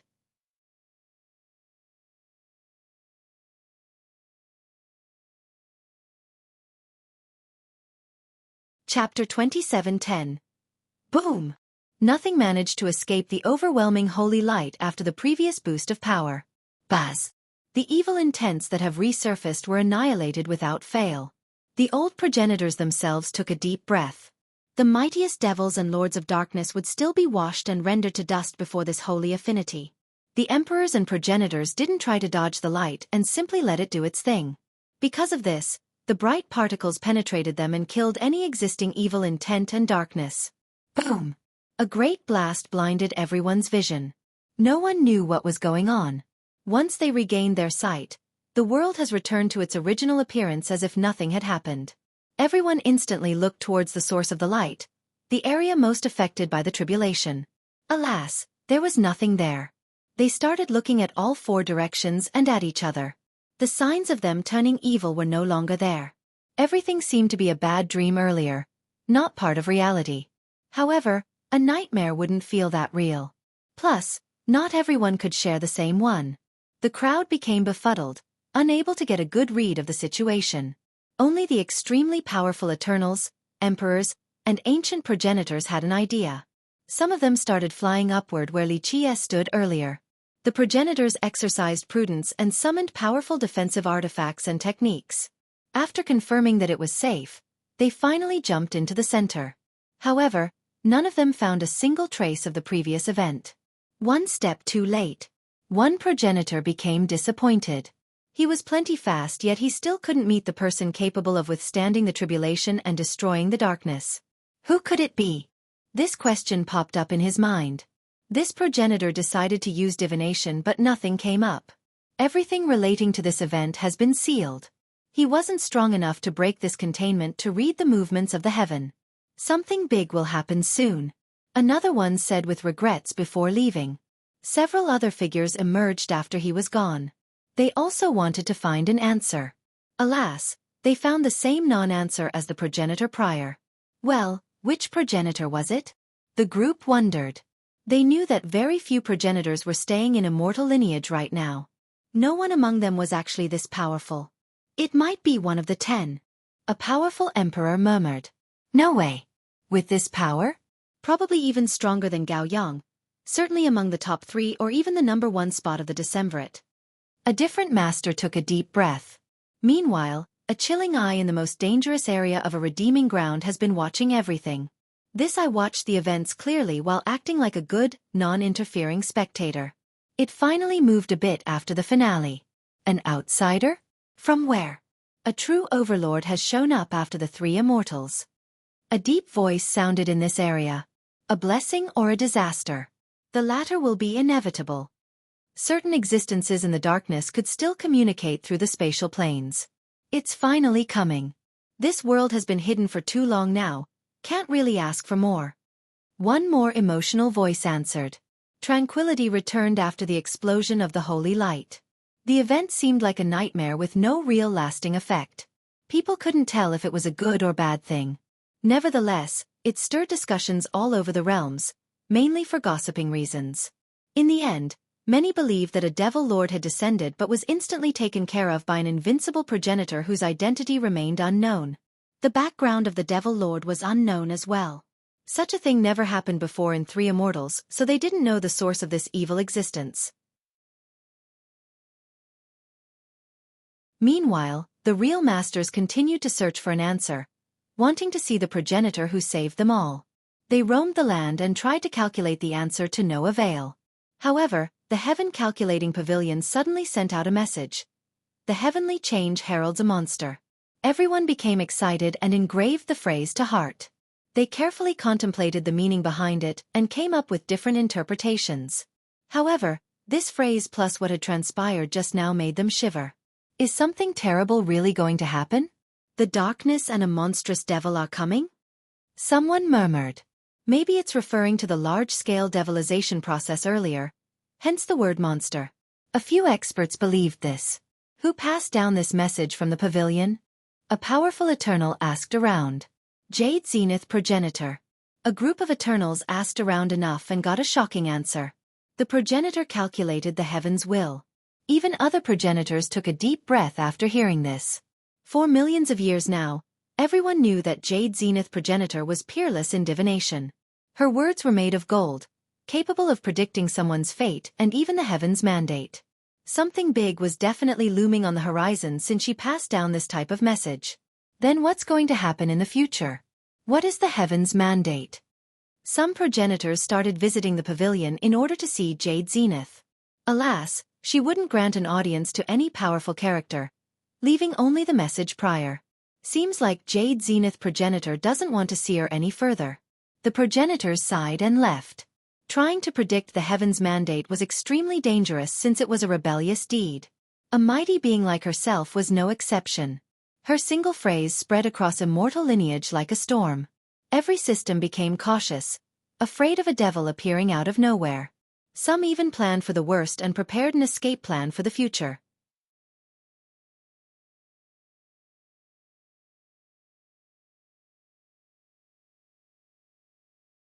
Chapter 27:11. The explosion of the holy light propelled Xueqi into immortal lineage and smashed him into the ground. Debris and blood splattered everywhere. Old man, why does fate bring us together again? Xueqi smiled wryly, seemingly unconscious.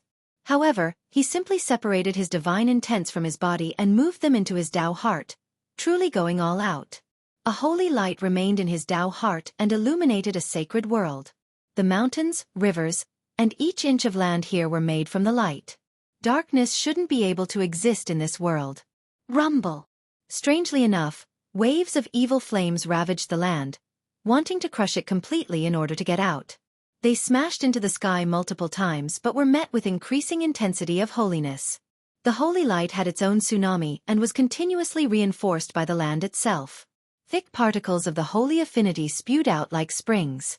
Numerous holy runes were also floating in the air to refine the torrential darkness. Of course, the other side didn't relent. He was a true lord of darkness and continued to push against the holy light with similar momentum. The dark affinity was as thick as squid ink and only got denser the deeper in. Light, once captured, wouldn't be able to escape.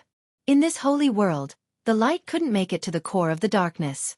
It needed to go one step at a time and clear out the perimeter first. If one could open their holy gaze, they would be able to faintly see a monstrosity looming in the core of the darkness. This was a supreme character being trapped by the 12 laws and 3 vortexes right now. Nevertheless, this existence still attacked the holy world, wanting to take it down along with Xueqi's Tao heart. A buzzing corrosion could be heard since the darkness has also turned into a cruel curse aiming to devour Xueqi's Tao heart. However, the light was protecting him by refining it away. Rumble! Offensive attempts from multiple fronts failed to affect Xueqi's Tao heart. Nothing in the world was tougher than his Tao heart, so he led this monstrous being here. He wanted to take the person's dark laws and turn them into a seed. On the other hand, the dark being wanted to take over Xueqi's body and fell into this trap, perhaps knowingly. This being was just too strong and could take down any progenitor. People considered invincible by others were only ants in comparison. Power led to overconfidence and arrogance. Plus, the dark being truly desired Xueqi's body and needed to take down his Tao heart anyway. Unfortunately, This resulted in an unfavorable situation. As for Li Qie, he needed to make this risky move as well because his Dao heart was his best weapon. The only thing he could use to imprison a supreme character of this level. I will break your Dao heart and take your body. A roar came from the darkness.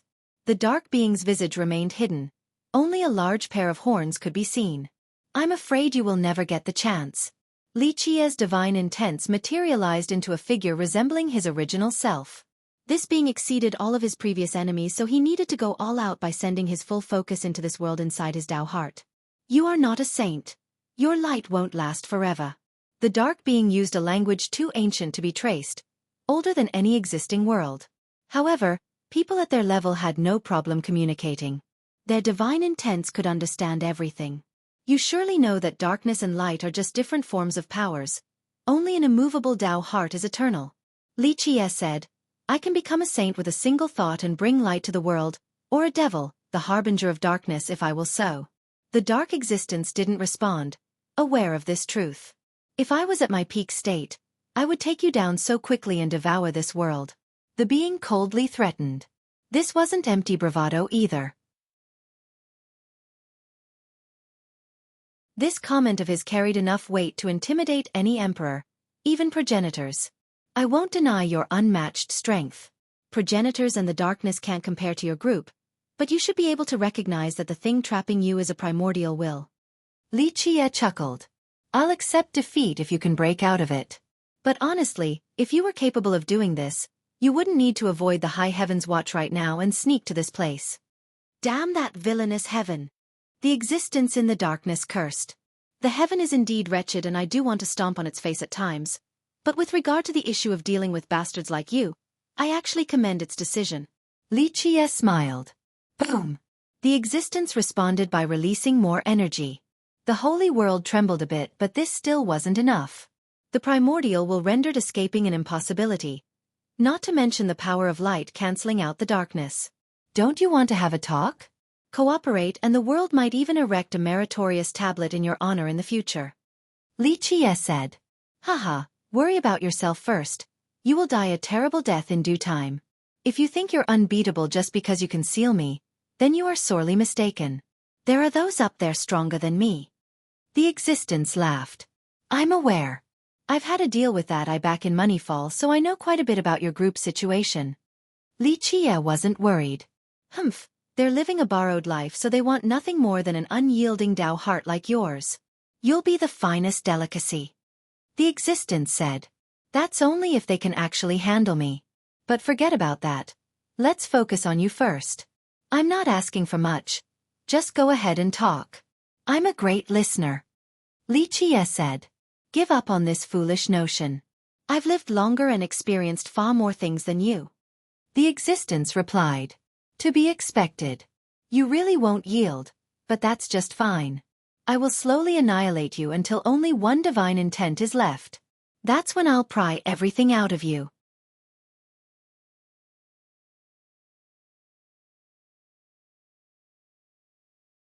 Chapter 27:12. The dark existence only answered with retaliation. The darkness became ferocious and wanted to flip the holy world over with even more monstrous tsunamis. The waves of onslaught resulted in disappointment and failure, unable to corrode Li Qie's Dao heart. As long as his Dao heart stood strong, this dark existence would never be able to escape to the outside, forever subjected to being withered down. This seemingly swift process was extremely dangerous. The existence was of a level far beyond progenitors, standing at the very apex of history. In fact, it alone could take on multiple progenitors at the same time. This meant that emperors and eternals were nothing more than ants in its eyes.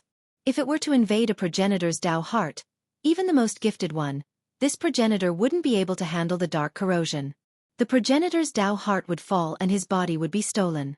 Unfortunately, Li Qie's Dao heart was special too. Moreover, it was trapped by the primordial wills and couldn't get out. It seemed that its fate has been sealed. What are you hoping to accomplish? The dark being asked. What about you all? Li Qie chuckled. Wait, let me guess, I have seen your actions before from the eye. Your pursuit is very simple, just immortality, and you would do anything for this goal with wanton regard for the rest. Haha, same for you. The existence snorted. Isn't that your pursuit too? You have reigned the world for ages in the past with total authority, but that's only ephemeral in your eyes. You wish for immortality just like us. You're wrong there. My pursuit is not to become an immortal with everlasting life. I only want an answer. Li Qie smiled. An answer? It doesn't exist. No one can give it to you just like how no one gave one to us. However, the real answer is in your heart. Immortality. An immortal touches my head and ties my hair, granting me everlasting life. Tell me what an immortal is then. Li Qie chuckled. We are immortals, and you will be one too. The existence said. You all are pseudo-immortals at best. Li Qie said flatly. Then who are the real immortals in your eyes then? The existence didn't become angry and spoke as if this was only a Tao discussion. Li Qie didn't respond. If your definition consists of everlasting life, then we are immortals. True immortals since we can't be destroyed. The existence said. Really now? You think you're indestructible? Li Qie chuckled. Try if you're skeptical. Even if you destroy me, I'll still be eternal as long as I have one strand of essence left. The existence spoke nonchalantly and with confidence after calming down. I will since I have plenty of patience. Li Qie smiled. So what if you can get everything you want from me? You'll become one of us, living for immortality. As you have said earlier, an immortal touches my head and ties my hair, granting me everlasting life. I'm the one teaching you how to become an immortal. The existence asserted. You sound quite confident. Li Qie said. Though we are outside, we are also existing with the heaven and earth for an eternity. We have seen and experienced far more things than you. I have witnessed those even more gifted with greater determination than you.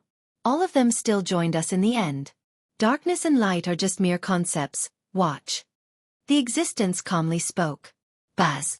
All of its ink-like darkness suddenly turned into a holy brilliance. Inside the glorious waves of light stood this existence, still shrouded by the blinding light. It no longer chose to attack Li Qie's light but tried to meld into one with him. Li Qie's holy light didn't hold back and still suppressed its brethren, not allowing a fusion to take place.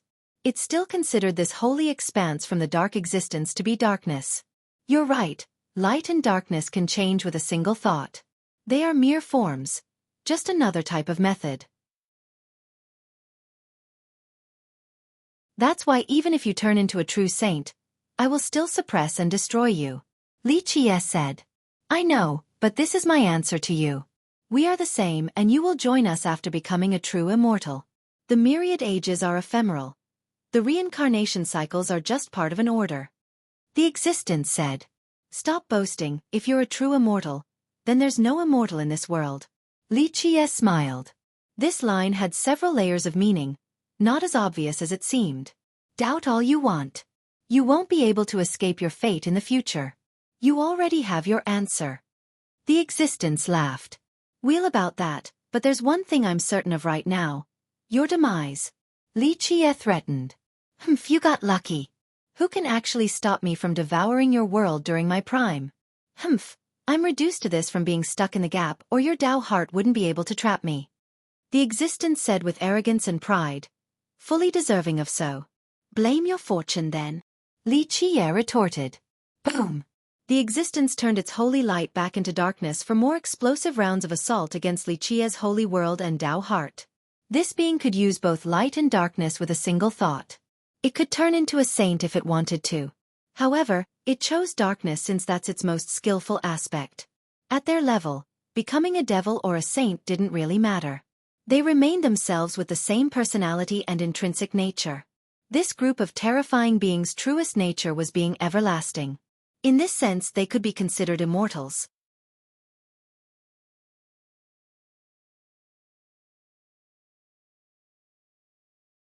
Chapter 27:13. Meanwhile, the actual Li Qie fell into a deep mountain and left behind a pit. After a single night, vines and trees started growing around it, culminating in a forest. He landed on a system named Immortal Devil with quite an origin. Its progenitor had the title of Everlasting Forefather. The guy was very magical and could certainly back up this bold title choice. Rumor has it that he was the only person in history with a masterly understanding of the samsara, and the only one who will experience it.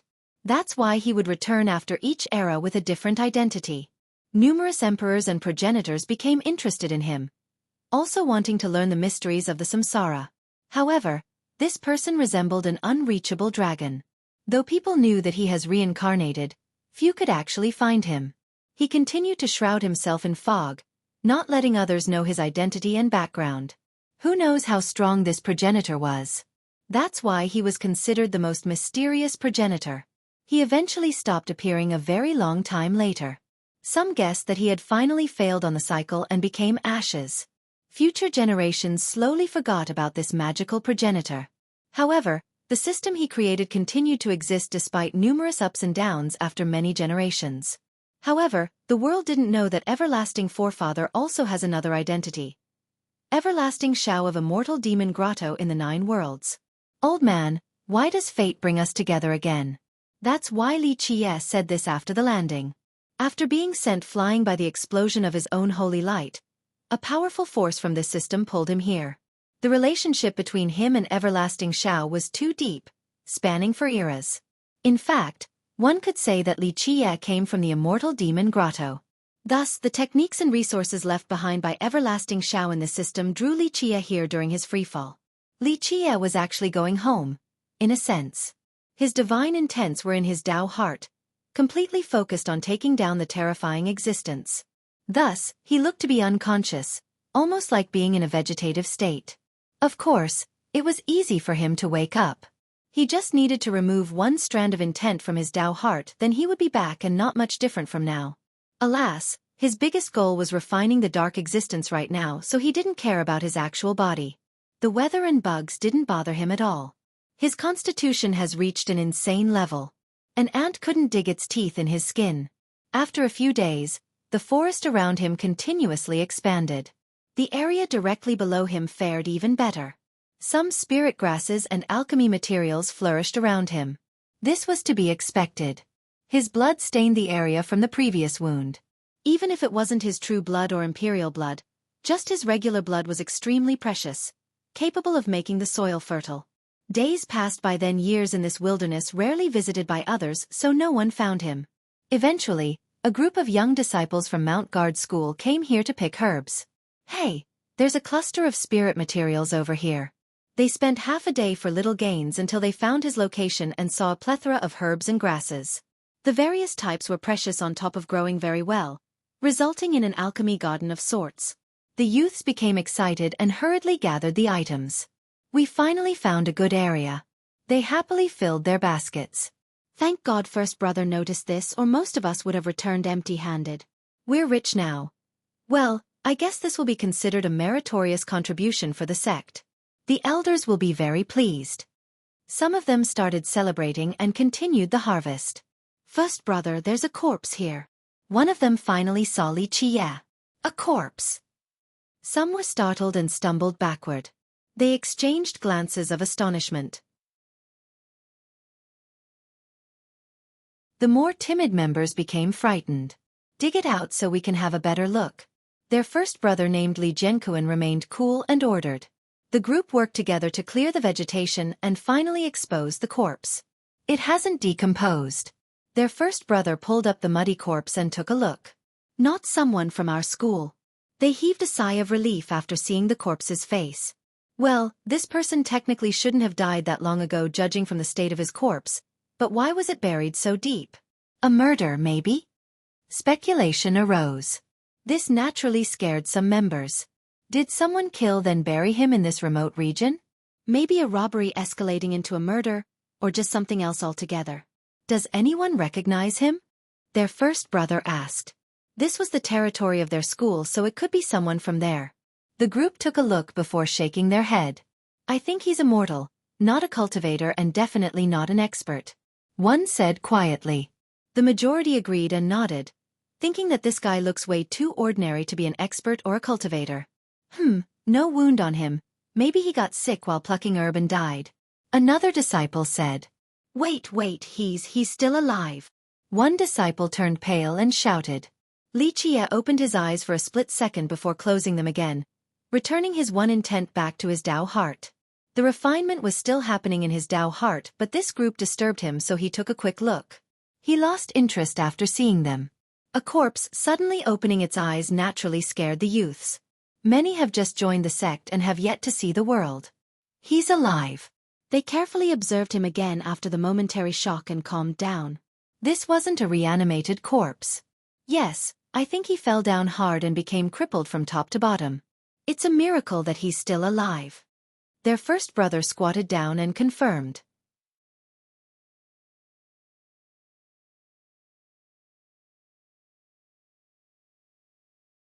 Chapter 27:14.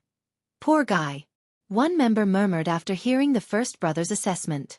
Right, he might have been here all alone for a long time now. Maybe he has no family, so no one looked for him. Another shook his head. This is a miracle already. I think he's in this vegetative state thanks to the spirit medicines around him. The dew and pill energy are keeping him alive. One more added. The majority agreed with this statement. After all, a mortal shouldn't stay alive for this long in this state. It had to the abundant precious medicines and their spirit energy keeping him alive. Otherwise, this mortal sticking around here for this long? Even if the beasts were to spare him, he would have died from starvation anyway. What should we do with him? One disciple asked. The youths didn't know what to do since they were inexperienced. How about we bring him back to the sect and let the masters decide? His friend suggested. Who is carrying him back? And what if there's no resolution afterward? Who's responsible for taking care of him? A different disciple immediately responded. The group became quiet. Though their sect wasn't a big one or anything, they were still cultivators. Whether strong or weak, they still considered themselves superior compared to a mortal. Who would be willing to take up this task? After bringing him back and he still has some family members nearby, then it would be easy. But conversely, their masters might make the one who brought him back responsible for taking care of him. That would be very troublesome since it might last for decades. Why not just leave him here and ignore him? He's not a disciple from our school, a complete stranger. He's the one who fell. It's not like we did this to him. One member said. The last line was meant to make them feel better about doing so. The group started pondering. This wasn't actually a bad idea. After all, this mortal had no ties with them. I don't agree, he'll be eaten by wild beasts right away if we leave him here. One of them stared at Xueqi and couldn't do it. Who is responsible when it comes down to it after we take him back? A slightly older disciple deepened his tone. Once again, no one was up for the task. They needed to focus on cultivation and finding the Tao. How could they waste their precious time on a stranger? Kill him. Finally, their first brother offered a suggestion. Kill him? We shouldn't. Someone in the frightened crowd disagreed. They have killed before, but only enemies. It seemed unsuitable for them to kill someone in a vegetative state. If we don't kill and just leave him here, he'll only suffer even more. It's only a matter of time too, so a sword is a better outcome than being bitten by insects and eaten by beasts. Make it easier on him. Li Jianquan had weathered more storms than the rest, so he revealed his hardened perspective. Though the disciples didn't vocally agree, they found logic in his suggestion. Perhaps killing someone in this state was actually doing him a favor, delivering him from this horrible fate. If no one objects, then let's do it. Jianquan looked around and declared. The group answered with silence since no one wanted this trouble. Jianquan slowly unsheathed his sword, revealing a bright glint. Senior brother, I'll do it.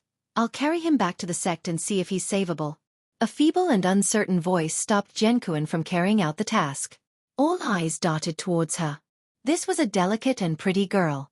Her expression looked nervous outside of the unyielding flash in her pure and spirited eyes. Junior sister. An older female disciple pulled on her sleeve after hearing this. She couldn't handle the spotlight and hastily lowered her head. Junior sister Gua, you shouldn't. You don't even know him. Another senior brother disagreed.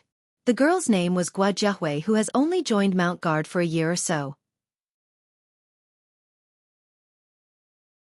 Her talents were average. She didn't stand out that much compared to the rest and lacked meritorious achievements. All in all, a very forgettable disciple. Are you sure? If you bring him back, you will take care of him, since if you throw him out later, it will be bad for both you and the reputation of our sect. Do not do this if you lack the determination. Jianquan turned towards her and advised. The seniors all stared at her, thinking that she was making a bad choice. Junior sister, don't do it. Others might gossip if you bring him back, and it'll only be a waste of your time too. Spend it on cultivation, not a mortal. A sister next to her said. She's right, why add unnecessary trouble? If you can't bear to watch, then leave first. Senior brother will do it afterward. Another brother added. Junior sister, rethink this because this might waste several decades of yours if he actually stays alive for that long. The group started chiming in. Xueqi hesitated after being bombarded. She knew they were right too, and plus, this man was a stranger. She looked over at him. His face was still dirty and covered in mud. Alas, his features actually made her think of someone and felt a sense of familiarity. I've made up my mind. I will be responsible for him. She gritted her teeth and said before heaving a sigh of relief after making a big decision. You're too kind, junior sister. Her seniors shook their head and stopped. They have said enough already. Everyone knew that bringing this person back would only slow her down, hindering her future. I won't say anything else if you wish to do this good deed. However, from now on, he is your responsibility. Jianquan sheathed his sword and nodded. Yes. Xueqi didn't regret her decision and came to prop Li Qia up. Her close friends offered their assistance. Our mission is complete. Time to return. Jianquan looked at the group and ordered. The rest followed behind him with Xueqi carrying Li Qia all the way in the back. Fellow sect members occasionally helped her. Though many disagreed and found her decision strange, she didn't say a word back and quietly carried Li Qia back to the sect.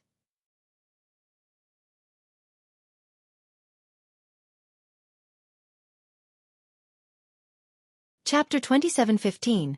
The group finally made it back to Mount Guard School and instantly reported to their seniors. The once famous sect has fallen into a third-rate one, far inferior versus its peers. It used to be an authority figure in all of 3 immortals, not just in immortal demon system. It also reigned over this system for a long period of time. Its name had an impressive history. As long as one was within the territory of the sect, they could always see a towering mountain reaching the sky. It looked to be the center of the world. It wasn't the tallest one in the system, but it looked like the imperious king of all mountains. The mountain didn't have a name, but according to the legends, there was a cave at the very top with the name Immortal Demon. Everyone knew about this particular cave since it represented Everlasting Forefather. The sect got its name from protecting this mountain. Its progenitor was a disciple of Everlasting Forefather. The progenitor usually cultivated here back during his era. Thus, this disciple decided to create his own sect here in order to protect his master. But why would an incredible progenitor need protection from his disciple? According to the rumors, Everlasting Forefather would come back again in this cave after each cycle. Thus, Mount Guard's greatest responsibility was to be there for that moment. When the progenitor was experiencing the various cycles, Mount Guard also stood at the height of its power, producing numerous Everlasting and Emperors. No one could touch them at that point. They served as guardians of their progenitor and defended the system as well. Unfortunately, the forefather eventually disappeared and his samsara cycles stopped. The sect gradually weakened afterward before falling off the cliff completely. The once strongest sect in Immortal Demon became a third-rate one. Nevertheless, the subsequent generations still protected this place. They would have official yearly ceremonies to worship the mountain and their progenitor.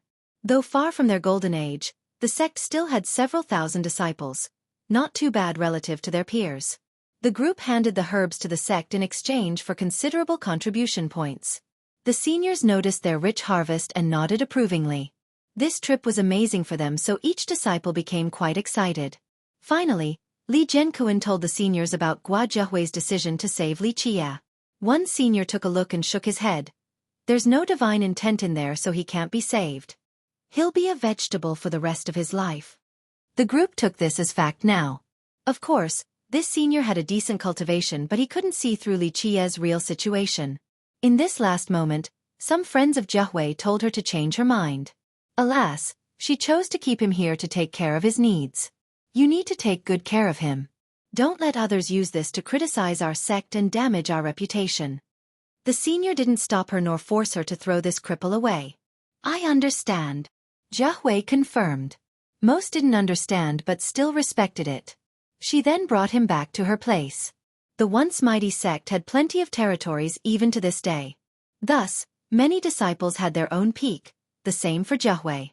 It wasn't a special location or anything, but she still had freedom here. The first thing she did was cleaning him up.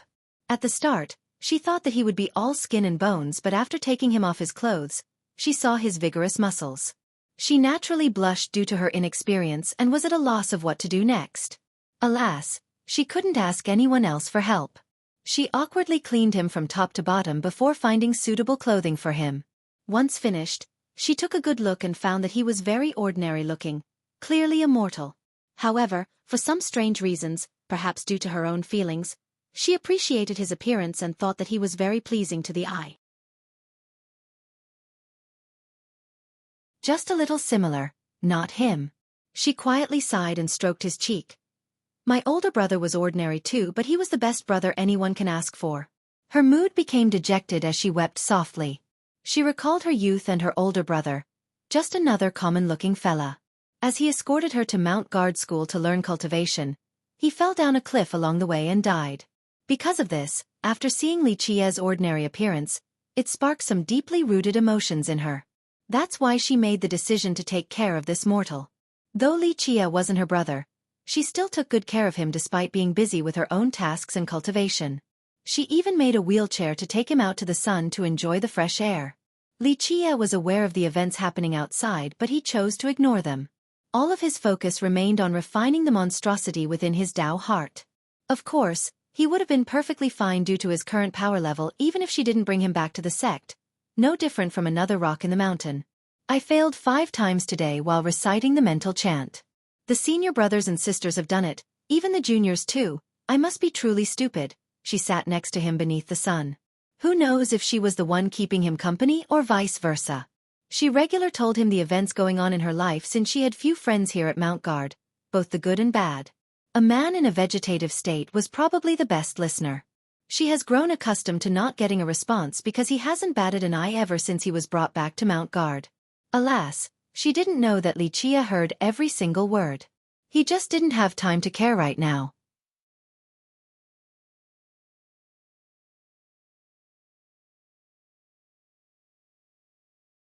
Chapter 27:16. Xueqi's decision to take care of a cripple like Xueqi truly perplexed her fellow sect members. A few gossiped and criticized her while most thought that she was too kind-hearted, throwing her precious time away in the process. Cultivators truly valued their time. None would want to waste a single second, let alone on a crippled mortal like Xueqi. Her innate talents weren't exceptional either, so she should put in more effort and time for cultivation. Otherwise, her peers would surpass her, even the juniors who joined the sect after her too. At that point, she would be abandoned by the sect. Some have convinced her to forget about Xueqi and take him down the mountain, then pay a regular household to take care of him. Alas, she continued on her stubborn way. In the beginning, he looked similar to her late brother.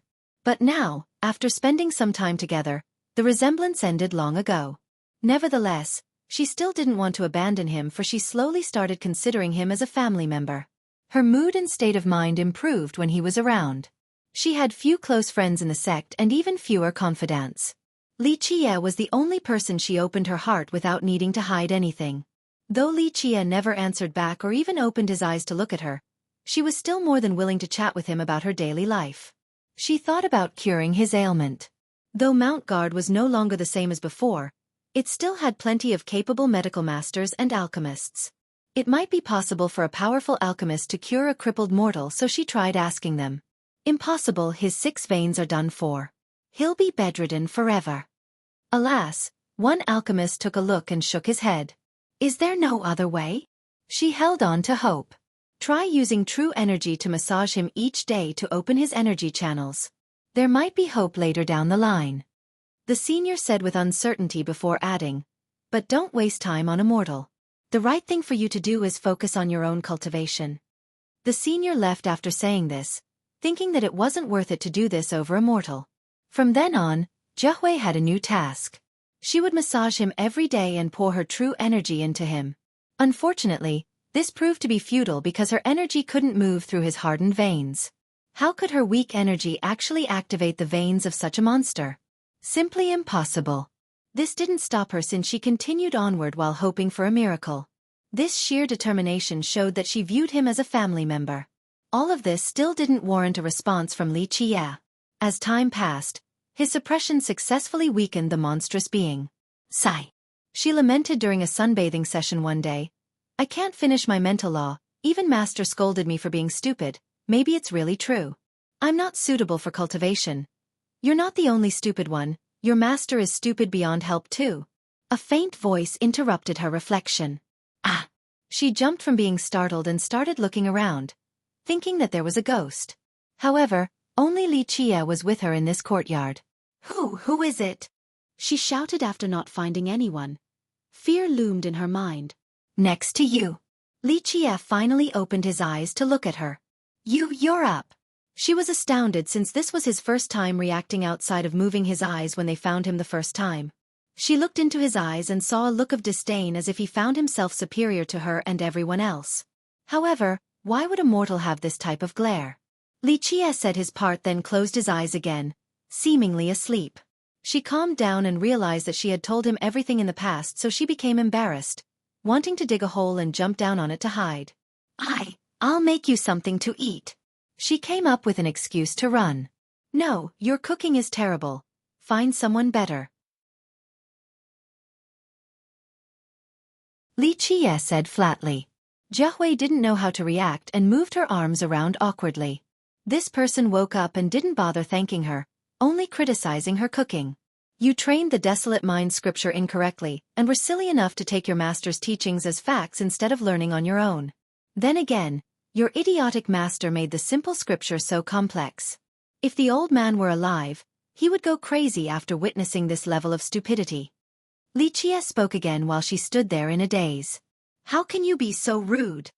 She became angry after hearing this criticism of her master. Her master didn't mistreat or punish her despite her mediocrity.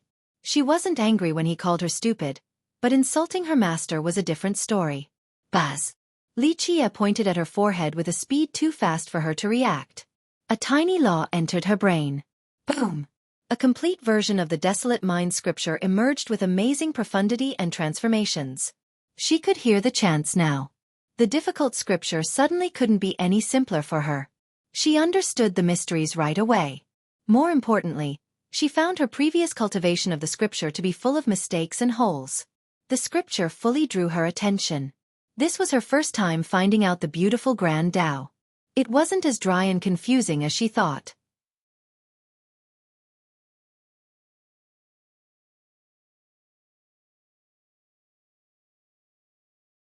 Chapter 27:17.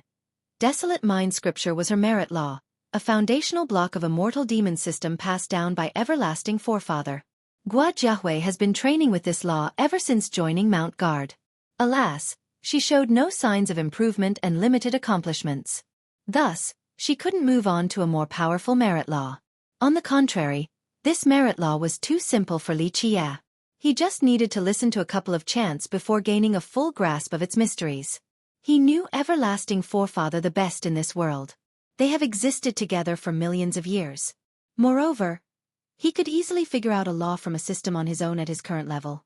Unfortunately, this proved to be an arduous task for Xueqi, something that could affect her future. In this second, she felt a door opening inside her mind, allowing her to see a whole new world. The light from there illuminated her path.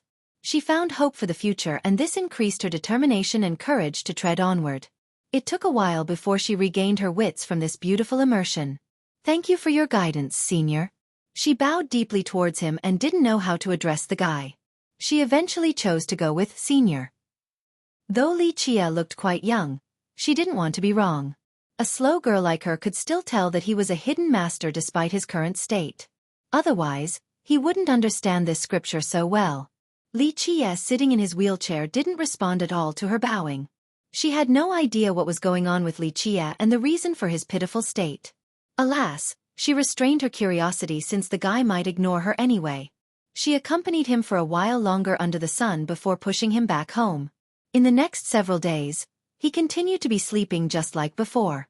She realized that he might not be in a vegetative state but couldn't come up with another answer.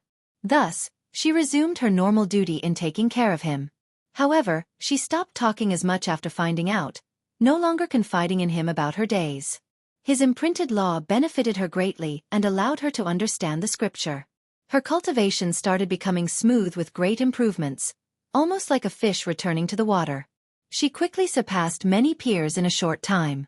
Her master praised her many times, thinking that it was a little miracle and that it was thanks to his teachings. With this, her state of mind naturally improved, and this also played a positive role in her cultivation. On this night, she and Li Chia observed the stars. Normally, she would be talking non-stop to him right now. Alas, she became afraid of him after the previous awakening. "Why aren't you talking anymore?" Li Chia suddenly asked with his eyes open. "Say, Senior." She was still startled but fared much better than last time. "You're awake now?" She thought that he was alternating between consciousness and otherwise. "It has been peaceful without your yabbering," Li Chia said. "I'm afraid of disturbing you, Senior." She became awkward and lowered her head. "I'm only 18, so don't call me Senior. You may call me Young Noble instead." Li Chia closed his eyes. The girl wanted to chuckle but didn't dare to. Her lips curled into a faint smile. "Yes, Young Noble." She nodded, finding herself to be very obedient before him for some unknown reason, even though he couldn't move at all. Li Chia seemingly had a natural dominating affinity over other living beings. His words must be obeyed even though he didn't exert an imperious aura right now. This made Xueqi feel quite strange. This brief conversation relaxed her. She slowly got used to his style and became normal again, chatting with him while taking care of his daily essentials. She didn't mind a lack of response from him, thinking that he has entered a deep slumber once more. She didn't know when he would wake up again and wanted to help.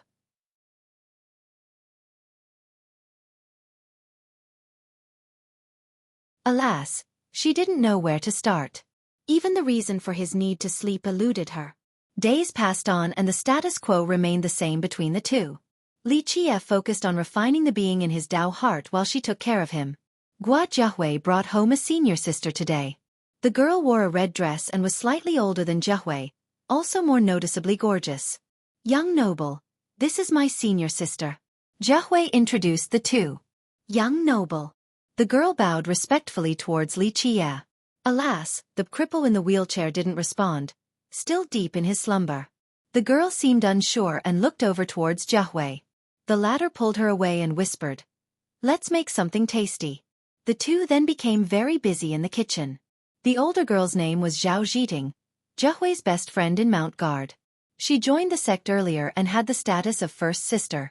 Xueqi didn't stand out in any way, so most peers didn't give her the time of day. Only Zhao Zhiting watched over her like a sister and helped her with various matters. They slowly became friends and sisters as a result. Zhiting had better talents, so her cultivation was also stronger than Xueqi. However, Xueqi improved by leaps and bounds in recent days and almost caught up with her. This made her very curious.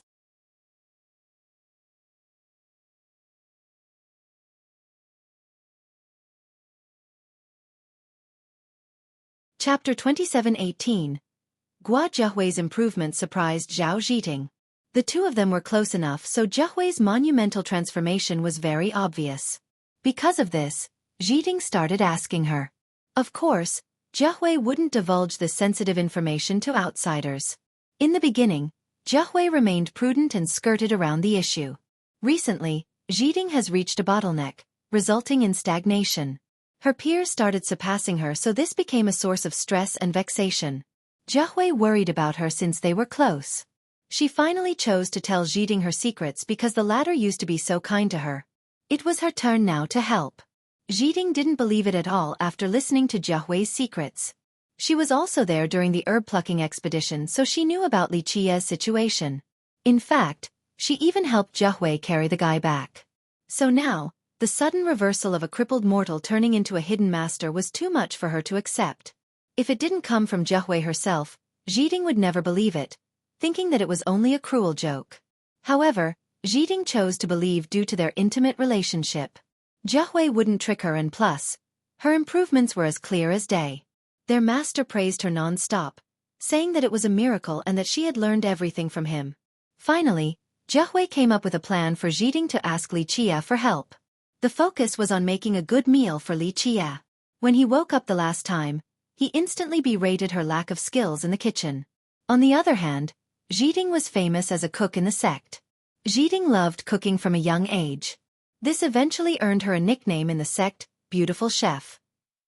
She had no choice but to ask Li Qie for help since her own master had tried to guide her several times to no avail. All of her hope was placed on Li Qie now. Xueqi visited each day to take care of Li Qie. She racked her brains coming up with her best dishes, hoping to win Li Qie's grace. Time passed and she earned nothing since Li Qie continued to be unresponsive. Xueqi started wavering after a while, wondering if Li Qie actually had this ability. Maybe he wouldn't wake up again since Xueqi wasn't certain of a timeline either. Nevertheless, she pressed onward and continued to serve Li Qie with Xueqi. She treated it as a trial of determination and perseverance, no different than cultivation. The possibility of failure was present in both tasks, but one still needed to do them. The days went on. They have grown so accustomed to the task that even Xueqi started chatting with Li Qie about her problems. Just like any other day, Xueqi also put a lot of effort into making a table full of good meals for Li Qie. "Your food has been terrible recently." A faint voice resounded next to her. This naturally scared her, but luckily, Xueqi has warned her before or she would have dropped her tray. "No, young noble," she stammered and saw that his eyes were still closed. She thought that maybe she was only hearing things and watched with bated breath. "You're not imagining it." Li Qie finally opened his eyes. This scene completely won Xueqi over. She truly believed Xueqi now. Why? Prior to this, she had doubts because of Li Qie's dormancy. She slowly became accustomed to this and thought that it no longer matters whether he wakes up or not. This was a test for herself, a period of reflection. Now, his gaze alone made her feel insignificant like an ant. She had no choice to look up at him despite his current state and ordinary appearance. This gaze of his encompassed all living beings and everything else. "Xueqi greets you, young noble." She calmed down and respectfully bowed her head. Li Qie closed his eyes again. Xueqi didn't know what to do. She opened her mouth several times but nothing came out, worrying that Li Qie has fallen asleep again. "You wish for pointers from me, right?" Li Qie broke her awkwardness while just sitting there, not bothering to open his eyes. "Yes, young noble." She nodded her head repeatedly like a chicken pecking for grain. "I already have," Li Qie said. "You have." She became frozen and carefully recalled her experience. Alas, this was his first time reacting to her. "I'm afraid I'm too foolish to understand," she eventually answered. "Are you persevering right now? That's the whole point of cultivation. Riches after enough accumulation. Can't you tell that your mentality has changed versus how it was in the beginning?" He said flatly. She carefully thought it over and agreed. In the beginning, she came here for help with an urgent mindset wishing for success. His lack of response truly made her question the process. Alas, as time went on, the sense of urgency and need for success gradually decreased. The process became a part of life instead. Her mental state calmed down by quite a bit. Though she still couldn't break through the cultivation bottleneck, she didn't mind it as much and had enough determination and confidence to eventually make it. "Right, but I still can't find clues about reaching the next level," she said. "Then go stir-fry some more vegetables," Li Qie said. Stir-fry. She didn't know what this has to do with cultivation. What's the most important thing to keep in mind while stir-frying vegetables? He opened her eyes and asked. "Fire and temperature." She answered right away. "Correct. As a cultivator, what can you use to control the fire so that the temperature is precise to the finest detail? Have you ever thought of this?" Li Qie asked. She stood there in a daze. "Use your fire mastery for cooking. Your encroaching flame scroll is exactly that. Why do you like cooking so much? It's because you feel close to the flame, yet you have never thought about incorporating cultivation into cooking." She started contemplating. Encroaching flame was a great merit law of Mount Guard. Using this technique for cooking seemed to be wasting it, like appointing a talented person to a useless position. Her master might become infuriated thinking that she was besmirching the ancestors' invincible merit law. However, she also agreed with Li Qie's logic, something she had never considered before. Go feel the fire and understand its transformation, and you will see where the bottleneck is. Li Qie said. Feel the fire, His few words truly stirred her emotions and opened a door for her.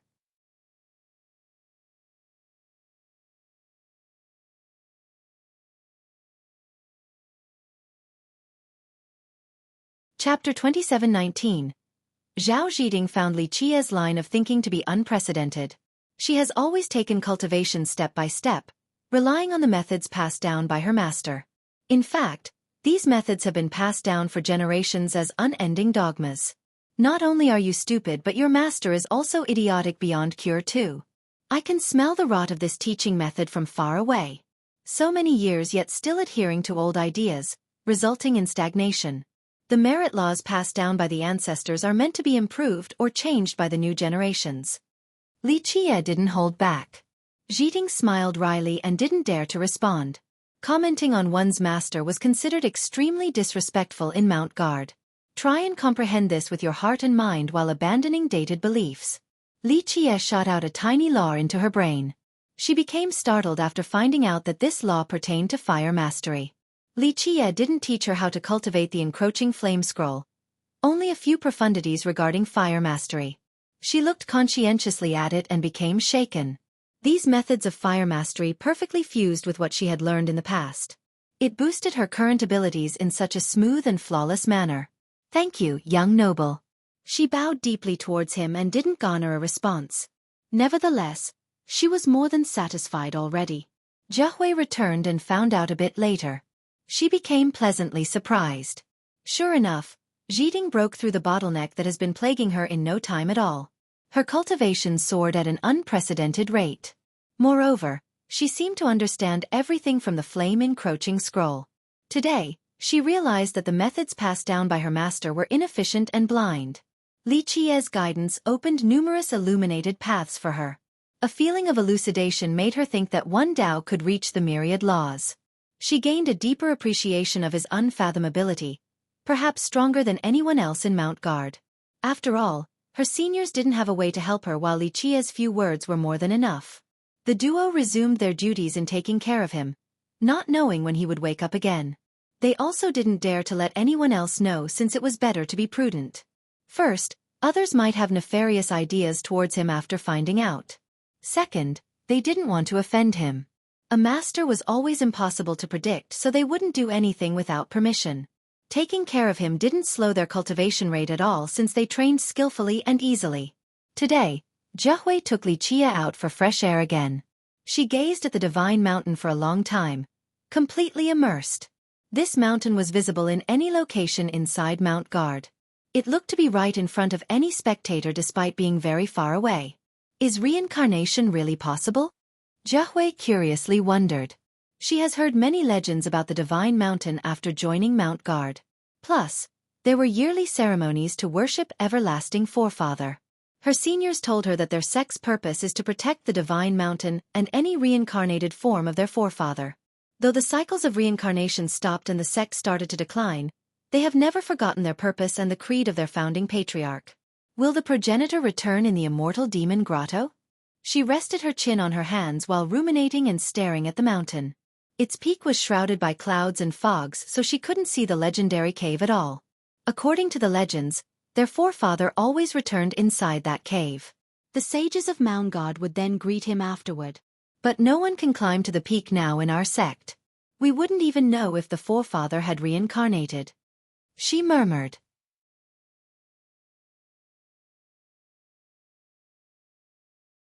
Because of the current state of declination, not a single member of Mount Guard was capable of reaching the top of the Divine Mountain, let alone entering Immortal Demon Grotto.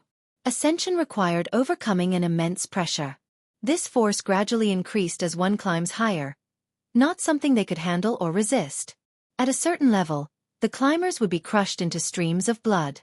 A very long time ago, they had ancestors capable of entering the cave. Alas, after the last sage passed away, not a single newcomer could accomplish this task. Of course, great masters have tried in each generation. This only resulted in failure. Later on, their descendants had no choice but to give up, realizing their lack of abilities. Reincarnation won't happen again. Li Qia's voice lingered by her ear. Young noble. She didn't expect him to wake up at this moment and became excited. Li Qie ignored her and stared at the mountain. His eyes became profound, perhaps capable of peering through the boundless realms. For some reason, she suddenly felt sad, perhaps influenced by Li Qie's mood. "Old man." Li Qie gently sighed and said, "There's no doubt that you're a son of a bitch, but I can't deny your distinguished accomplishments as a pioneer." Everlasting Forefather and Li Qie had a complicated feud in the past. Alas, he was dead now, so animosity no longer existed. Few could persevere on this path. The most brilliant and the strongest have tried, but a majority usually fell into temptation. Unlike you. A son of a bitch worthy of respect. Li Qie said. The death of Everlasting Shao wasn't the death of an enemy to Li Qie, only the death of another adventurer on this path. This arduous path winded forever, and the travelers could die at any moment, or worse, sinking into depravity. Pain and agonies tormented his eras, but Everlasting Shao still didn't give up even when everything else has turned to ashes. He searched for possibilities and methods. For example, this system was one of his experiments. He tested with the samsara cycle in order to accomplish the impossible. That's why he came to 3 immortals, hoping for both an answer and finding the things he wanted. Unfortunately, 3 immortals didn't have them, so he had to leave for his own world. That's why the reincarnation cycles stopped in the Divine Mountain. Finally, Everlasting Shao went all out just once. The result was obvious. Absolute failure and destruction. Luckily, this system in 3 immortals could still be considered as his legacy.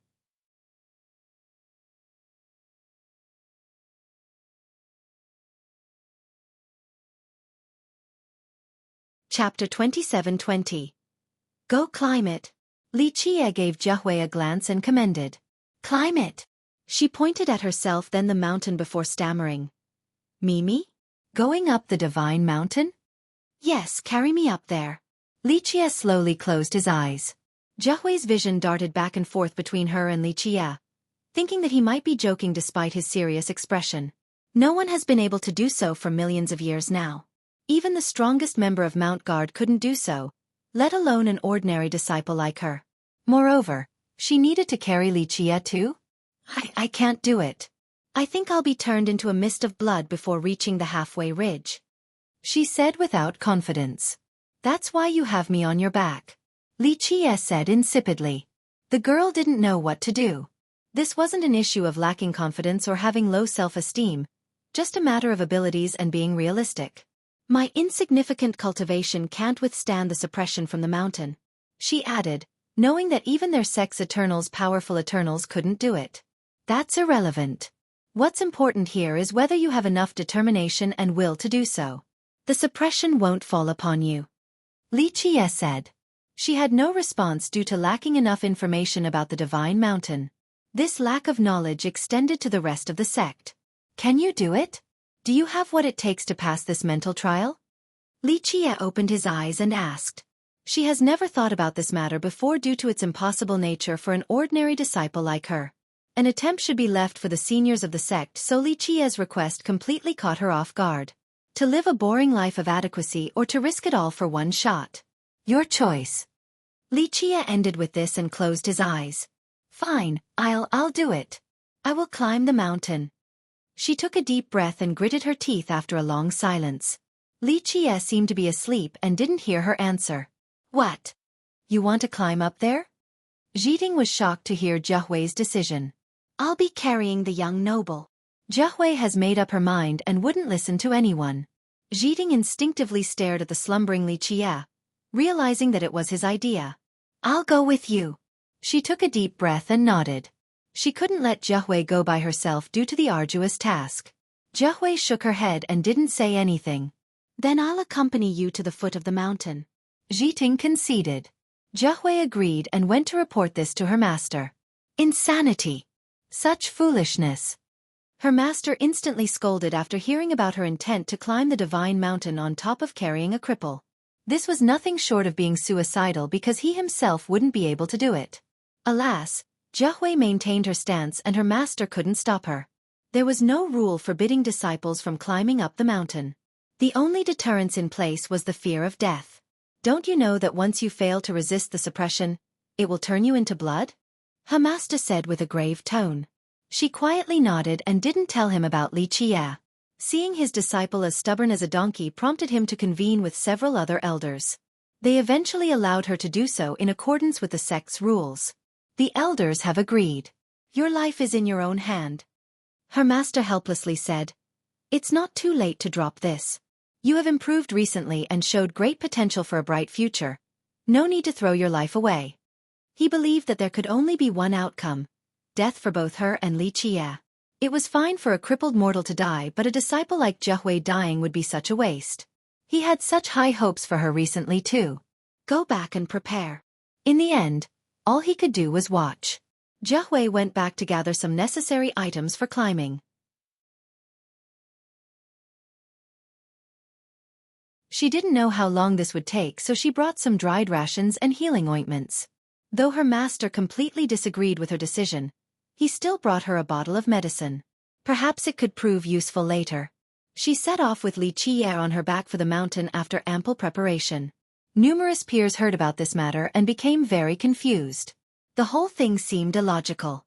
The task alone was impossible enough, but she wanted to bring a mortal too? So ignorant, she doesn't know her own limits. Some criticized her choice. Xueqi wasn't popular in the sect, but this climb of hers created quite a stir. Alas, very few actually cared about her well-being. Those close to her tried to dissuade her from being so crazy, but she maintained her decision. No one else could do anything about it. Only Xiding didn't try after finding out that it was Li Qie's choice. It would be a good test for Xueqi. Thus, Xiding also aided with the preparation process. She put more effort into helping Xueqi than she would for herself. She even gave Xueqi her weapons and treasures. Those close to her came to see her climb. Of course, plenty of disciples came to watch the fun too. She's insane, going up there with such meager power. One senior brother shook his head. Well, junior sister Gua is a weird one. First, taking care of a cripple for no reason, then climbing with him up the divine mountain? There must be something wrong with her mind. Another senior sister sneered. Shut up. Li Jianquan shouted. There's nothing wrong with saving him. Junior sister Gua is just a kind person. He paused for a bit before continuing. Those who dare to climb the mountain are full of determination. Few have the courage to even attempt this. He was the first brother of the sect and had a better vision compared to the others. No one else dared to say anything after this. Don't force it if you can't go any higher. No one will laugh at you. In case of danger, just throw that person away and run. One close senior sister quietly told Xueqi while seeing her off.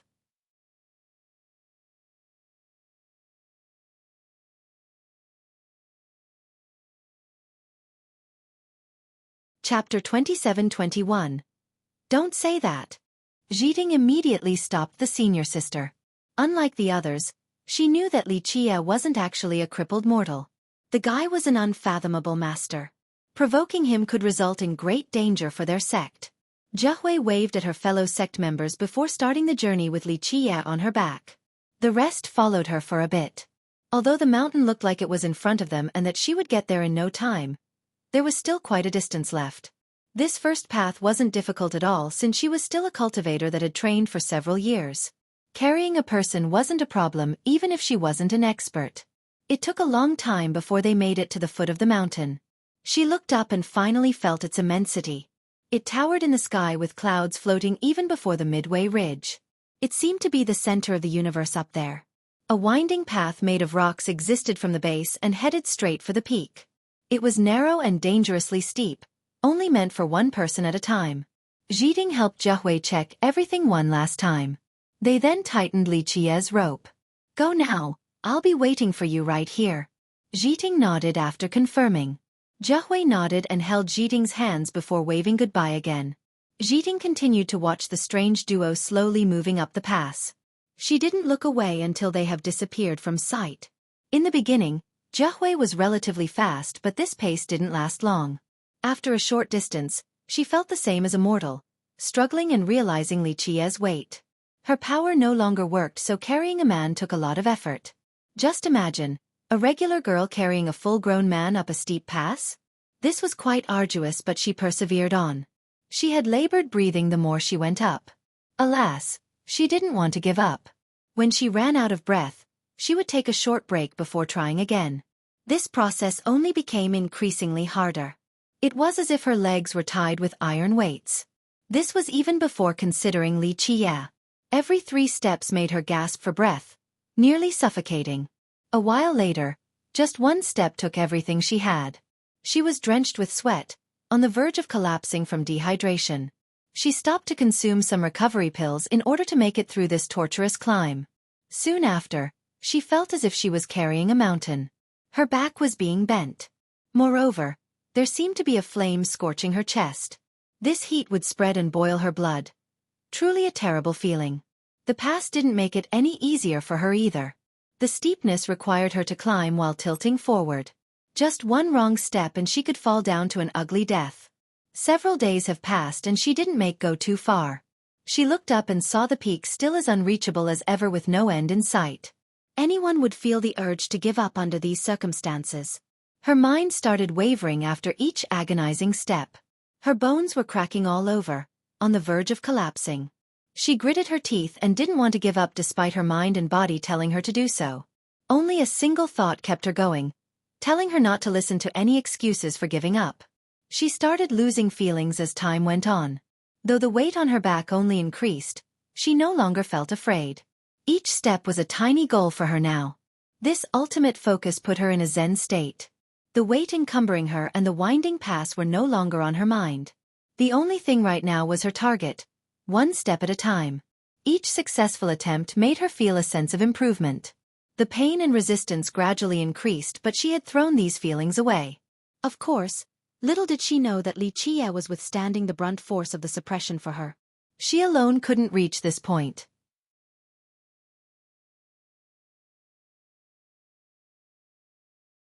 The suppression at this level would have instantly rendered her into a bloody mist. Only a minuscule pressure got through Li Qie and landed on her. This wasn't enough to crush her to death, only perfect to stimulate her latent potential. Li Qie was controlling the amount of pressure that got through to the finest detail. It was nothing for Li Qie, but Xueqi still had a hard time with it. This torture seemed to be lasting for an eternity. However, as long as she remained unyielding, the pressure could force out her true potential and grant her a lifetime of benefits, akin to shedding one's mortal shell and bones for something far superior. The Zen state took away emotions and physical feelings. Hunger was solved with rations and recovery pills. Thirst was quenched with the springs along the way. Fatigue went away after resting by leaning against the cliff. This journey didn't end as long as she still has a sliver of physical power and consciousness left. Along the way, she wasn't aware of the pressure slowly growing and stimulating her potential at all.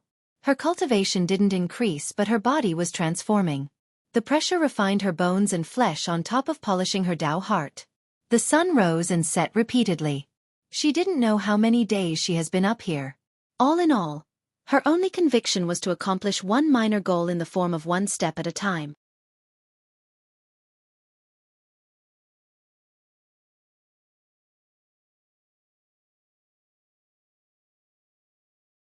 Chapter 27-22. The sun circled and the seasons changed. Xueqi continued to carry Li Qie towards the peak of the divine mountain, 1 step at a time. She exerted so much sweat and effort but was paid back with maturity. A transformation akin to a cocoon turning into a butterfly. She didn't even notice the cycle of the sun and moon. There was only a firm conviction in her mind. Reaching the peak. This mindset of hers grew stronger the more she climbed.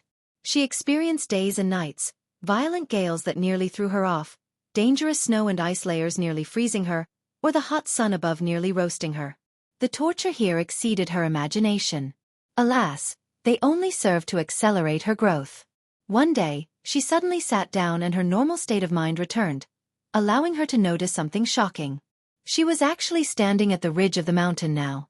It seemed like an independent world. Her sect was nowhere to be found. The mountains and rivers over yonder were gone too. This area looked like a boundless space with celestials hovering right above. She could reach up and touch them. She found herself insignificant in comparison, almost like a speck of dust.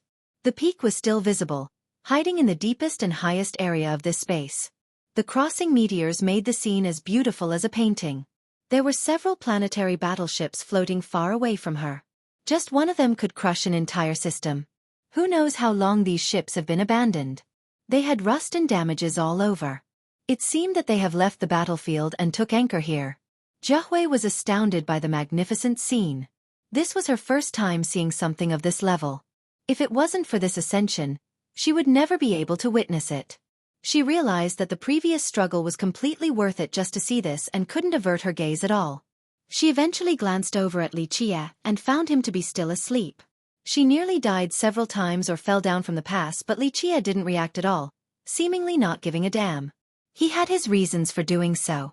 If she couldn't handle this little test, then she wouldn't be qualified to stand at the apex in the future and uphold the great responsibility.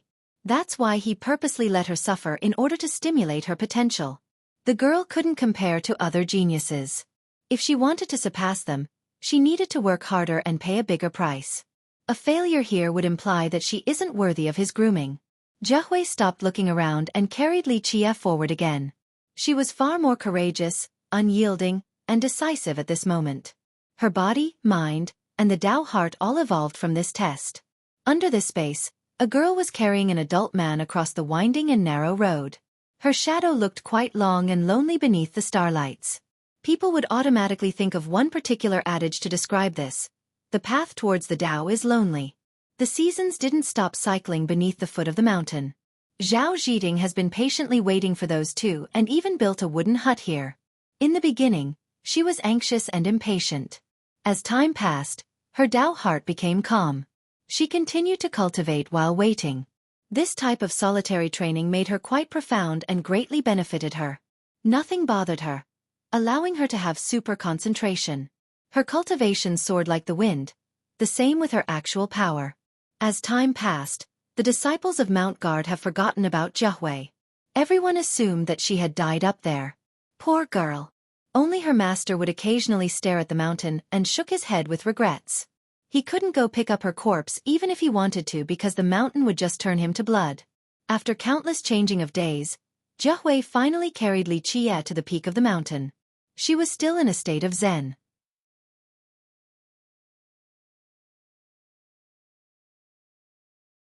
It took a while before her wits returned. She looked around and finally noticed that she was standing at the summit. "We're here, young noble, we're here," she excitedly told Li Qie, but he didn't react and share this moment of joy with her. She certainly felt happy but wasn't too crazy about it. Why? Because this was expected. She deserved this after putting in the effort and determination. She found herself to be standing at the top of the world right now. The Celestials and Grand Tao were all beneath her feet. She looked down and noticed that everything else was tiny in comparison. This was an unprecedented feeling, making her think that the arduous journey earlier was completely worth it. The whole thing felt like a very realistic dream. In the beginning, this was something she didn't even dare to dream of. Now, after the trials, she stood at the summit. She wanted to scream and celebrate, but she refrained from doing so. She gazed at the boundless space and eventually calmed down. She thought that she had matured, no longer the timid and cowardly girl from before. She took a deep breath and looked forward. There was a cave ahead, pitch black without any light. Immortal Demon Grotto. She knew exactly what it was.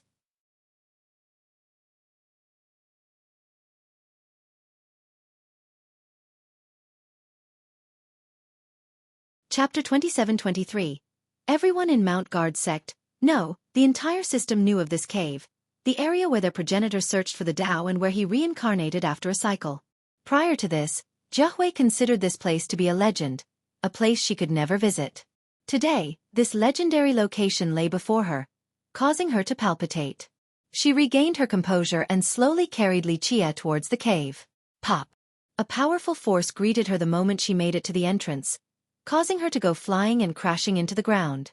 Light suddenly emerged from the dark cave. These faint barriers seemed to have numerous Grand Tao circling around them. Though they were faint, the barriers seemed to be the toughest things in existence. Nothing could ever penetrate them. Xueqi realized that there was a seal here, meaning that not everyone had permission to enter. She didn't know what to do, for she lacks the strength to break it. No one in her sect could either. Suddenly, a hand reached out from behind her, Li Qie's hand. He touched the barrier, resulting in pulsing ripples. His hand exuded numerous runes that eventually fused with the barrier. Pop! A noise similar to a balloon popping came about and the barrier disappeared. Young noble. Xueqi was ecstatic to see him up because he has been slumbering the whole time. Li Qie didn't open his eyes nor answer. He withdrew his palm and went back to before. Xueqi was used to this state of his and carried him inside the cave. She was stunned after entering, thinking that this was the wrong place. The famous immortal demon grotto looked just like an ordinary cave. There was no immortal energy and pulsing divine light. No merit laws carved all over the walls either. A cave similar to this one could be found everywhere in Mount Guard. Disciples of the sect would never believe that this was the legendary cave of their progenitor because of its unimpressive appearance. She calmed down and looked around only to see a person sitting in the corner. She became startled and took one step back. It was an old man sitting in a meditative pose. He wore a shabby robe and had no other ornaments. He had a stalwart stature. Just him sitting there gave a mighty feeling like that of a great mountain. His beard draped down his chest, looking quite heroic. The opening of his eyes seemed capable of intimidating the world. There was no aura on him. Perhaps he had been dead for a long time now because of all the dust on his robe. If one wasn't attentive enough, they would think that he was just a statue in the corner. Who is this? Xueqi wondered. Could this be their progenitor, everlasting forefather? She shuddered after this. However, she knew this couldn't be the case because their forefather had stopped his reincarnation cycle long ago. The old sages would have found him here in the past. Thus, she became curious about this old man choosing this place to die. She came closer in order to have a better look at the old man. She wanted to find out if he was a wise sage from Mount Guard from the old generation. Boom! The old man opened his eyes without warning the moment she got close. The entire cave was illuminated by his gaze. Ah! She stumbled backward since she thought he was dead. His eyes looked like two suns capable of melting everything. In the next moment, they became profound and able to contain the 9 heavens and 10 earths while deriving 3,000 worlds. He was stately without trying to do so. Despite not having a powerful aura, his eyes belonged to a supreme above looking down on the rest. People couldn't help wanting to prostrate. She took a deep breath and looked straight at his eyes. She wouldn't have the courage to do so in the past. Her Tao heart would have wavered, forcing her to drop down on her knees. However, the previous experience has polished her Tao heart. At the very least, she could stare straight at him now.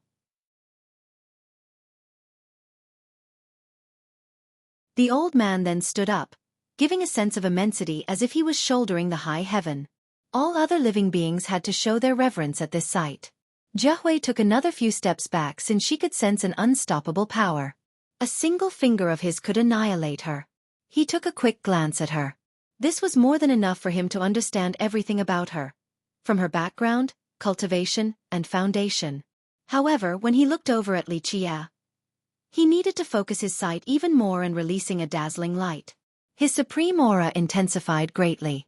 The gods and emperors would be suppressed before his presence. Xueqi couldn't withstand this pressure. Her legs became weak, on the verge of dropping to the ground. A hand touched her shoulder and instilled a warm sensation coursing through her entire body. It eradicated the pressure in entirety. Play nice now, don't scare the little girl. Of course it was Li Qie. Young noble. Nothing else in the world gave her a sense of security like his voice. She could finally breathe easily now with the pressure gone. The old man tried to see through Li Qie with his heavenly gaze. Alas, he didn't see a single clue. The guy was clearly unfathomable. No one else could fully judge him. To the rest of the world, he was an untouchable existence. That's why he could tell that Li Qie was a terrifying being, not a person to be trifled with. The guy was at a far higher level than him. One would be hard-pressed to find someone stronger than the old man in this world. However, this youth was clearly above him. The worst part was that he knew nothing about this person. Where are you from, Tao brother? He took a deep breath and withdrew his gaze before bowing respectfully.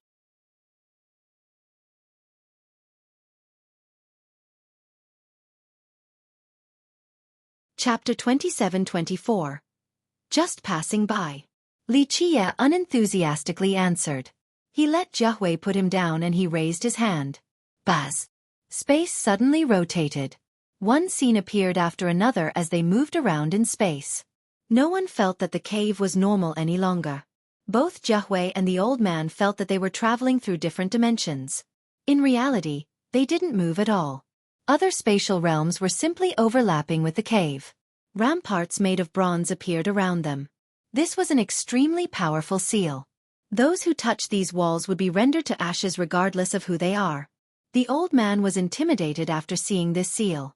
These spatial stacks resulting in this seal were definitely at the level of an immortal progenitor.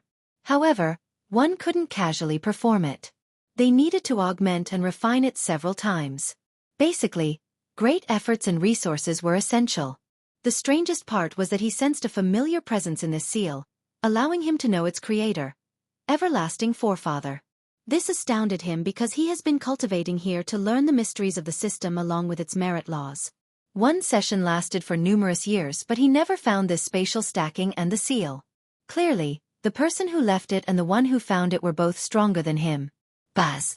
Li Qie released more flashing Dao laws from his palm. They resembled a silkworm spitting out strings. Each law was profound on the same level as a supreme grand Dao. They coiled together and transformed to form a peerless Dao. The old man's eyes narrowed as he focused on deriving this grand Dao. Alas, his power level couldn't see through this law in such a short time. More importantly, this grand Dao wasn't just old. It seemed to have escaped the 5 elements and the samsara cycle, meaning that it wasn't subjected to the shackles of Tree Immortal's world. Maybe it didn't originate from here. However, the same presence of everlasting forefather could be detected too, even if only for a split second. However, this youth couldn't be everlasting forefather. But then, who the hell was he? The old man had plenty of questions, but he was certain about one thing. The youth had deep ties with a mortal demon system, maybe with a forefather as well. Otherwise, he wouldn't have been able to concoct this aura. The latter might not be the case, but the former was virtually guaranteed. The Grand Dao started turning into symbols that instantly imprinted themselves onto this area. They then melted and became one with space, seemingly making up for the previous incomplete parts. Clank! One could hear an unlocking noise from shackles. The numerous seals in this area were opening up to the old man's astonishment. Only everlasting forefather should have been able to do this. Even an immortal-level progenitor would need a long time before breaking something of this level. However, Li Qie did it so effortlessly as if he was the one who created it. This was simply unbelievable. He started looking at the youth again, thinking that maybe he was indeed the reincarnated forefather.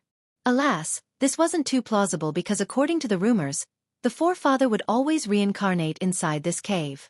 He has been here for who knows how long, but the forefather never happened before. But now, this guy came out of nowhere and knew the forefather's grand Dao so well. Truly a shocking matter. The old man started thinking that maybe the reincarnation spot for the forefather had changed. Of course, these were only speculations. Rumble! The stacked space opened up a massive abyss that makes the old man shudder with fear. One could easily lose their way in there and never be able to get out. Boom! Li Qie reached into this abyss. This resulted in a blinding radiance as if a world was being created there. Immortal lights gushed out along with ancient laws.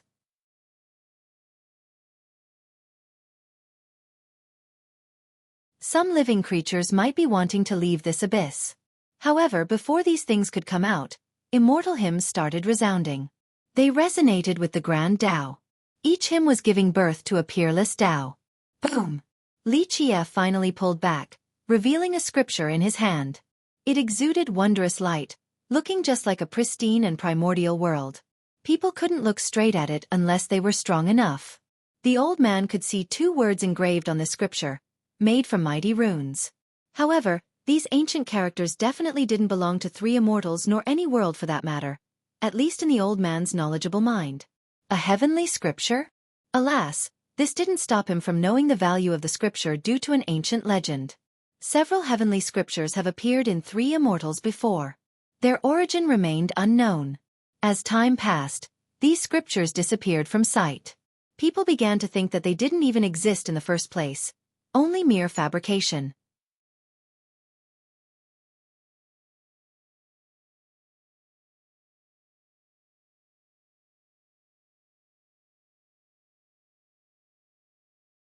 Only heaven-defying beings were eligible.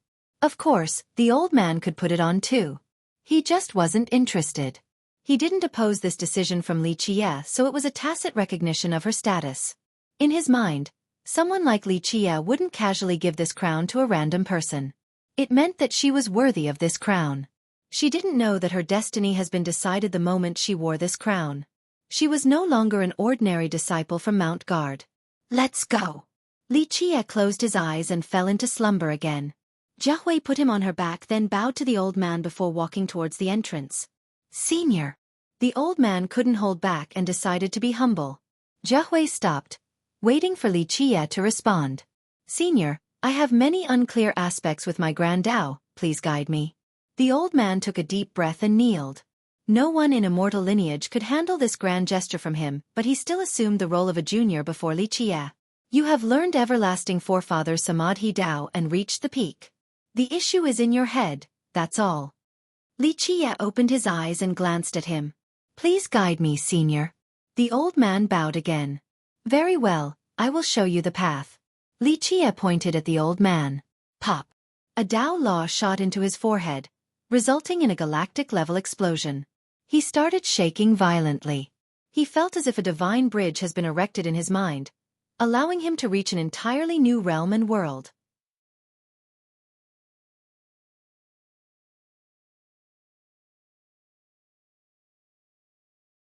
Chapter 27-26. The divine bridge spanned across his ocean of knowledge, seemingly crossing to the other shore. The shaken old man felt as if he could see the sun behind the clouds now, a chance to break through the Tao. This was a shackle that has plagued him for many years, but a single action from Li Qia woke him up. In all of Immortal Demon System, no one else had a deeper understanding than him regarding everlasting forefathers Samadhi Dao. There was no doubt that Li Qia was far superior in both Dao comprehension and actual knowledge of the forefathers' Dao compared to him. This shouldn't be possible because few could exceed him in all of immortal lineage, let alone an ordinary-looking youth like Li Qia. Thank you, senior. The old man calmed down and bowed deeply. Li Qia had already closed his eyes and stopped moving. Xueqi didn't say anything and quietly carried him down the mountain. The old man continued bowing towards the departing duo until they were gone. He then took a deep breath and returned to the corner of the cave, entering a statue-like state of meditation. The cave regained its peaceful state, the same as before since the ancient days. Spring left, then winter soon followed. Budding sprouts could be seen below the divine mountain. The fish and birds have left their caves and came out searching for food. There was a wooden hut at the foot of the mountain. Zhao Zhiting has been training here and had great improvements recently. Her peace of mind amplified her cultivation effectiveness. She seemed more mature and looked quite charming while concentrating. Every morning, she would look at the stone pass and wait for Xueqi. The days passed and Xueqi was nowhere to be found, like a stone thrown into the ocean. Nevertheless, Zhiting continued to wait. She was confident in Xueqi's return because of Li Qia. Nothing would happen to Xueqi when Li Qia was around, even during his slumbering state. Today, she also gazed at the past just like any other day, more so out of habit instead of optimism. However, she actually saw a figure walking down the winding path, one familiar yet not. She thought she was only seeing things in the beginning and rubbed her eyes. However, the figure was approaching closer. It's them. Astonishment struck her. She knew that these two would eventually return, but seeing them in person still left her ecstatic. You're finally back. Once Zhiting calmed down, Xueqi with Li Qia on her back were in front of her. You're really back, really back. Zhiting rushed over and hugged them deeply with tears pouring down. Senior sister. Xueqi was moved and reciprocated the hug. There was someone who still waited for them after that arduous journey. Others probably have forgotten about them by now. That's why the two started crying. Enough. Go take a bath now, the smell is unbearable. An insipid voice interrupted this emotional reunion. The two became startled and separated. Zhiting looked over and saw that Li Qia still sleeping. Xueqi shook her head towards Zhiting. The young noble was too unpredictable in both his actions and thoughts. You have matured. Zhiting took a good look at Xueqi. The latter felt like a completely different person.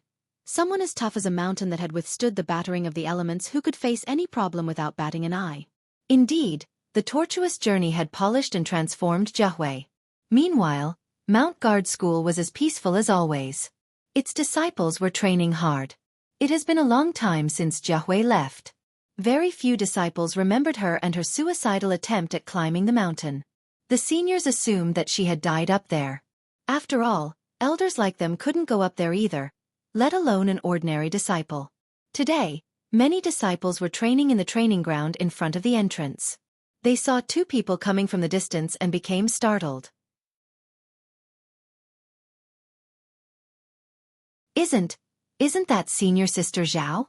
She's back from her cultivation session? Many disciples knew that she was cultivating at the base of the Divine Mountain. Wait, that's junior sister Gua? An older senior brother noticed that girl walking next to Zhao Zhiding and recognized her. You're right. His peers started shouting. They couldn't believe it and opened their eyes wide to take a better look. They saw Li Qie on her back as well. It was indeed Gua Jiahui. I can't believe it. Someone actually came back alive from the Divine Mountain, the shocked disciples murmured. It's a miracle. Did she actually go up there? Another wondered. Senior sister Gua is back. She's back from the Divine Mountain. It didn't take long before the news of her return swept through the sect like a storm. What did you say? Back from the Divine Mountain? Even her master, the other elders, and the schoolmaster couldn't believe it. It's a miracle. Schoolmaster Chen Weijing was shaken. This regular disciple has done something none of them from the previous generation could. Zhao Zhiding and Gua Jiahui were quite busy after getting back to their place. Jiahui needed to wash up in order to avoid being chastised by Li Qie again. Meanwhile, Zhao Zhiding was meticulously taking care of Li Qie. They didn't even have time to chat after finishing up their task due to a guest. Congratulations, junior sister. Li Jianquan bowed towards Jiahui for accomplishing this admirable task. Thank you, senior brother. Jiahui returned the courtesy in a calm manner. This new temperament of hers truly surprised Jianquan. The schoolmaster and the elders wish to see you, he told her. Jiahui and Zhiding glanced at each other and Zhiding nodded. I'll go see them then, Jiahui said. Push me there. Li Qie spoke. Jianquan was shocked and looked over. Back when they found them, Li Qie only flashed his eyes once. He didn't know that Li Qie could speak. Junior sister. What's going on? Jianquan didn't know what to say. He's our young noble. Jiahui and Zhiding prepared the wheelchair for him.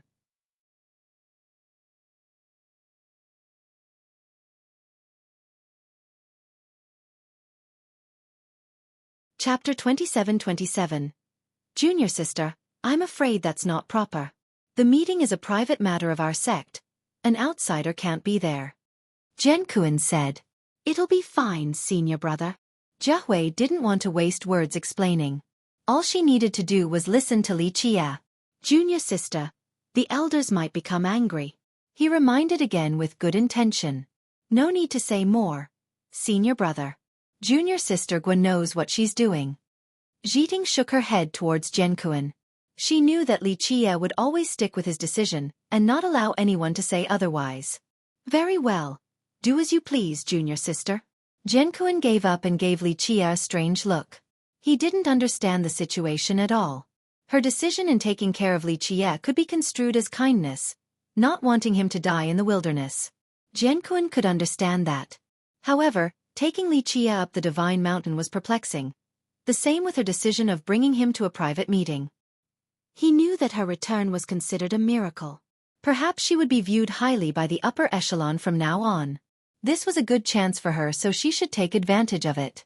Bringing this person along could make the seniors unhappy and she might lose this rare opportunity. The elders, hall leaders, and even the schoolmaster of Mount Guard have gathered at the conference hall. In fact, virtually all the influential figures from the last generation have shown up. This rarely occurred unless something big was happening. Today, they were here because of one disciple. Something even stranger. Schoolmaster Chen Weijing sat in the main seat with the elders to his left and right, watching Jiahui's group come in. They weren't surprised to see Zhiding tagging along. After all, Zhiding has been waiting all this time for Jiahui and even built a hut there to wait. They could sympathize with the girls' great relationship. However, to see the person in a wheelchair being pushed in was a different matter. This put a frown on their face. Schoolmaster, elders. Li Jianquan bowed and retreated to the side, aware that this wasn't his place to speak. Ridiculous. Her master said seriously. The elders and the schoolmaster summoned you for official business. How can you bring an outsider in here? Take him outside. Jiahui paused for a moment before bowing. With all due respect, master, schoolmaster, and elders, the young noble certainly has a reason for being here. In the past, she viewed these men as unreachable existences. Now, she knew that Xueqi belongs to the apex. Even that old man in the immortal demon grotto needed to be subservient towards him, let alone others. Such insanity, we can't allow a mortal to enter our sect's important ground. A different elder shouted. Xueqi wanted to respond but was afraid that no one would believe her anyway. Plus, telling the whole truth could make Xueqi unhappy and the consequences would be unimaginable. Where did you get that crown? The schoolmaster noticed the crown on her. From immortal demon grotto. Given to me by the young noble. She bowed towards the schoolmaster and said, "What?" The scene became rowdy right away. Some even got up from their chair and stared at her in disbelief. From immortal demon grotto? One elder couldn't believe it. You really made it to the top? Another was skeptical. Xueqi continued. Yes, I climbed the stone pass and made it to the cave at the top. Zhenkuan's jaw dropped to the ground after hearing this. The skepticism here was warranted since it has been many years since someone from Mount Guard made it to the top. In the present day, very few in the entire system could reach the cave. But now, an ordinary disciple had done it. How could anyone believe this? You really made it to the grotto? Another person asked again. Yes, elder. Xueqi was very calm and composed now even when facing these seniors. Impossible, just impossible. The elders and hall leaders began discussing quietly in the background. Everyone assumed that she made it to the ridge before going back down. This was already a miracle. I do not, schoolmaster. She shook her head, not knowing anything about the crown. She has been wearing it after Xueqi bestowed it to her. Its name is Virtuous Crown. Do you know its origin? Chen Weijing took a deep breath and said, That's Virtuous Crown? The hall erupted with rowdiness. All the seniors couldn't believe it. The lost Virtuous Crown? One elder stared at the crown in disbelief. That should be it. Weijing said with a solemn expression. Our last sage couldn't wait to see the next reincarnation from our progenitor and left the crown there for a worthy successor. From then on, the world never saw it again. The group exchanged glances. If this story was true, then Xueqi had indeed made it to the cave. The crown is proof that you have entered Immortal Demon Grotto. Weijing said, not expecting a normal disciple to inherit this crown. Yes, schoolmaster, I wouldn't dare to lie. Xueqi bowed with sincerity. But Xueqi is only a junior. Is this suitable? For her to have the crown? An elder objected. Yes, the crown has always been the defining treasure of our sect, worn by our greatest members. Letting an ordinary member wear it will be disgraceful and shaming our sages. Plus, the treasure might be lost too, and we'll become sinners in that case. A different elder joined in. How about the sect takes it back first and reward Xueqi with another treasure? Her bringing it back from the grotto is a great contribution that deserves a big reward. A hall leader suggested. Yes, the virtuous crown isn't just a symbol of the sages. It is also an extremely powerful treasure that can't be lost. Other elders joined in. All eyes were on Weijing now. He was the most powerful cultivator in Mount Guard on top of being supported by all elders. The schoolmaster pondered for a bit before answering. Xueqi is only a junior at our sect, yet she has accomplished what none of us can despite trying for a lifetime. This means that her possession of the crowd is deeply rooted in fate, and that she has passed the trials of our sages and progenitor. If that's the case, then she is qualified to have the crown. Plus, it has been missing all of this time anyway until now thanks to her. It's fine if we lose it again. Her cultivation might be shallow now, but who knows later on? Her future accomplishments might be worthy of it. This answer from him was logical, so the group started thinking. You're not too idiot and might be one of the saving graces of your sect. A voice interrupted the silent rumination.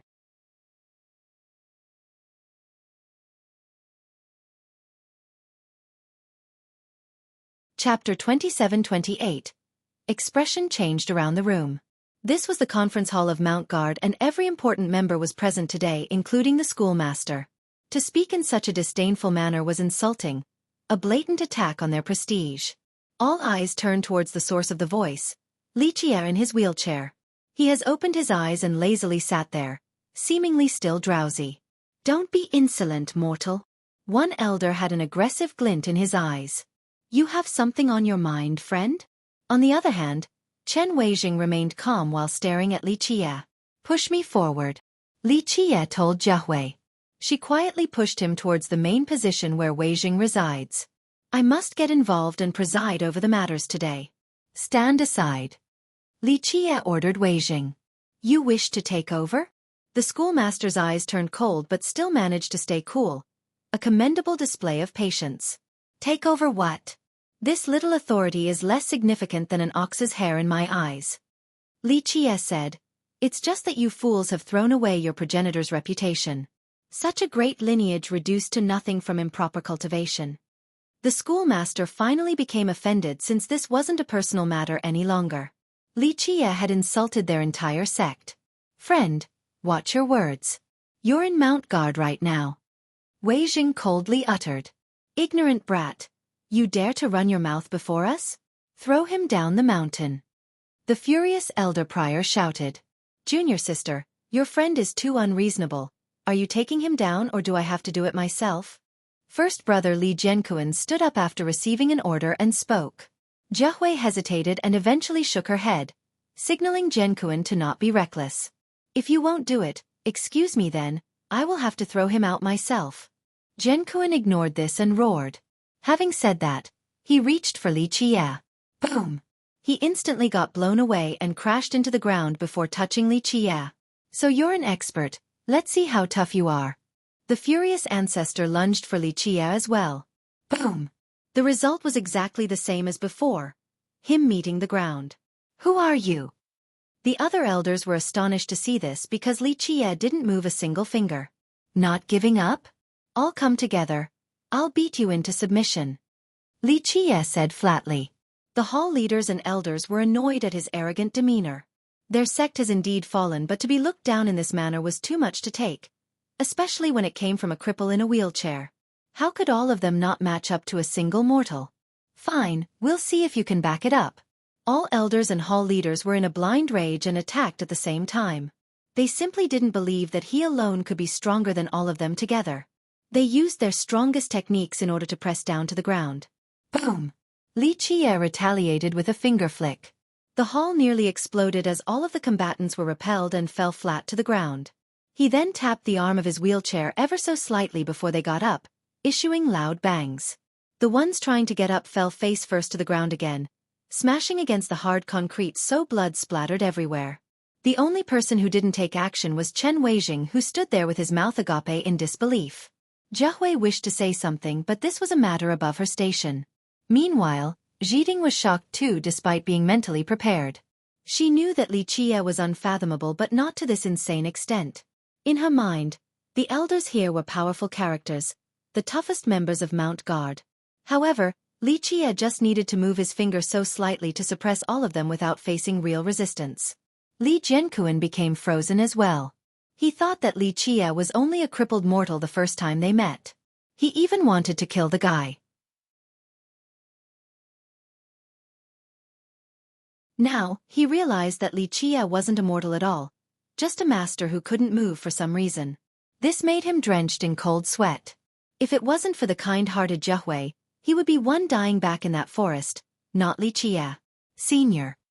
If our sect has offended you in any way, we sincerely apologize and accept any punishment. Chen Weijing trembled in fear and bowed his head. He's very close to getting on his knees. Personal honor didn't matter to him. Protecting Mount Guard and its members was more important. He didn't mind prostrating in order to accomplish the goal. These members were the pillars of his already weakened sect. It would be helpless without them. He knew that they have met a true master whose level far exceeded them. Even a true god like him couldn't stop a single move from this man. I didn't need to wait until now to destroy your sect if I wanted to. Just a casual wave would have been more than enough. Li Qie looked at the sect master and insipidly said. Li Qie tapped with one finger again and the pressure disappeared. The elders and hall leaders could finally get up and quickly retreated to the side. They shuddered while looking at Li Qie now. Even a fool could see his incredible abilities. Who knows if their sect could survive the disaster today? Inflexible fools. Li Qie said. Longevity forefathers' legacy is wasted on you all, reduced to a pile of dogs' hit. None of them dared to retort this time around. May I ask for your name, senior? From which great land do you hail? Wei Jing tried to make peace. What great land? From now on, I am a disciple of Mount Guard and will take charge of this place. Li Qie looked at him and coldly said. Everyone was caught off guard by this development. Such a powerful cultivator joined their sect just like that? A regular disciple that could easily suppress the elders and hall leaders? Their sect was tiny, but they had a process in accepting disciples. Everyone needed to pass an examination before joining. But now, Li Qie's claim to be a disciple left them speechless.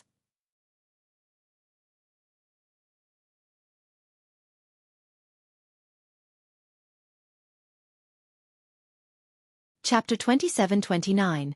The group exchanged glances of confusion. Well, they should be happy with the addition of such a powerful member.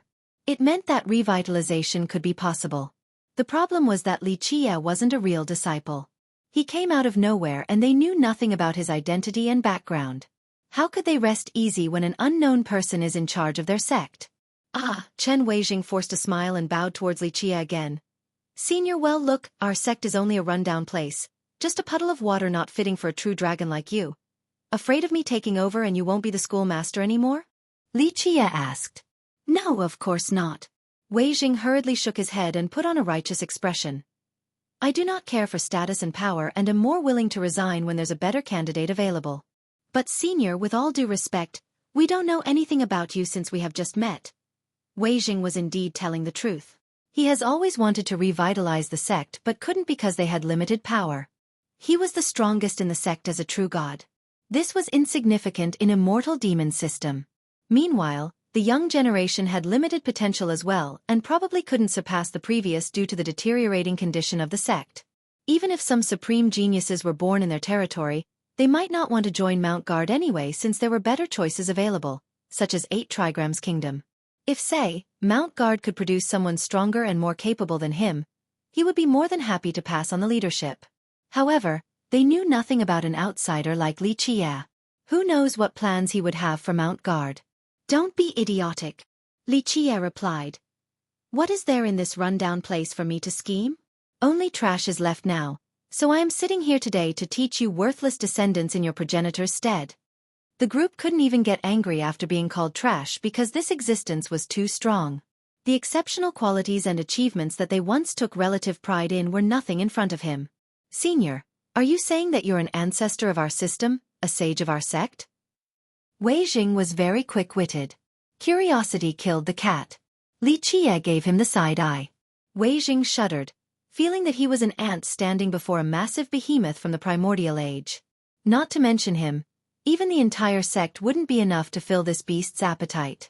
Thus, he no longer dared to speak due to fear. Li Qie stopped bothering with them and raised one hand. Boom! Space rippled with numerous barriers emerging along with wondrous auras. He activated a spatial rift to reach Mount Guard's library in order to take out 2 manuals. This astounded the hell out of the seniors here. Though their sect has fallen, the actual foundation was still there. The library was blessed and strengthened by numerous emperors and sages, even their progenitor himself. This meant that the defenses of the library were still as powerful as ever. Outsiders would find it impossible to get through. However, Li Qie just needed to stretch his hand. Not only did he cross through space, he easily got through the barriers and took out various manuals. This heavily guarded trove of information became his personal bookshelf. He could take whatever he wanted on a whim as if they were just ordinary books, not precious manuals. The seniors thought that if Li Qie could do this, he could also take anything from their sect, even the things hidden in the most mysterious and guarded locations. Mount Guard no longer had any secret or defense in front of this guy. The 2 of you fit these merit laws, do your best. Li Qie casually threw one scroll to Xueqi and Jiding each. They didn't know what to do because learning the most powerful merit laws required merit points.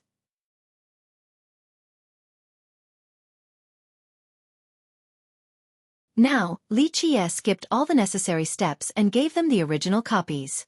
Buzz! He raised his hand again and took control of the spatial realm in Mount Guard. Everything here was within his grasp, so he had absolute supremacy. Rumble! Majestic powers of the Grand Tao oozed out from the ground of the sect. The disciples felt much closer to the Grand Tao. The entire sect seemingly changed into a sacred ground perfect for cultivation. The Tao power permeated every inch of the land. Runes started glowing on the ancient ruins, marks left behind by their sages and emperors. These marks disappeared before with time, but now, they were returning once more. It was as if these great beings have returned to various locations around the sect. If one were to listen to their chants in these ruins, they would improve greatly. I have stimulated and squeezed out the hidden potential of Mount Guard's foundation. If the present generation still amounts to nothing, then your foundation will wither and your sect will be at the end of the line, destruction will be imminent. This is your last chance. It's best not to waste it. Li Qie declared. With that, he told Xueqi to push him out. Meanwhile, the remaining members in the hall stood there in a daze. Extracting the foundation meant that cultivation would be much easier in this generation. They would have a greater chance of revitalizing the sect. However, the disadvantages and risks were immense as well. If they were to fail this generation, then their sect would turn to ashes. Senior. Weijing regained his wits and gave chase. Xueqi stopped while the sleeping Li Qie ignored him. Senior, may I inquire what we should do with the virtuous crown? Weijing hesitated before asking.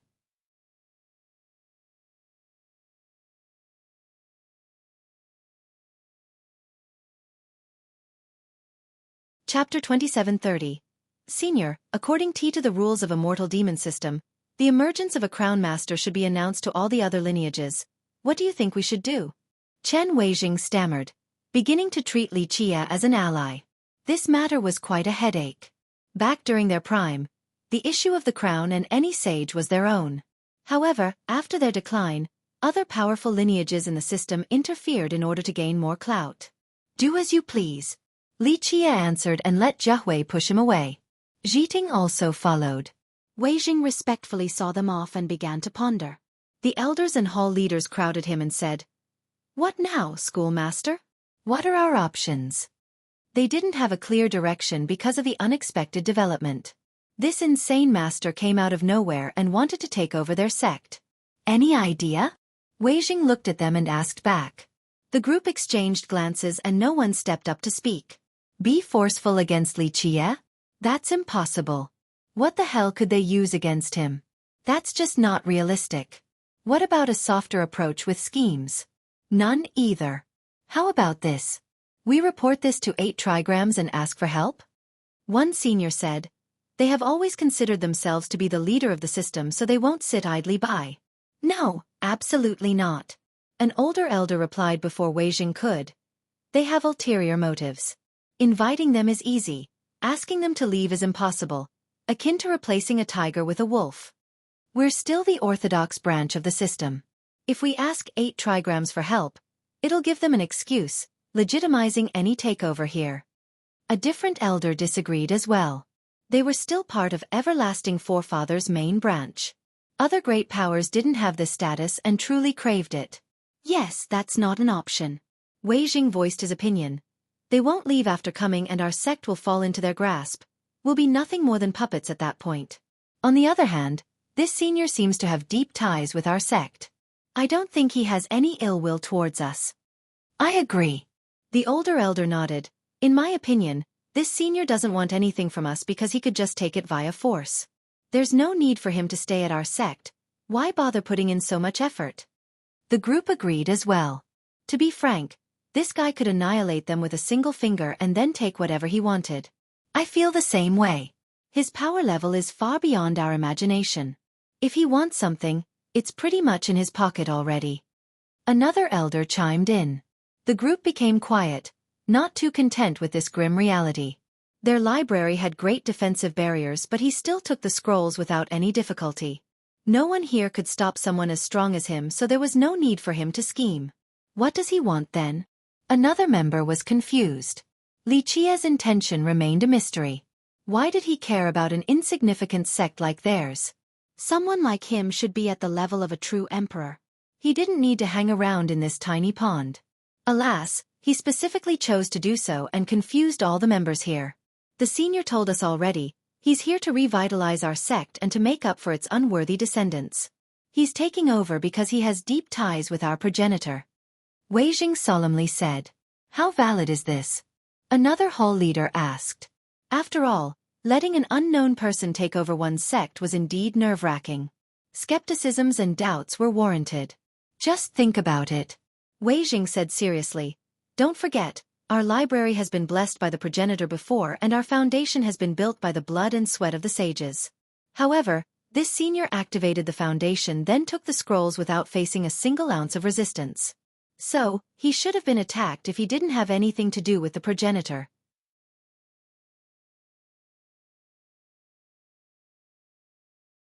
Isn't that the biggest proof? The group nodded in agreement after hearing this insightful breakdown. I feel the same way. The older ancestor nodded. He can be insanely strong, but the defensive line should still have affected him. That type of harmonization makes it seem like he's part of our line, not an outsider. That's why this is a good opportunity for us. Wei Jing said, everyone can see that our foundation is stimulated, a great time for cultivation. Of course, the risks are obvious, but we're on a declining slope which will lead to destruction anyway. This is the crossroads for us. We have to grasp this chance and soar to the sky. Perhaps our combined effort will bring the sect back to its old glory. He became emotional at this point because he has tried so hard in the past, but his abilities betrayed him. Li Qia's arrival showed him a glimmer of hope. There was no way he would let this chance go. Everyone, feel the grand Dao power around us. We'll train so much easier now. If we don't do our best, then the next generation will really be the end of us. We'll really become sinners then. An elder became excited. This excitement spread to the rest of the group. A feeling of hopelessness has been pervading the sect in the past as they were reduced to a third-rated power. Now, they could finally see a chance for total revitalization. Doubts and skepticism slowly turned into hope. They began to think of Li Qia as a young ancestor instead of a stranger. Meanwhile, Xueqi and Zhiting also trained hard after returning. Li Qia's power had done a number on them. They used to think that their elders were strong, but he only needed one finger to defeat everyone. It was a godsend opportunity to have a master of this level around helping them with their cultivation.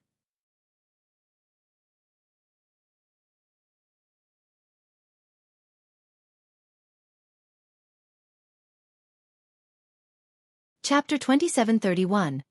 Zhiting and Xueqi appreciated the scrolls given to them by Li Qia, so they put in even more effort. Ordinary disciples like them didn't have the chance to obtain this level of merit laws, let alone training with them. They were passed down by the progenitor, so only elders and up were eligible to use them. This was all thanks to Li Qia, so they didn't take the opportunity for granted. Li Qia guided them occasionally, so this made the process even smoother. Willing students and a good teacher. A recipe for success.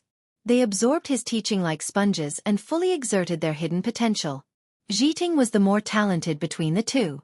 Moreover, she joined the sect earlier, so her cultivation was considerably stronger as well. However, after the polishment on the Divine Mountain, Xueqi obtained a higher limit on top of a firmer Dao heart. Thus, she had more potential than the former. All in all, the two sisters trained their heart out during this period. They competed while still offering each other full support, so they improved like the wind. A friendship like this was rare, and this experience only served to strengthen it. The truth was that Mount Guard had nothing worthy of entering Li Qia's sight. However, he was willing to stay for one simple reason. Longevity forefather. The guy no longer had a lineage in the 9 worlds, so this was Li Qia's way of remembrance on top of ending this karmic string. Another person came to the courtyard to learn along with the two girls. Li Zhenkuan. He knew that they were improving so quickly because of Li Qia. This naturally tempted him because he wanted to have some achievements as well as the first brother of Mount Guard. Alas, his current strength and situation right now made it hard to accomplish anything. Thus, he asked the two for a favor. They had a good impression of him, so they let him come to ask Li Qia for help. Zhenkuan woke up very early this morning to take a clean shower and came in an official and respectful manner to see Li Qia. This junior was blind to not see Mount Tai. Please forgive me, senior. Zhenkuan got on his knees and apologized with sincerity. My cultivation has stagnated and is full of flaws. Please give me a pointer or two. He kowtowed fully, but Li Qia remained asleep. Nevertheless, the youth continued to kneel there. He knew that earning the guidance of a master wasn't easy. One must have a sincere heart. Alas, Li Qia still didn't respond. The two girls were used to this, so they asked Zhenkuan to leave. This failure didn't deter him. He returned each day to greet Li Qie with a kowtow while reporting his current cultivation status in full details. Of course, this was unnecessary because Li Qie could see everything about him.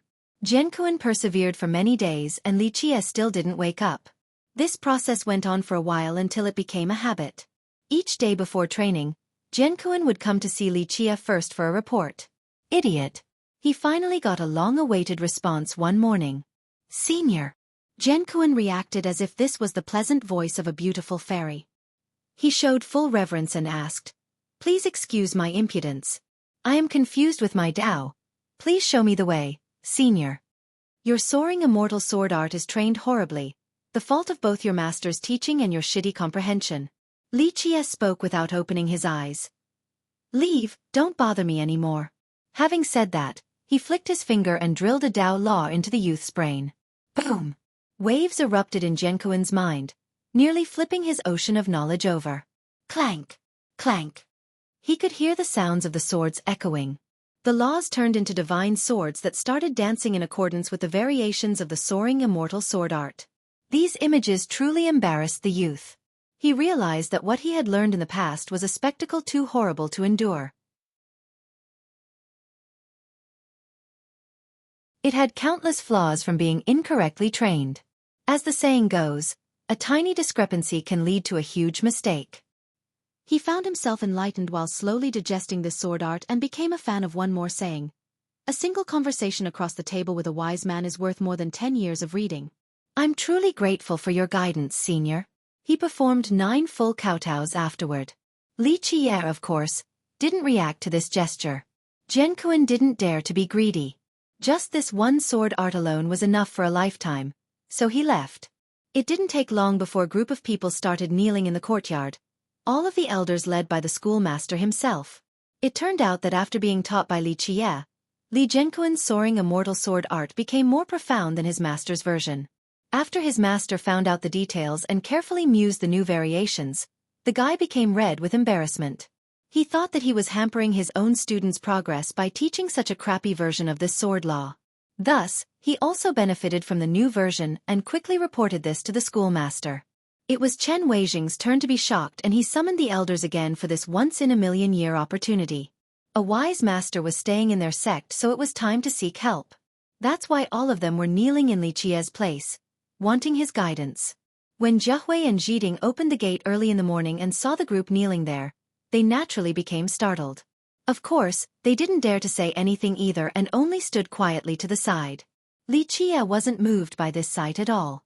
Chen Weijing held his breath and kneeled soundlessly with the rest, awaiting for Li Qie's approval.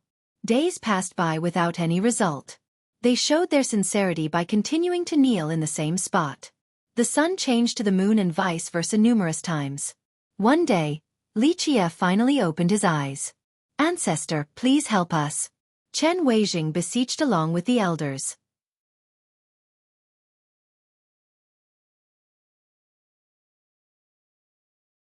Chapter 2732. Li Qie gazed at the kneeling elders and said insipidly, "Short-sighted once again, not grasping what's right in front while searching for the unreachable. Moundguard's Dao land is fully activated now and brimming with power. The legacies of the sages and emperors have mantras and runes everywhere. Go and listen to them. Then you'll get what you deserve. Must I teach a bunch of old men step by step? Do I have to find a suitable merit law for each of you? Go search for your own grand Dao. Come back with actual questions if necessary. Don't think about getting something for nothing." Li Qie was not impressed with the group. The elders exchanged glances and thought about it. They then nodded in agreement. Chen Weijing carefully mused about this and felt the same way.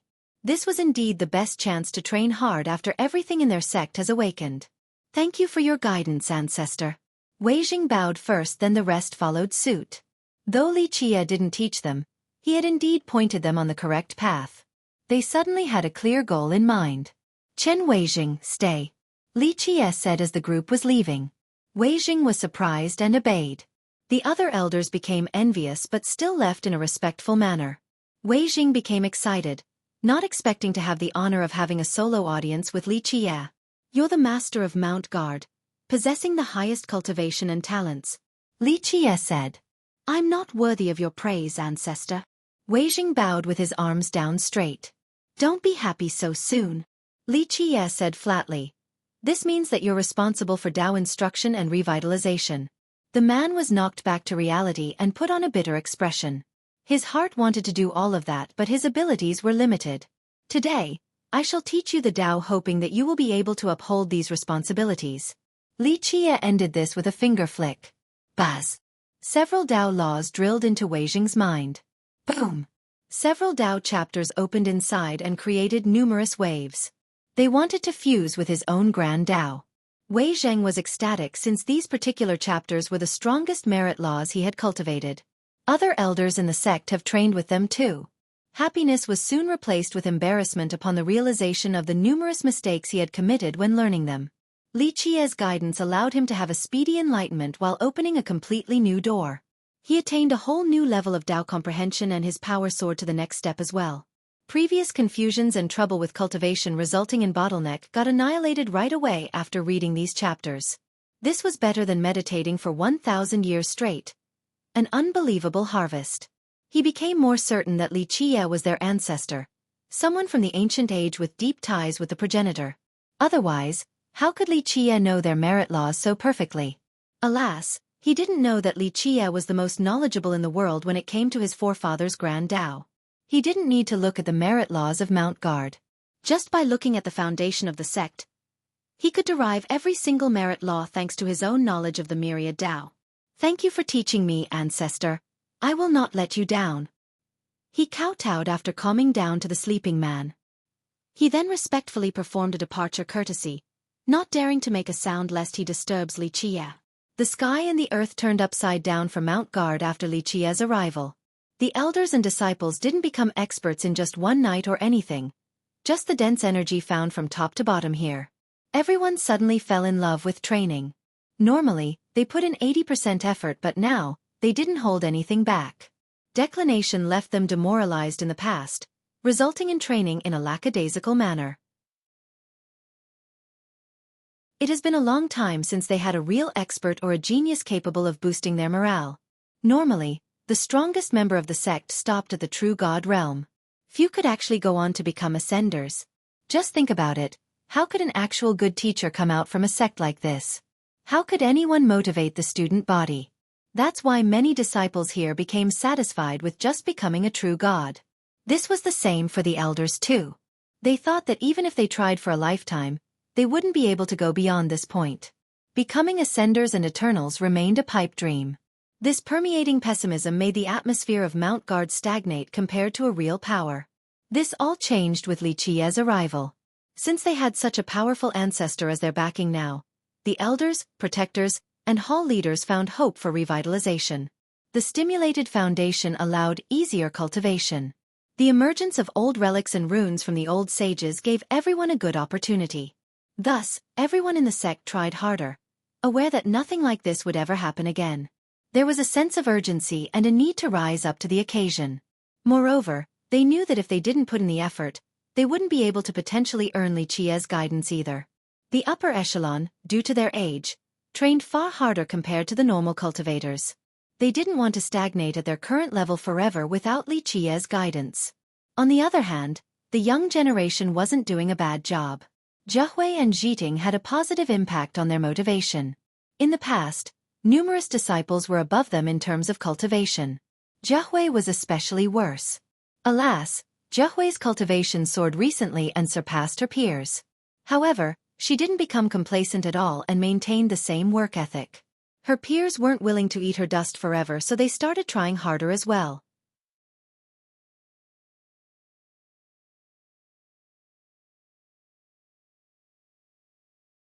Chapter 2733. Time flew by while everyone was immersed in cultivation. It has been half a year since Li Qiye's arrival. The entire sect has improved by leaps and bounds. For a few people, this period was equivalent to a 10-year-long session in the past, perhaps even longer. The upper echelon already had accumulation and experiences built up. They were stuck because of certain bottlenecks binding them down. Alas, with Li Qiye's help and the Dao power coming from Mount Guard, they were able to reach the next level.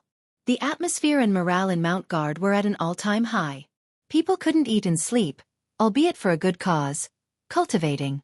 Today, Schoolmaster Chen Weijing ran in and reported, "Ancestor, a patrolling envoy from 8 trigrams, Sir Fu is here."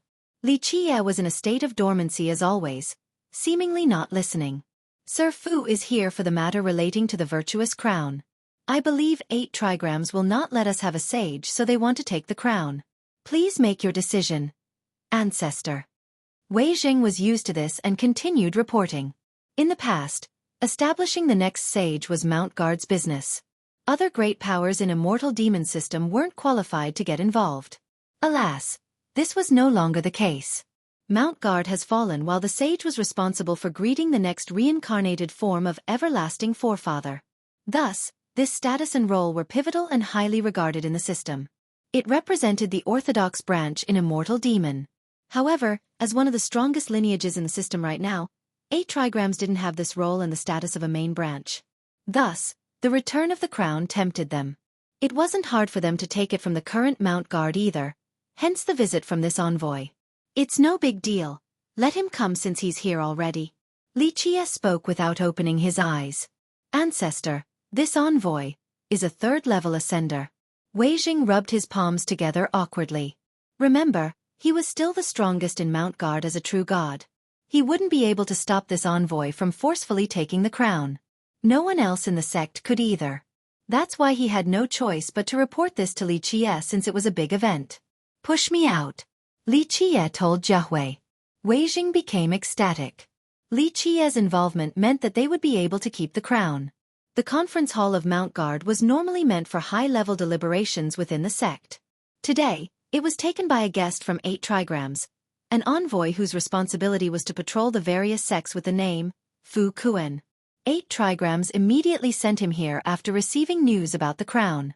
He brought along an elite group as well, making the kingdom's intention as clear as day. They clearly didn't want the next sage appointed to be from Mount Guard. Since the crown has returned, it should be taken to their kingdom. Only they were worthy of possessing an item of this level. Fu Kuan came with absolute conviction.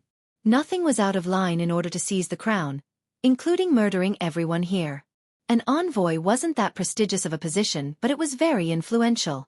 Moreover, a 3rd-level ascender like him shouldn't have any problem dealing with this tiny sect. One could easily see the disparity in power from this. The kingdom could casually send out any envoy and that would still be enough to sweep through Mount Guard. The kingdom itself was a behemoth in comparison. Fu Kuan sat in the main position that was meant for the schoolmaster. Of course, he didn't really give a damn since he could do whatever he wanted here. Around him were masters in uniforms with an aggressive aura. These were clearly battle-hardened combatants. This elite group used to be responsible for wiping out traitors in the kingdom. Fu Kuan sat there in an imperious manner, acting as if this was his own home. The dove has taken over the magpie's nest. The members of Mount Guard's upper echelon were obviously unhappy with his attitude. Alas, they weren't in a position to say anything. 8 trigrams could easily wipe them out. At this time, Weijing came in with Xueqi and Li Qie. The older members heaved a sigh of relief and celebrated inside. Their schoolmaster has successfully invited their ancestor to join this mess. The crown would never leave Mount Guard now. Fu Kuan watched the trio and narrowed his eyes. He coldly uttered, "Schoolmaster Chen, what do you think you're doing bringing this cripple here?" He didn't try to hide his feeling of superiority, and lorded over Mount Guard's schoolmaster. "Envoy, this is our ancestor." Weijing restrained himself, thinking that this was his own fault for being weak. "Ancestor." Fu Kuan glared at Li Qie and took a good look at him, finding that this was only a wheelchair-bound cripple. "Schoolmaster Chen, this nonsense can't trick me. Your sect announced that a reclusive ancestor of yours has returned and brought back the virtuous crown. That's why you will establish a new generation sage." Fu Kuan said. "Envoy, that sounds about right." Weijing replied. "I'm afraid that this deceitful attempt won't go as you plan when I'm around." "That's your new sage?" A little girl still wet behind the ears daring to call herself a sage? "Know your limits." Fu Kuan snorted and looked over at Xueqi. To be exact, the crown on her head. That's the mythical virtuous crown? He has never seen the crown before, only thinking that it was his now. "Yes, envoy." Weijing knew of his malicious intent. He would have told Xueqi to hide if Li Qia didn't come along. Humph, Schoolmaster Chen, your sect's action can be considered as lying to the people and disrupting the peace of a mortal demon system. A serious offense. Fu Kuan declared.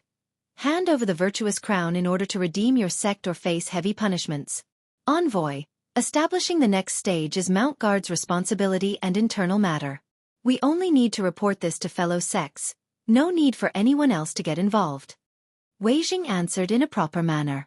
This was indeed the case. No other sects were qualified to interfere with the sage appointment. Not even the Longevity Hall. Schoolmaster Chen, watch what you're saying. Fu Kuan retorted. The times have changed. Your fallen sect has lost the qualification to hold the crown or establish a sage. To do so is merely insulting the title of sage. His eyes became fierce with a cold glint. Be smart and hand over the crown, don't make this mistake.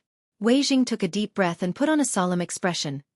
Envoy, for millions of years now, the crown has always belonged to Mount Guard. The sage must also be from Mount Guard. No one can change this fact.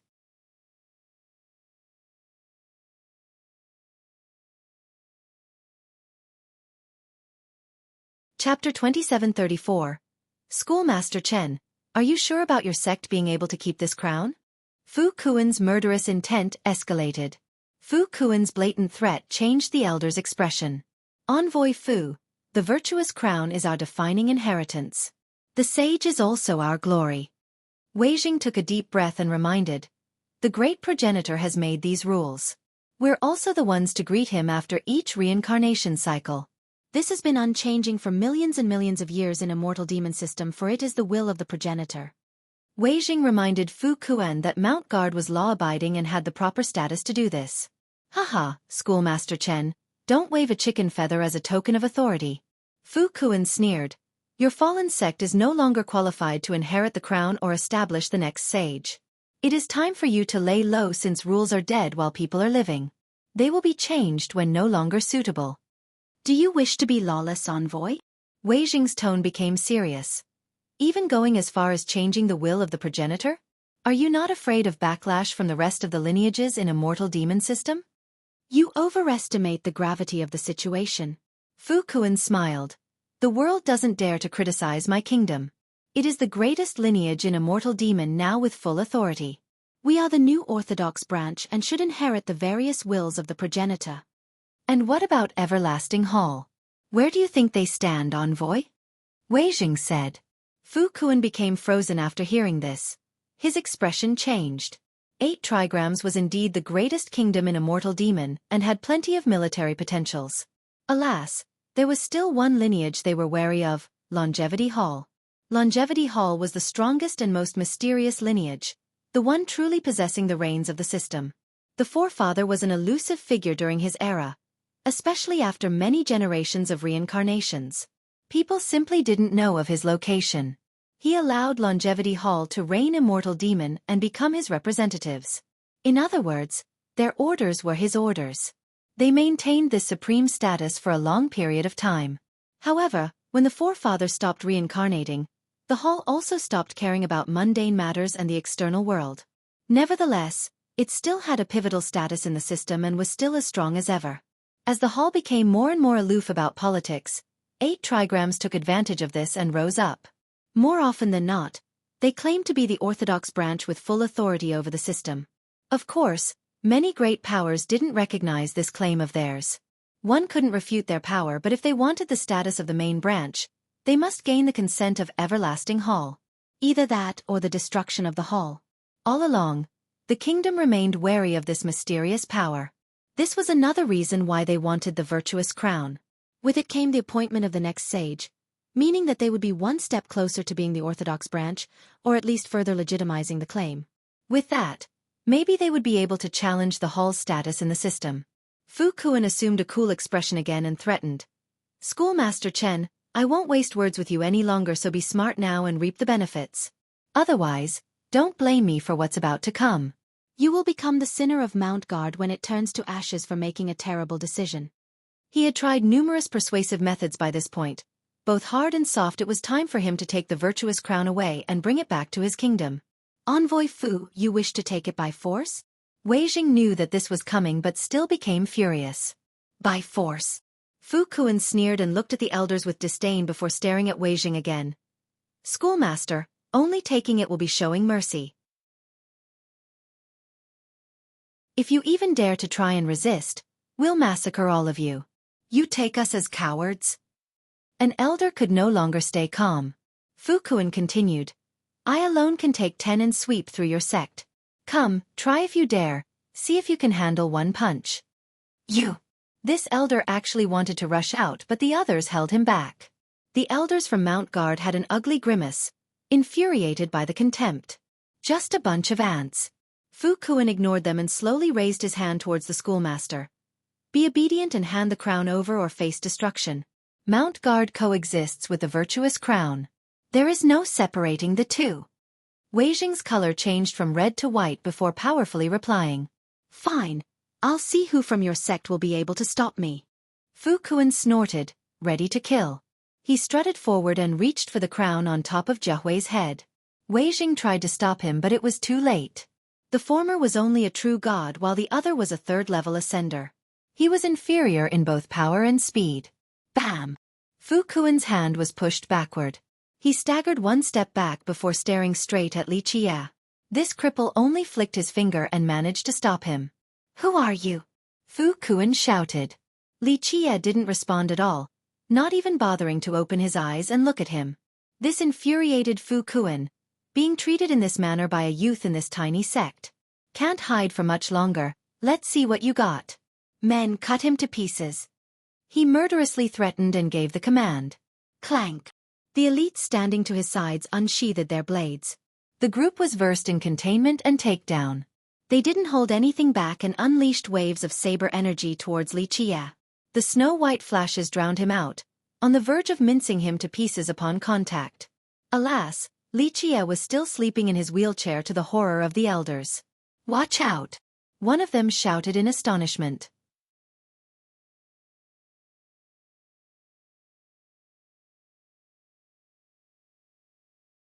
Chapter 27:35.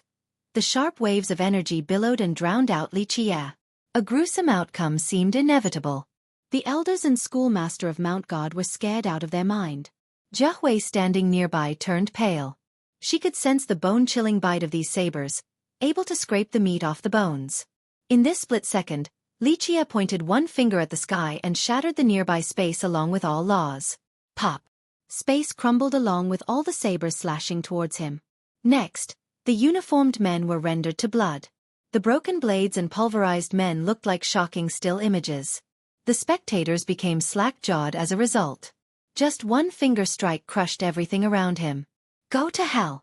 Fu Kuan attacked without any warning, slashing with both hands. The saber cut through space and appeared above Li Qia's head with lightning speed. Watch out! Wei Jing only reacted when the blade was mere inches away due to its immense speed. Clank! However, the spectators saw the image of the Li Qia holding it with two fingers. His eyes were still close, yet he didn't have any difficulty stopping it. The blade seemingly presented itself to him and wanted to be stopped. Activate! The alarmed Fu Kuan exerted his true energy in order to pull his blade back. Alas, Li Qia's fingers remained steady like two rocks pressing together.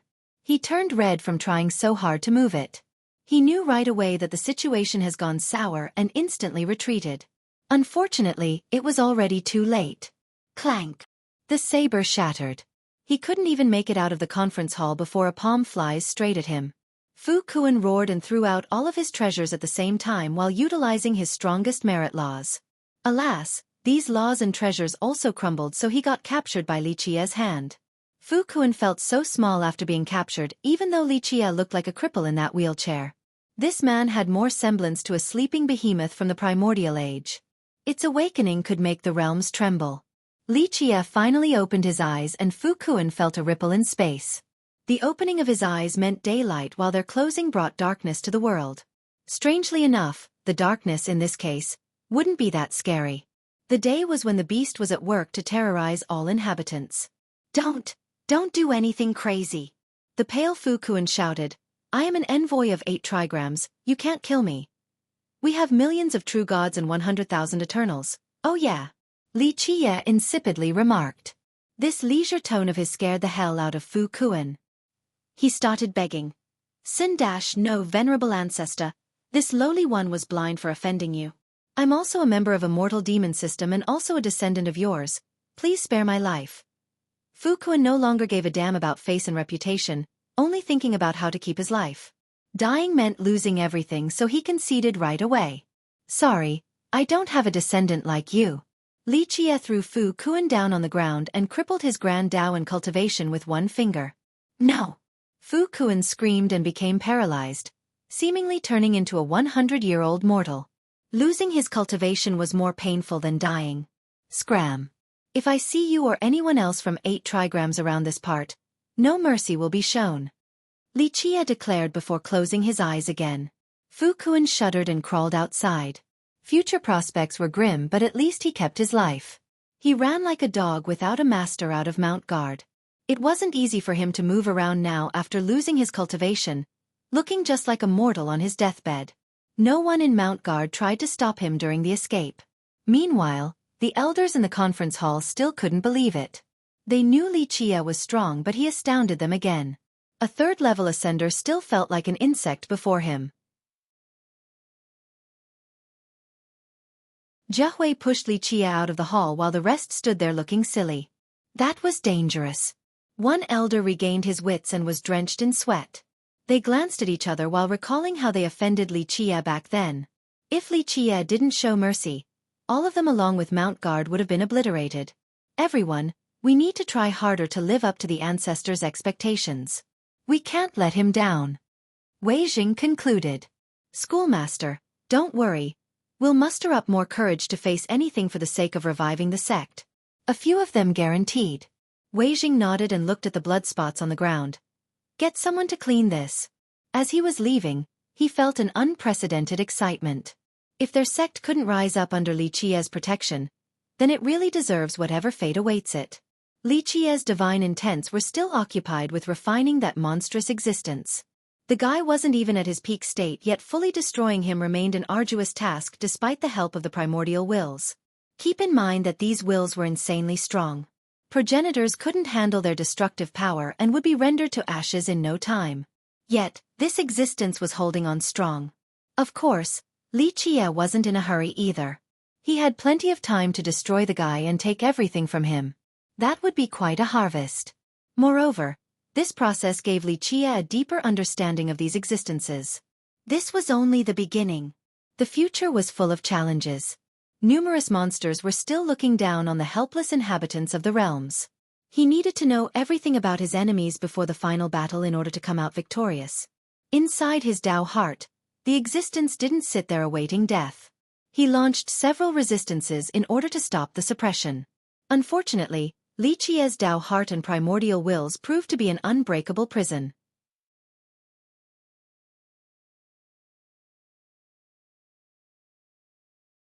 Chapter 2736. Today, the slumbering Li Jie suddenly woke up and summoned Chen Weijing. The sudden call surprised the unaware Weijing. He immediately dropped all matters and ran over. Ancestor, I'm ready for your command. Weijing kneeled before Li Jie. We're taking a trip to Reincarnation Mountain City. Li Jie looked at him and ordered. To Reincarnation Mountain? Weijing didn't expect this at all. Though Reincarnation Mountain was still an immortal demon system, it was very far away from Mount Guard. May I ask, why do you need to go there?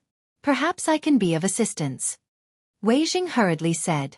Li Jie hasn't moved or got up from his wheelchair after all this time. Weijing actually thought that Li Jie's physical body was done for and he couldn't walk again. The journey to Reincarnation Mountain was far and it would be very inconvenient. If possible, he would like to make the trip himself in Li Jie's stead. Just for a look. Li Jie stared at the distant with a strange expression, seemingly in remembrance. Perhaps something far away was summoning him. After a while, he withdrew his gaze and said, Not just me, pick 7 disciples to take along. The warmth in the house can't groom exceptional flowers. In order to become a sky-blotting tree, one needs to experience the rains and winds.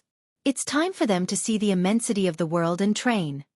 Of course, it would be faster for Li Jie to go alone. However, he wanted to take advantage of this leisure time to train these disciples.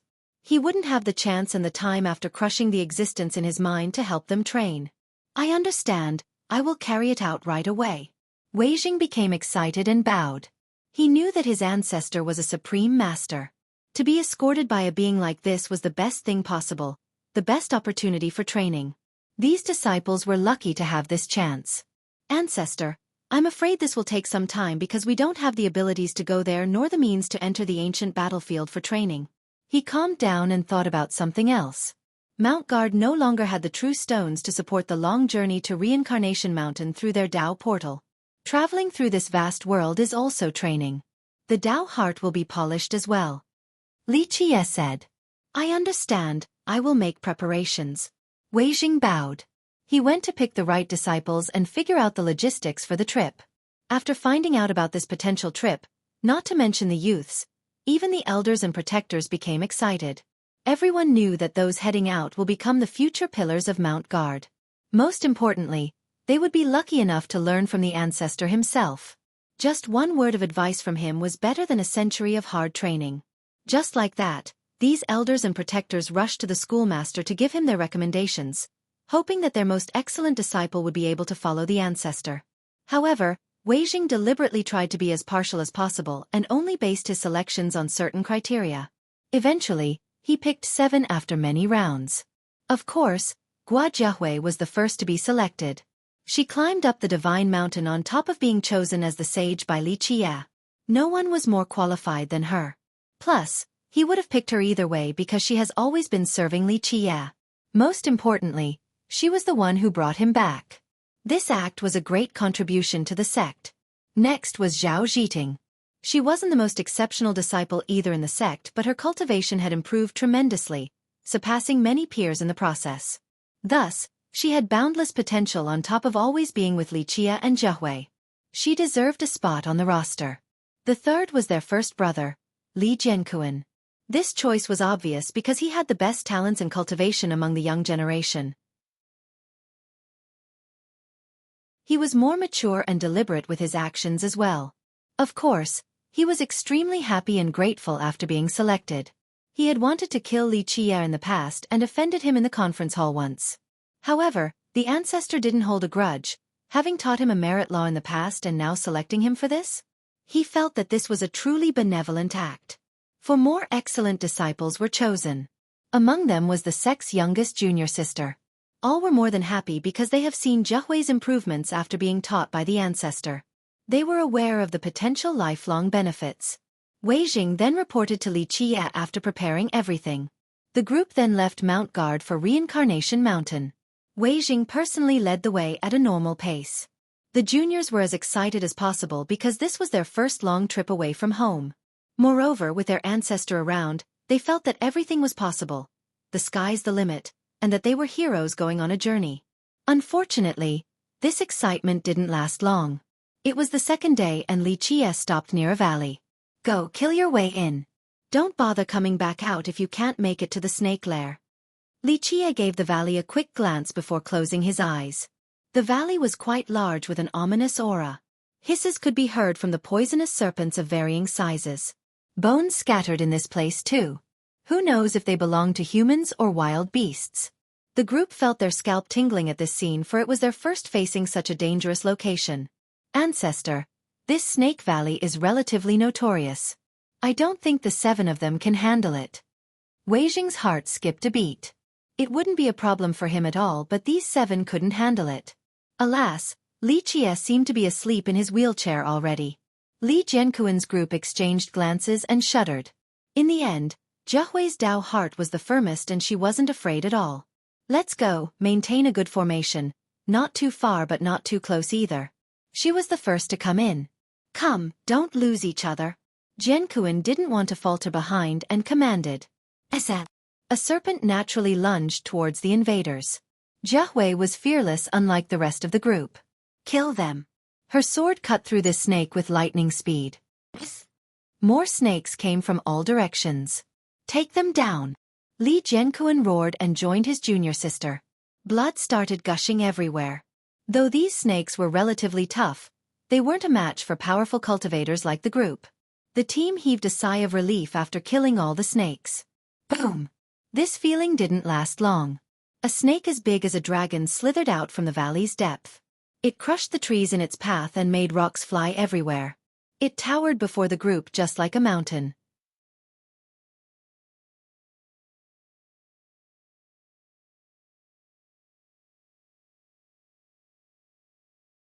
Chapter 2737. The gigantic snake had armor-like scales from top to bottom. It actually had a pair of hands growing out of its body too, holding 2 axes. Its tongue looked like a whip. The youngest among them, Xueqi, turned pale and took several steps back. That's a big one. Many of the groups became intimidated. Keep the formation, don't falter. Li Jianquan shouted to boost their morale. I'm taking it down. Xueqi remained fearless and initiated combat.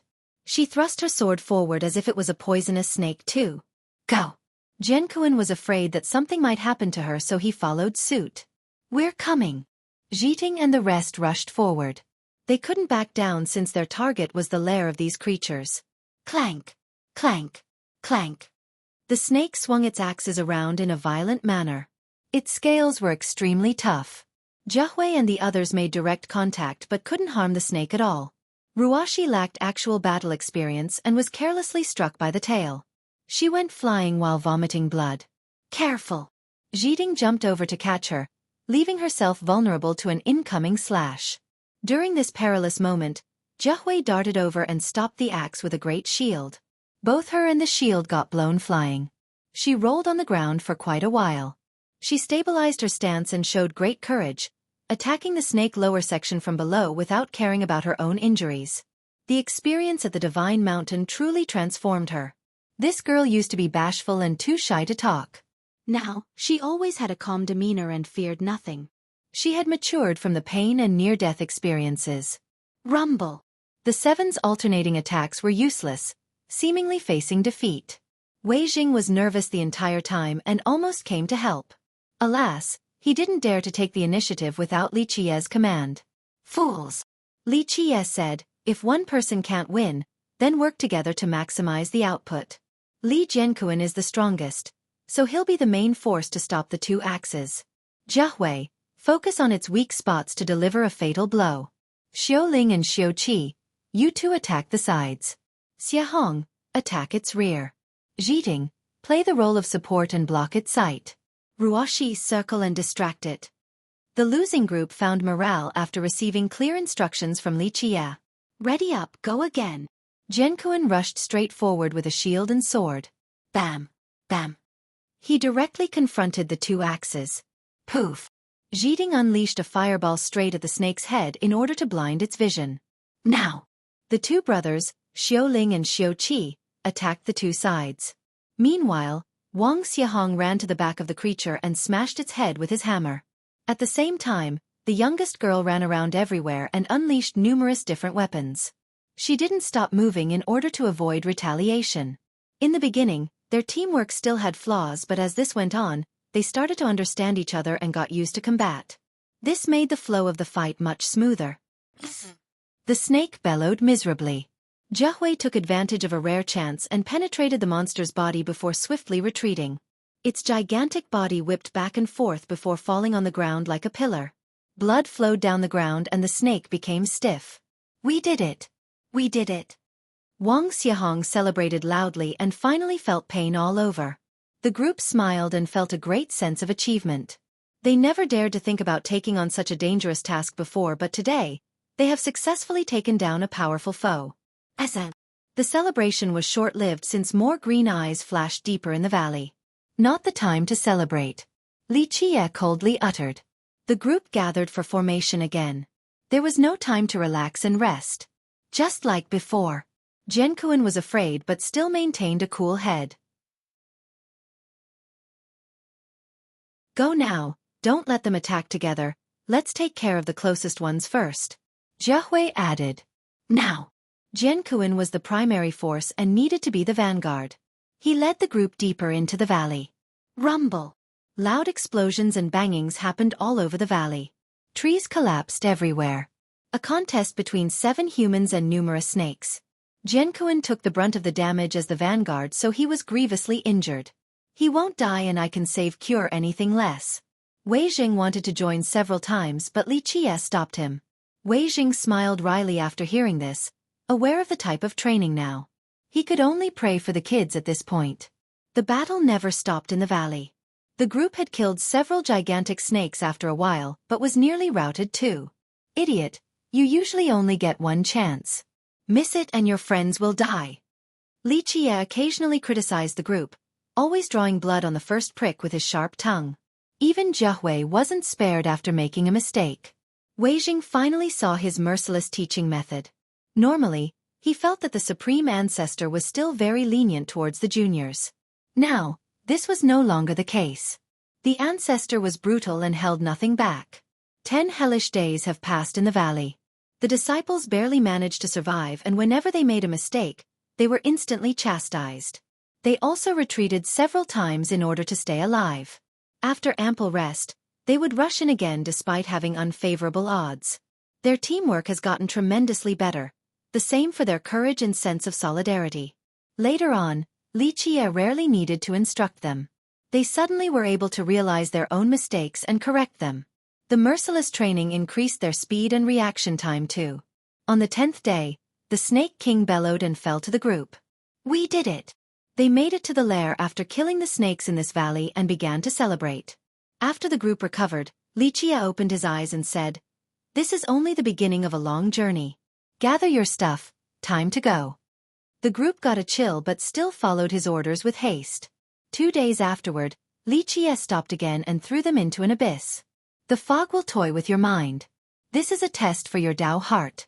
Don't go insane down there now. Li Qie said. The group below looked around and saw nothing but darkness. They became nervous, thinking that this was hell. Calm down, don't separate and keep on reminding each other. Xueqi had experiences with this and warned. They were tortured for more than 10 days down there. Xueqi's Dao heart was tough enough for her to get out sooner. However, she stuck around in order to help her peers. The group eventually made it out. As they headed for Reincarnation Mountain, Li Qie took advantage of all the perilous locations along the way. He wouldn't let them out without passing the trials. In the beginning, the group dreaded these trials. As time went on, they became accustomed to the toughness and improved greatly. Not just in cultivation but also teamwork, camaraderie, and battle experiences. The 7 didn't abandon each other during the most dangerous events. This type of training didn't come by easily by lingering around in the sect. That's why this arduous journey was necessary. Wei Jing was happy to see this. He was certain that these 7 would become the pillars of Mount Guard in the future.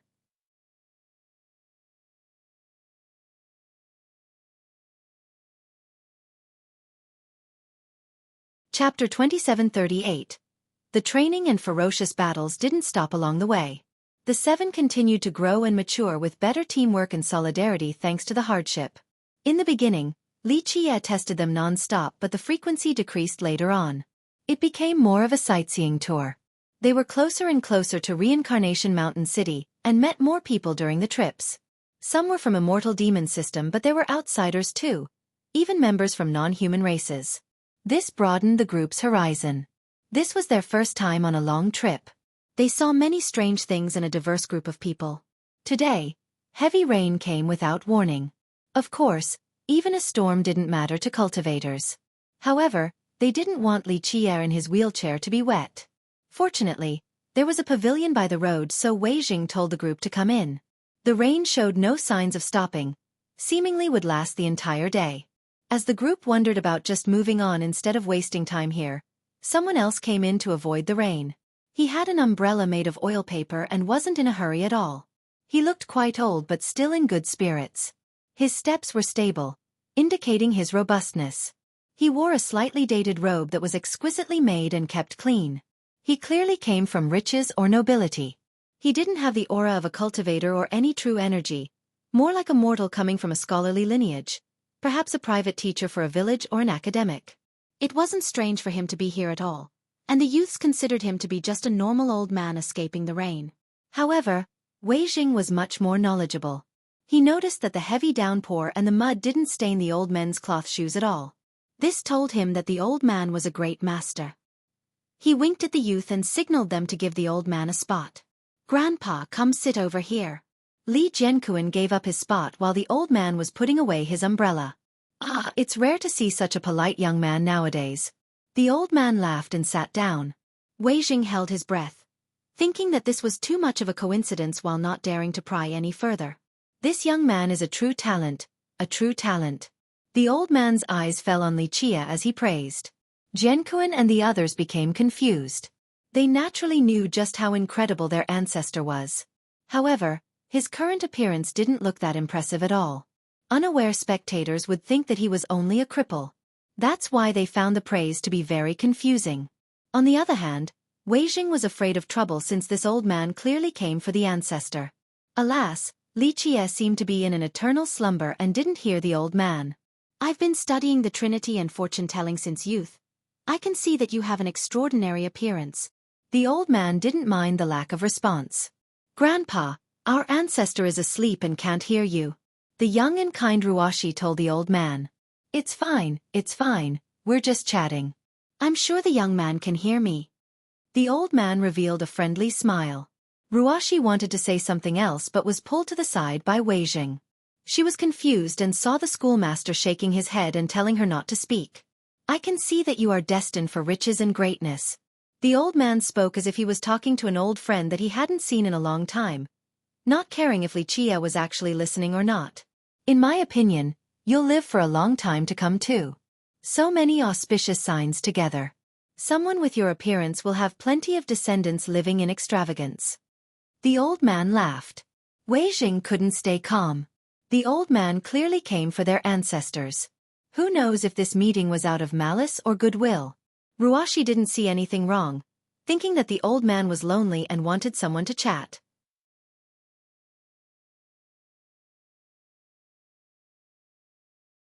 "Speaking of longevity and having a lot of descendants, young man, our little girl has a similar fate to you."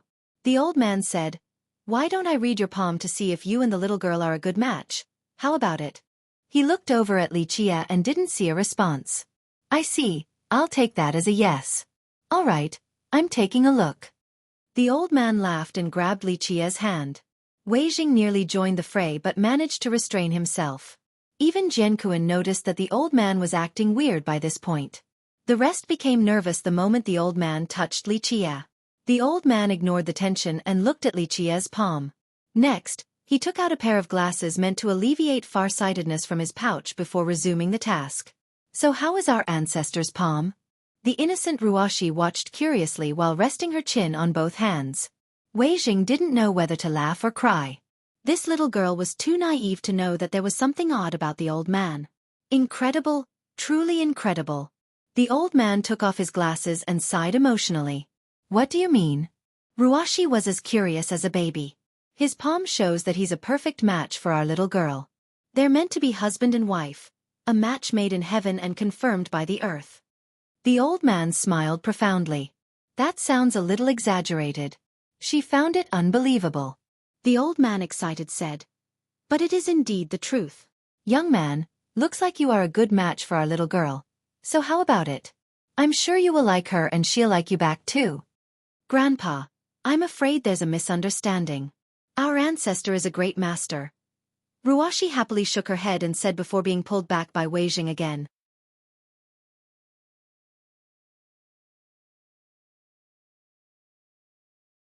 Chapter 2739. The old man cleared his throat and continued. "Our little girl, she's always been arrogant. Though she doesn't act like it, I can see her high standards, not putting any man in her eyes, let alone liking one. Sigh, she's not young anymore but has no time to find a nice husband. Now, we have the perfect opportunity, young man. I really think the two of you are perfect for each other, so let's go for it. It'll satisfy this old man's wish of being able to hold a cute little baby later." He smiled and patted his thigh, seemingly very happy while imagining a cute baby later. "Grandpa, our ancestor is picky too. Not just anyone is a good match for him." Ruashi still added despite being forced to the side. Wei Jing didn't stop her this time and only smiled wryly. "That makes the match even better. Our little girl is definitely well suited for him." The old man became serious, I don't dare to comment about other things, but she's as pretty as a fairy with perfect features, definitely worthy of being called the fairest. As for her natural talents, she's quick-witted, intelligent, and wise. The old man didn't hold back with the praises as if she was the most peerless woman in the world and could only be found up above. Really? Ruashi was skeptical to hear this. Of course. The old man said seriously. When our little girl shows up, all others will start feeling inadequate and are completely overshadowed. If your lady is really this beautiful and smart, I'm sure she has plenty of suitors and can pick any of them. Why do you want to match her up with our ancestor then? Ruashi asked. You don't get it. The old man patiently said. Regular people aren't worthy of our little girl. Even the geniuses and talents are ignored by her, for they are no match for her peerlessness. Plus, this marriage proposal is all about fate. I can see that these two are connected by the heaven. But our ancestor and your lady haven't even met each other. How can you be so sure? Ruashi continued. That's why fortune reading is magical. I can tell just from looking at their palm and know that they're meant to be husband and wife. The old man said, I've never been wrong before. Yes, they're meant to be together. It's really that magical? Grandpa, then have a look at mine too. She stretched her hand forward. The old man didn't accept it and only took a glance before shaking his head.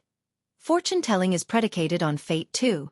Without this connection, forcefully reading the future is leaking the heavens' mandate. I can't do that. Stingy. Ruashi murmured. This is really fate though. It just drops down on your lap without needing to search for it. If you have no objection, young man, then this marriage proposal is settled. The old man turned his attention back towards Li Chia. The group didn't know what to do. This was the strange marriage proposal since the two main parties have yet to meet. I'll take your silence as a yes.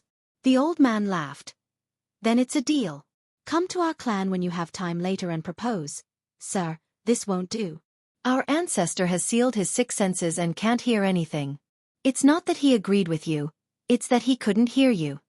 Wei Jing had no choice but to stop the old man from doing everything on a whim. It's fine, the decision is already made. This marriage will be the biggest event of this generation. People will sing songs about them. The old man happily said. Having said that, he searched in his chest pocket and took out something. A jade pendant exuding green wisps of light. It seemed like a world of green, not made from a piece of jade but refined from a lake with green water, hence the rippling waves of light. It had complicated patterns too that no one could decipher because the pendant wasn't complete. This was only one half of the whole thing. Even a fool could tell that it was an amazing treasure. Its owner must be extremely wealthy or an important person. Hee, this is the symbol of the marriage. The old man laughed. Our little girl has the other half. Put them together for a perfect piece again. Young man, bring this with you when you come to propose.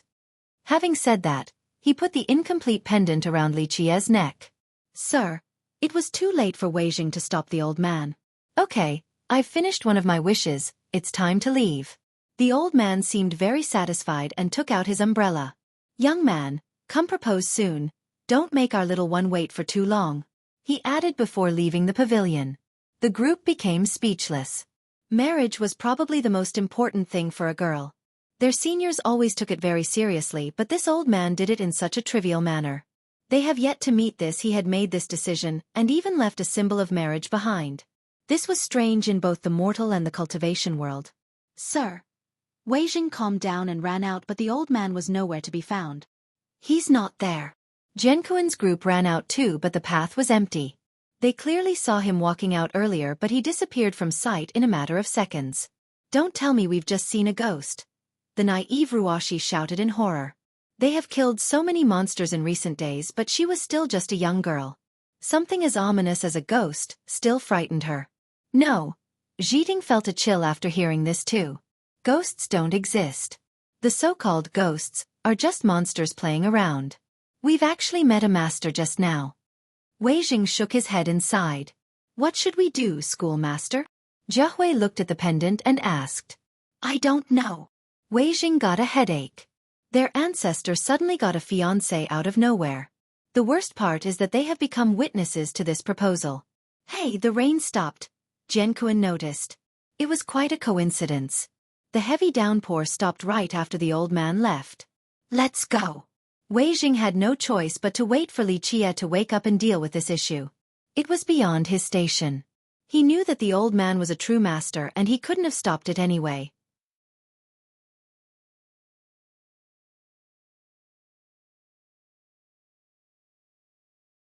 Chapter 2740. Amitabha.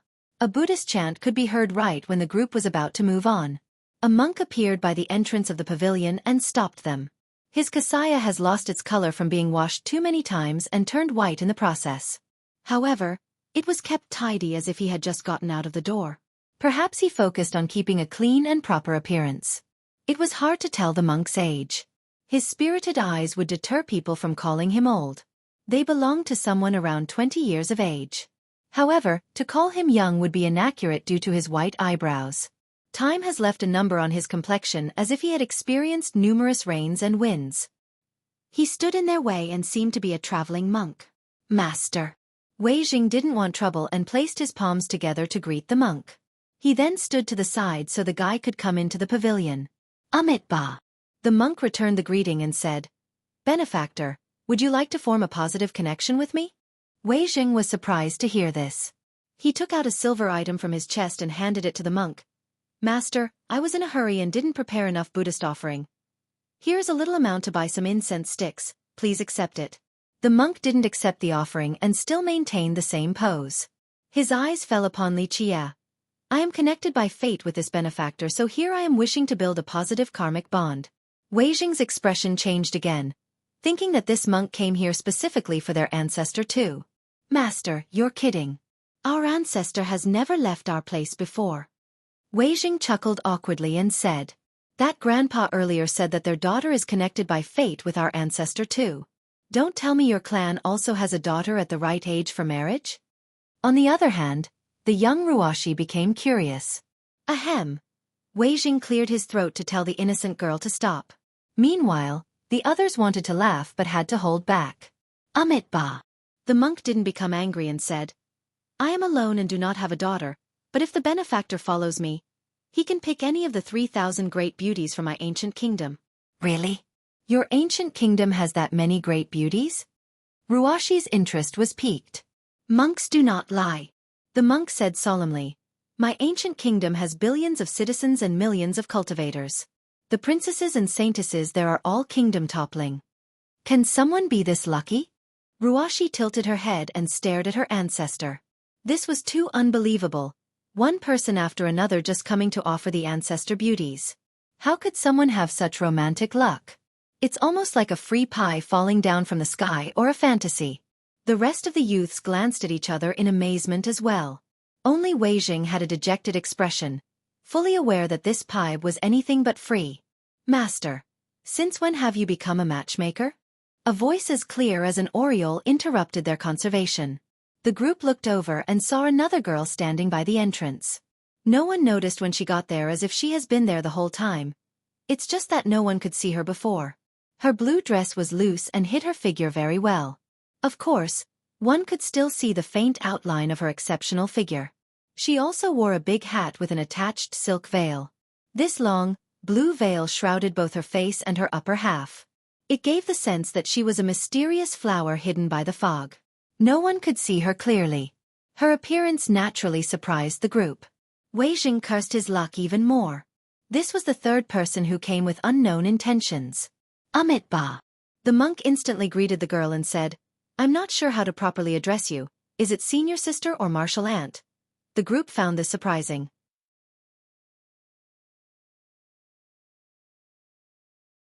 One could see that the monk was relatively old, but the girl seemed to have a higher status than him.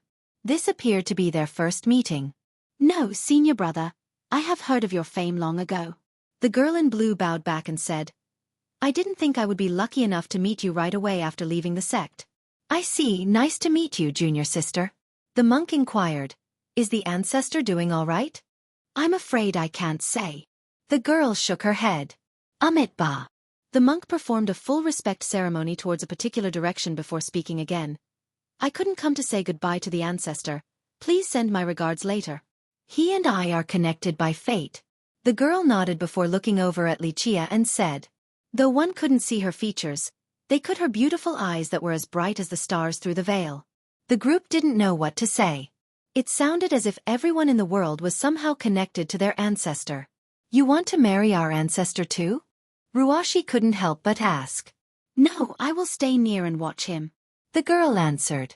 Ba. The monk joined right away. Junior sister, is this your idea or the ancestors? Senior sister, the ancestor didn't speak on this issue. The reason I came out to the secular world is to deal with a karmic string that ties me and him together. I see, it's good that it is not the ancestors' will. The monk said, I'm afraid we have a conflicting view then. I must cross him over in order to illuminate and save everyone. You think he is your savior, senior brother? The girl looked at the monk and asked. Ba. There are only Buddha and the well-being of all in my heart. I must do something in order to stop him from falling on the evil path and cause destruction everywhere. The monk shook his head. This conversation utterly confused the group. Why was the evil path suddenly brought up? Yes, our views on this are opposite indeed. The girl disagreed. The heavenly change heralds a monster. There will be someone who will flatten various ominous potentials. I believe that this person is him, someone who can change the future. The heavenly change heralds a monster. Wei Jing murmured to himself. He had heard of this phrase before since it was very popular years ago. Junior sister, your fate reading is masterful. The monk said, however, you are coming into this world with an optimistic perspective. Open your heavenly gaze and perhaps you will see the presence of evil. I might be entering the mundane realm but I'm still disconnected, unlike you who is stuck but wishes to leave. And no, I don't have an optimistic perspective. I'm actually reading everyone while maintaining the highest level of caution. The girl shook her head while looking at Li Qia. I've opened my heavenly gaze already and saw the evil presence in him. That's not because he is evil, just something nefarious is dormant in there. The era has begun and it has something to do with him. There are signs of him being able to overcome the ominous situation. The girl paused a bit and continued. Then what is your plan? You wish to stay around and protect him, not allowing the dormant evil to take over? The monk asked. What about you, senior brother? The girl answered with a question.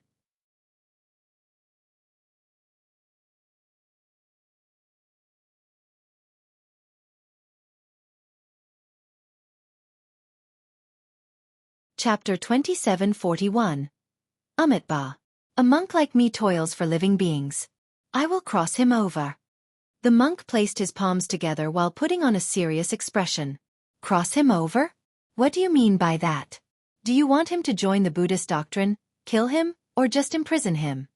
The girl smiled, looking as beautiful as 100 blossoming flowers. The group instantly looked at the monk in a different manner and became cautious. They clearly viewed him as an enemy now. That's a bit too much, junior sister. Monks are merciful and do not kill wantonly. The monk frowned and said. Plenty have been killed by you. The girl smiled and said. Ba. The monk placed his palms together. Buddhism grants salvation to the faithful ones.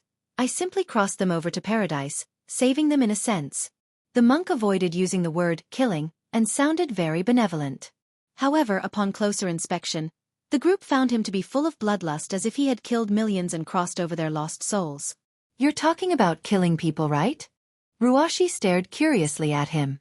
Wei Jing became afraid and pulled Ruashi back, thinking that this monk might actually kill her. Ba. The monk sincerely answered. Crossing people over to the paradise is my responsibility. Buddha teaches that anyone can be saved by letting go of their blade. That's all I'm doing, getting people to let go of their evil mortal shell. Got it, so it's killing. Ruashi concluded after listening to the monk's implicative words. Senior brother, you have twisted our ancestors' grand Tao. The girl disapproved. He gazed into the world and changed its momentum in order to find a method to save everyone. You claim to have the heart of a bodhisattva and the capabilities of one. However, you're just trying to destroy your own obsession instead of actually ridding the world of evil. Junior sister, of course I am insignificant compared to the great ancestor. Alas, I'm still offering everything I have for the world. The monk shook his head. I've heard the seniors talk about you before. The ancestor viewed you highly after meeting you. Unfortunately, your obsession binds you, preventing you from saving people. The girl said. I am ashamed. The monk listened attentively to the criticism. He and I are connected, so I will take him away. Please don't stop me, senior brother. The girl changed the topic. Amitabha. The monk replied, I'm afraid you will be disappointed, junior sister. I also wish to do something good with this benefactor for the sake of all. We're connected by fate as well. The monk clearly didn't relent about this issue. Meanwhile, Genkuin and the others kept on staring at the girl then the monk. They felt that this duo was very strange. They seemed to have the same ancestor but not from the same sect. They spoke in a respectful manner but wouldn't yield either. So you must oppose me, the girl said. Amitabha. Yes, the fateful connection is deeply rooted, so you will have to excuse me. The monk gave a straightforward response. Wei Jing was certain that this polite conversation wouldn't last much longer. A battle could break out at any second. Senior brother, I entered this world specifically for him. I will not return to the sect before forming a karmic bond, so this is the last time I'm asking, will you yield? The girl remained steady. Amitabha. I also wish to help you, junior sister, but on the other side of the scale are all living beings. I am helpless. The monk said. So a battle between us is inevitable. The girl's eyes narrowed and became blinding like the stars. So how about this, the loser will have to leave. She proposed. I agree. I'm interested in seeing your graceful blade. The monk solemnly said, I've seen it in passing back in the sect and it was truly amazing. It will be an honor to see the ancestors' art once more. You will see it again now.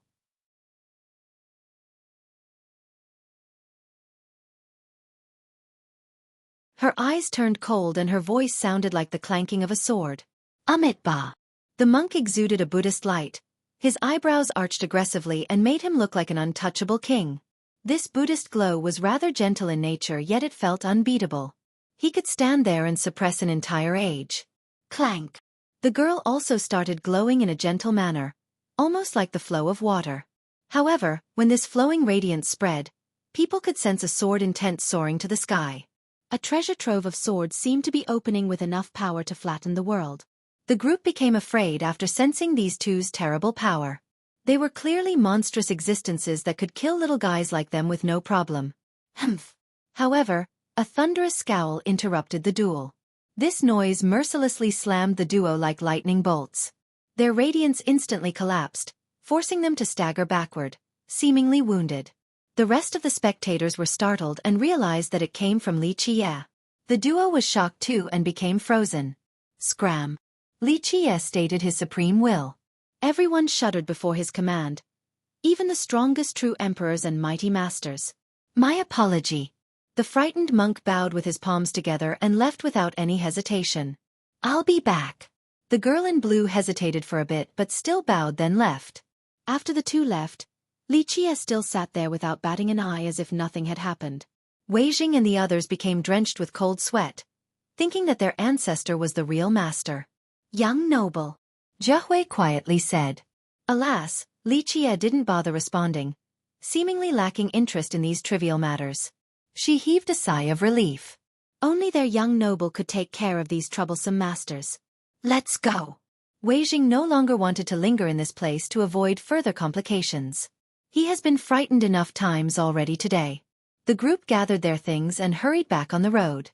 Fortunately, nothing else happened along the way. The old man, monk, and girl no longer showed up. Li Qie also didn't wake up again to force the group into training. Thus, they moved with swift speed towards Reincarnation Mountain. Wei Jing knew that the final training location would be there and led the way. They were about to get there ahead of schedule. Before actually reaching the city, one could see majestic mountains on the horizon. Some of them were too high in the sky to see the summits. These mountains spanned for 100,000 miles or so, creating an independent world. On top of them were old and stately palaces and shrines. Each was big enough to be classified as a city.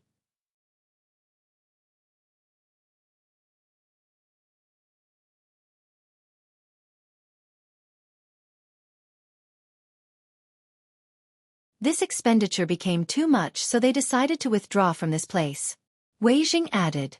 Mount Guard naturally wanted to keep their territory in this place, but it couldn't keep up with the expenditures. The group became quiet after listening to their schoolmaster. The present was less optimistic for their sect. We'll buy them back again, both our properties and our influence here.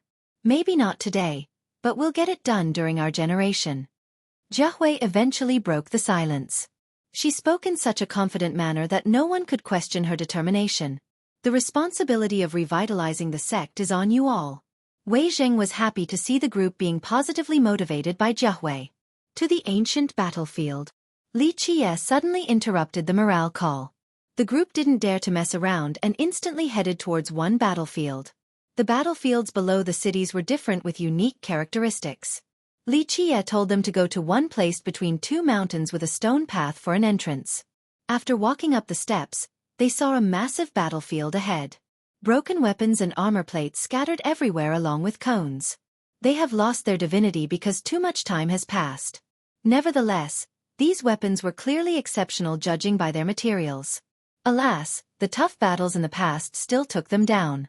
This battlefield had broken mounds, temples, and deep pits, signs of the destruction that took place here. So this is an ancient battlefield? Ruashi murmured while looking at the area filled with fog and mist. This was their first time seeing one, same for Wei Jing too. His sect didn't have enough resources to take him here during his youth. Even if they were willing to make the long journey, they didn't have powerful seniors to escort them either. It has been eras since the last battle, but the bloodthirst and battle intents remained. It seemed that numerous lost souls were still roaring and battling it out.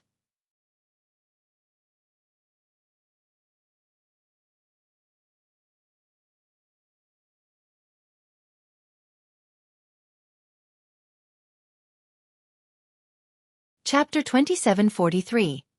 It was moving watching this place. One could sense the dead combatants' unyieldingness while standing outside and couldn't help but feel respect. Wei Jing and the others naturally felt the strong battle intense and became emotional. One could easily imagine the ferocious battles that took place here. The dead soldiers still wanted to fight after so many years. Get out of the way! Suddenly, they heard loud shouting from the back. A group came from behind, young enough to show that they were here for training. Their attires indicated their high upbringing. All of them had an air of nobility and expensive trinkets and treasures. Poor kids like Li Jianquan's group from a tiny sect couldn't compare to them at all. Among them was a girl whose dressing style was actually less pompous. However, her temperament seemed to be one of arrogance and pride. They started shouting despite being very far away, as if Jianquan's group was in the way. In fact, Jianquan and the others weren't blocking anyone's path. The entrance was large and they only occupied a tiny part. Nevertheless, they still moved to the side, not used to dealing with the imperious disciples from the bigger sections. Bam! A whip struck the ground near Jianquan, nearly hitting him. One of the male disciples in this new group shouted aggressively, "Be smart and stand to the side." This clearly had nothing to do with the path itself. The newcomers simply wanted to act in a pompous manner and bully cultivators from the smaller sects in order to bask in their perceived superiority. Jianquan restrained himself since the whip didn't hit him. They didn't want any trouble. Nay, they couldn't afford to provoke these bigger sections. However, the young Ruashi lacked patience and voiced her dissatisfaction. "There is plenty of room left, so why should we key dash?" Wei Jing stopped her from continuing since he was used to this type of scene. "Oh, got a problem?" The male with the whip stopped and glared at her. "I'm merely speaking the truth." Ruashi was still annoyed. "She's too young and naive. Please don't mind us." Wei Jing hurriedly jumped in and smiled at the male disciple. The youth snorted and forgave them after seeing Wei Jing's apology. Meanwhile, the girl at the center noticed Xueqi and her crown. "You're that new sage from Mount Guard or whatever?" she arrogantly asked while looking down on Xueqi. "Yes, that's right." Wei Jing smiled and put on a humble tone. "What a load of crap," the girl said with disdain. "Not just anyone can wear that thing, don't lose your head now." With that, this group entered the ancient battlefield. Wei Jing's expression changed, but he didn't retort. The group didn't stop at this particular battlefield but moved on to a mightier one. "Schoolmaster, they were ridiculously arrogant. Why did we need to apologize to them? So unfair." Ruashi complained. "Fair or not, you need to watch it when we're outside. Provoking someone stronger can bring about a disaster. This is a world where the strong eats the weak and a loose tongue may cause a lot of trouble." Wei Jing said with a serious expression. "Do laws and justice not matter?" Ruashi has only become a cultivator recently. the newest disciple among the group. Xueqi and the others were used to this and didn't feel the same level of indignation. If you want justice, then speak with your fist and take him down. Xie suddenly opened his eyes and said, But that will make me the same as them. She tilted her head in response. There will be a big difference. If you're only strong enough to beat them down, then you're limited to maintaining the justice you so desire. However, if your fist is strong enough, you'll be able to change the rules in a region or the entire world. You'll become the law, able to create a sect of righteousness or a fair world. Of course, you can also create a world where you're the number one, the sky's the limit.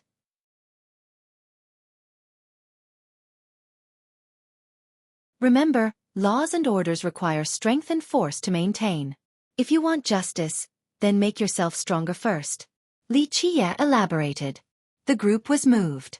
They simply wanted to become stronger and cultivate better merit laws in the past and have never contemplated about deeper issues. They learned something new and desired strength even more. When one's fist is strong enough, they'll become the laws. This phrase encompassed plenty of logic in life. And the chance to grow stronger is before you all now. Go train, lose some sweat and blood. Your effort will craft the life and world you desire. He insipidly said. Remember the ancestors' teachings. Only blood and sweat will change the world into something you want. Wei Jing emotionally said. He also benefited from this speech. The group took a deep breath and bowed towards Xie. All right, let's begin. Go up to that altar and worship the progenitor. Xie pointed at an altar and said. Next to the battlefield was an old and broken altar. Nevertheless, it still had a majestic and sacred aura. There was one altar like this in each battlefield. The group exchanged glances and tidied their clothes before slowly climbing up the altar. They then respectfully kneeled before the memorial tablet up there. Under Xie's guidance, they channeled their cultivation laws. Buzz! The texts of their merit laws appeared above them and poured down strings of light. These strings of light circled around them, seemingly becoming a protective barrier. After entering, you all will face the lost souls. Remember, when your barriers are broken, you will be teleported back to the city. When feeling fatigued, come closer to these statues and you will be rejuvenated. However, losing and being teleported back numerous times is shaming me. Xie pointed at the battlefield. The group saw several statues erected in that place. Though the face wasn't clear, they could tell by the aura that it was the progenitor of a mortal demon system, everlasting forefather. If you can defeat this battlefield, then keep on moving. Outside of power, this is also a test for your Dao heart to see how long you can last. This makes it a good training ground to gain actual battle experience and polishing your Dao heart. Don't lose so fast after just several rounds and humiliate me. Xie sternly said.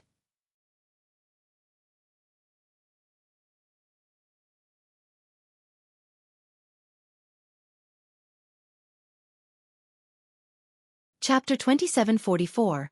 The group made their way onto the battlefield after ample preparation. They had a formation ready for the push. Xie had taught them a mighty formation that was suitable for the 7 of them. Boom! The moment they got inside, the ground suddenly cracked open and a corpse jumped out. This corpse belonged to a giant and was considerably taller than the group. It had 4 arms, 2 coming from the ribs. Each was grabbing a sword just as tall as the monster. The swords have rusted but were still full of divinity. Let's go! The group exchanged glances before roaring. They started glowing with runes appearing beneath them. They relied on the same strategy as before, Xueqi taking the vanguard with his sword and shield. He rushed forward, each step carried enough power to issue loud explosions. However, he didn't make contact before the corpse disappeared from sight. It instantly emerged again inside their formation and caught them off guard. Whoosh! It swung all 4 swords mercilessly at Xueqi. Here! Xueqi hurriedly retaliated with a horizontal slash straight at the 4 swords. Boom! She couldn't withstand the impact and got blown flying while vomiting blood. The corpse didn't let up and released a long sword energy wave straight for her. The alarmed girl summoned a shield but it got destroyed. The slash made direct contact. Watch it! The group shouted. Crack! The sounds of bones breaking appeared and the defensive barrier around her crumbled. Buzz! She got teleported away. Take it down! The group finally caught up to the corpse and attacked. However, the 4 swords danced wildly. The group couldn't hold on for long and got repelled as well. Buzz, their defensive barrier crumbled one by one and they were forced out of the battlefield. The group didn't last long against this powerful corpse. Li Qie didn't comment on their failure. After a while, the group appeared by the entrance again for another attempt. Idiots! Li Qie coldly uttered without bothering to look at them. Beaten even before using the formation, you would have died 1,000 times already on this battlefield with such meager skills. The group lowered their head in shame. This was the most powerful foe they have seen since their training.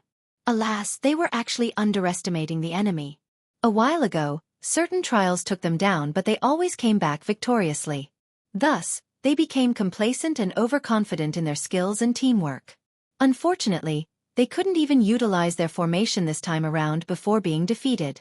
Li Qie threw them some ointments and said, "If you lose after 1 or 2 moves again, just go back to mount guard." He was easy to speak to normally but his stricter side came out during training. The group accepted the medicines and recovered. This ointment was amazing, allowing them to heal from grievous injuries right away. They asked their progenitor for help once more before re-entering the battlefield. Boom! They released their vitality and true energy so runes emerged around them.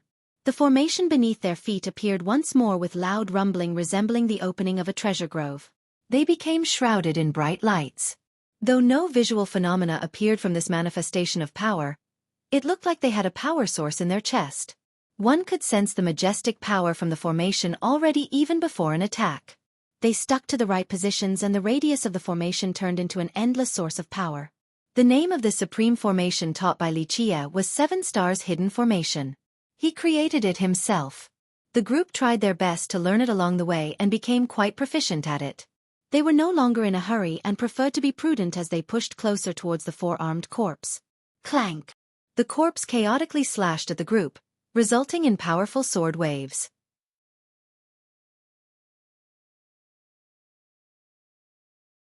Boom! The formation opened like a peerless treasure trove. 4 shields flew out and stopped the incoming slashes. It's time! Xueqi gave the order and performed the same steps forward again. Thousands of weapons hidden in the formation rushed forward with him. The corpse retaliated with 4 palm strikes. They pressed down from above with enough force to crush the sky. Xueqi and his weapons barely stopped the suppressive palms. More golden light oozed from the treasury. Numerous pillars appeared and support his frame, allowing him to withstand the attacks. Alas, his cultivation was insufficient so he staggered backward. At this moment, his allies took action. Zhao Zhiting performed her encroaching flame and the treasury resonated with her. It also released a flame dragon. The beast roared and flew straight towards the corpse. Meanwhile, the 2 Ling brothers also activated the formation. They turned into divine eagles with iron claws and started an assault.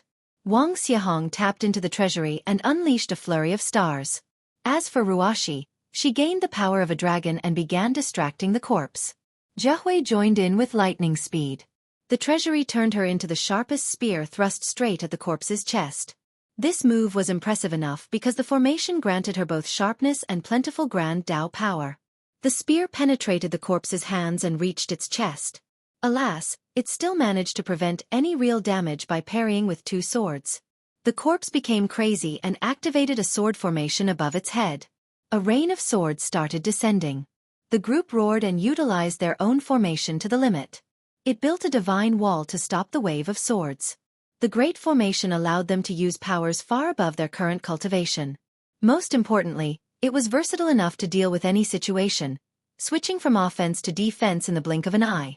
Alas, they were still too weak and couldn't actually use the formation to its true potential. Rumble! The fight became unfavorable and the formation front line was being affected. Fool, your virtuous crown isn't mere decoration. Use this powerful treasure already. Li Qie loudly reminded the girl. Buzz! She activated her crown, releasing the holy power within.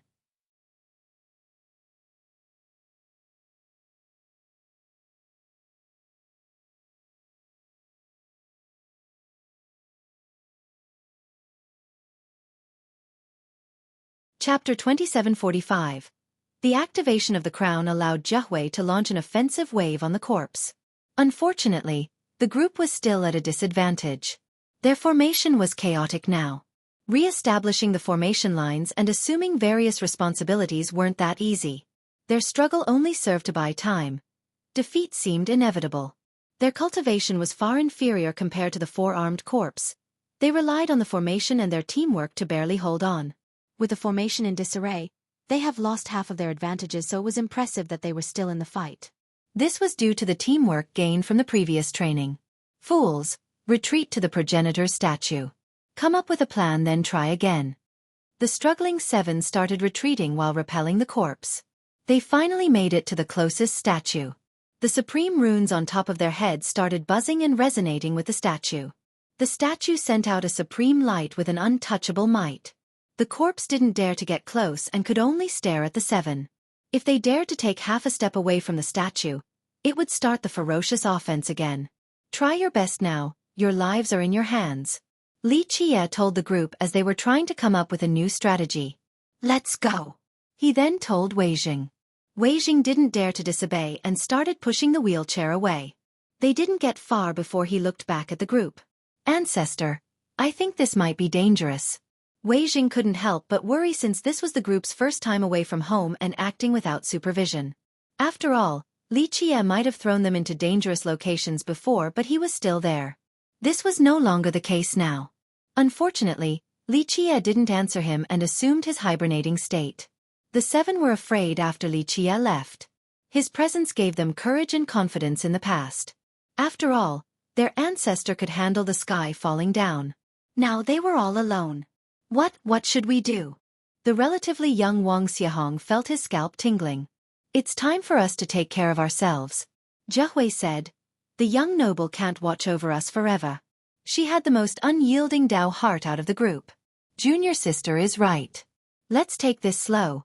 We'll figure it out eventually. Li Jianquan took a deep breath and motivated the group. Li Qie believed that they wouldn't be able to mature into real masters under his protection. He ordered Wei Jing to push him into the closest city. This particular one wasn't the largest but was one of the oldest. In other words, it was made by everlasting forefather. Since there were plenty of cities in these mountains, the new ones were built by future generations, not just the forefather. They stopped after reaching the gate. There was a gigantic statue of the forefather outside. Its head was shrouded. Li Qie sighed after seeing this. This was a very good depiction of the old man. Though he was no longer alive, he left behind many legacies. Wei Jing continued into the city to look at the wall. Each city had a wall facing outward and a Dao platform. The Dao platform was the teleportation area for those who have failed the training. The walls seemed to be useless because of the locations. They had ancient diagrams carved on them. For millions of years now, people believed that they were mere decorations. These walls were cut from a massive piece of rock, extremely sturdy and heavy. The diagrams carved on the surface included images and archaic symbols, virtually impossible to comprehend. Few in history have been able to understand them, and Li Qie was one of them. He had inherited pretty much everything from everlasting Shao.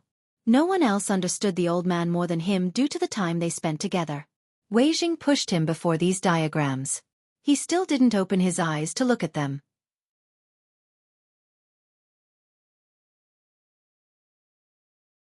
Wei Jing glanced over at the Dao platform nearby, thinking that Li Qie was here to wait for the group to come out after failing. Alas, this wasn't the case. Li Qie was observing the diagrams using his heart and mind, not his eyes. He could only spare a tiny portion of his divine intent to figure out these mysteries. The rest of his divine intents continued to suppress and destroy the supreme existence inside his Dao heart. These diagrams were confusing and random. However, the forefather had his reasons for leaving them behind for future generations. Of course, only those at a certain power level could make use of them. Even the exceptional geniuses who managed to understand them would lack the power to do anything. Wei Jing quietly waited to the side, unaware of Li Qie's intent. During the waiting process, buzzes came non-stop on the Dao platform. Numerous disciples were teleported there. Some were grievously injured. Others spat out blood. They have failed the training and had their barriers broken. Thus, they were teleported to the closest city. Wei Jing became quite worried, afraid that Xueqi's group would be the next to show up. What if one of them were to die too? Sure enough, Wang Xiahong eventually got teleported out and rolled on the ground. Where are the others? Are they okay? Wei Jing became worried after seeing the bloody wounds on the youth. They're still fighting. Xiahong spat out a mouthful of blood, but before he could finish, a buzzing noise sounded. Xiao Ling and Xueqi were pushed out of the portal as well, wounded.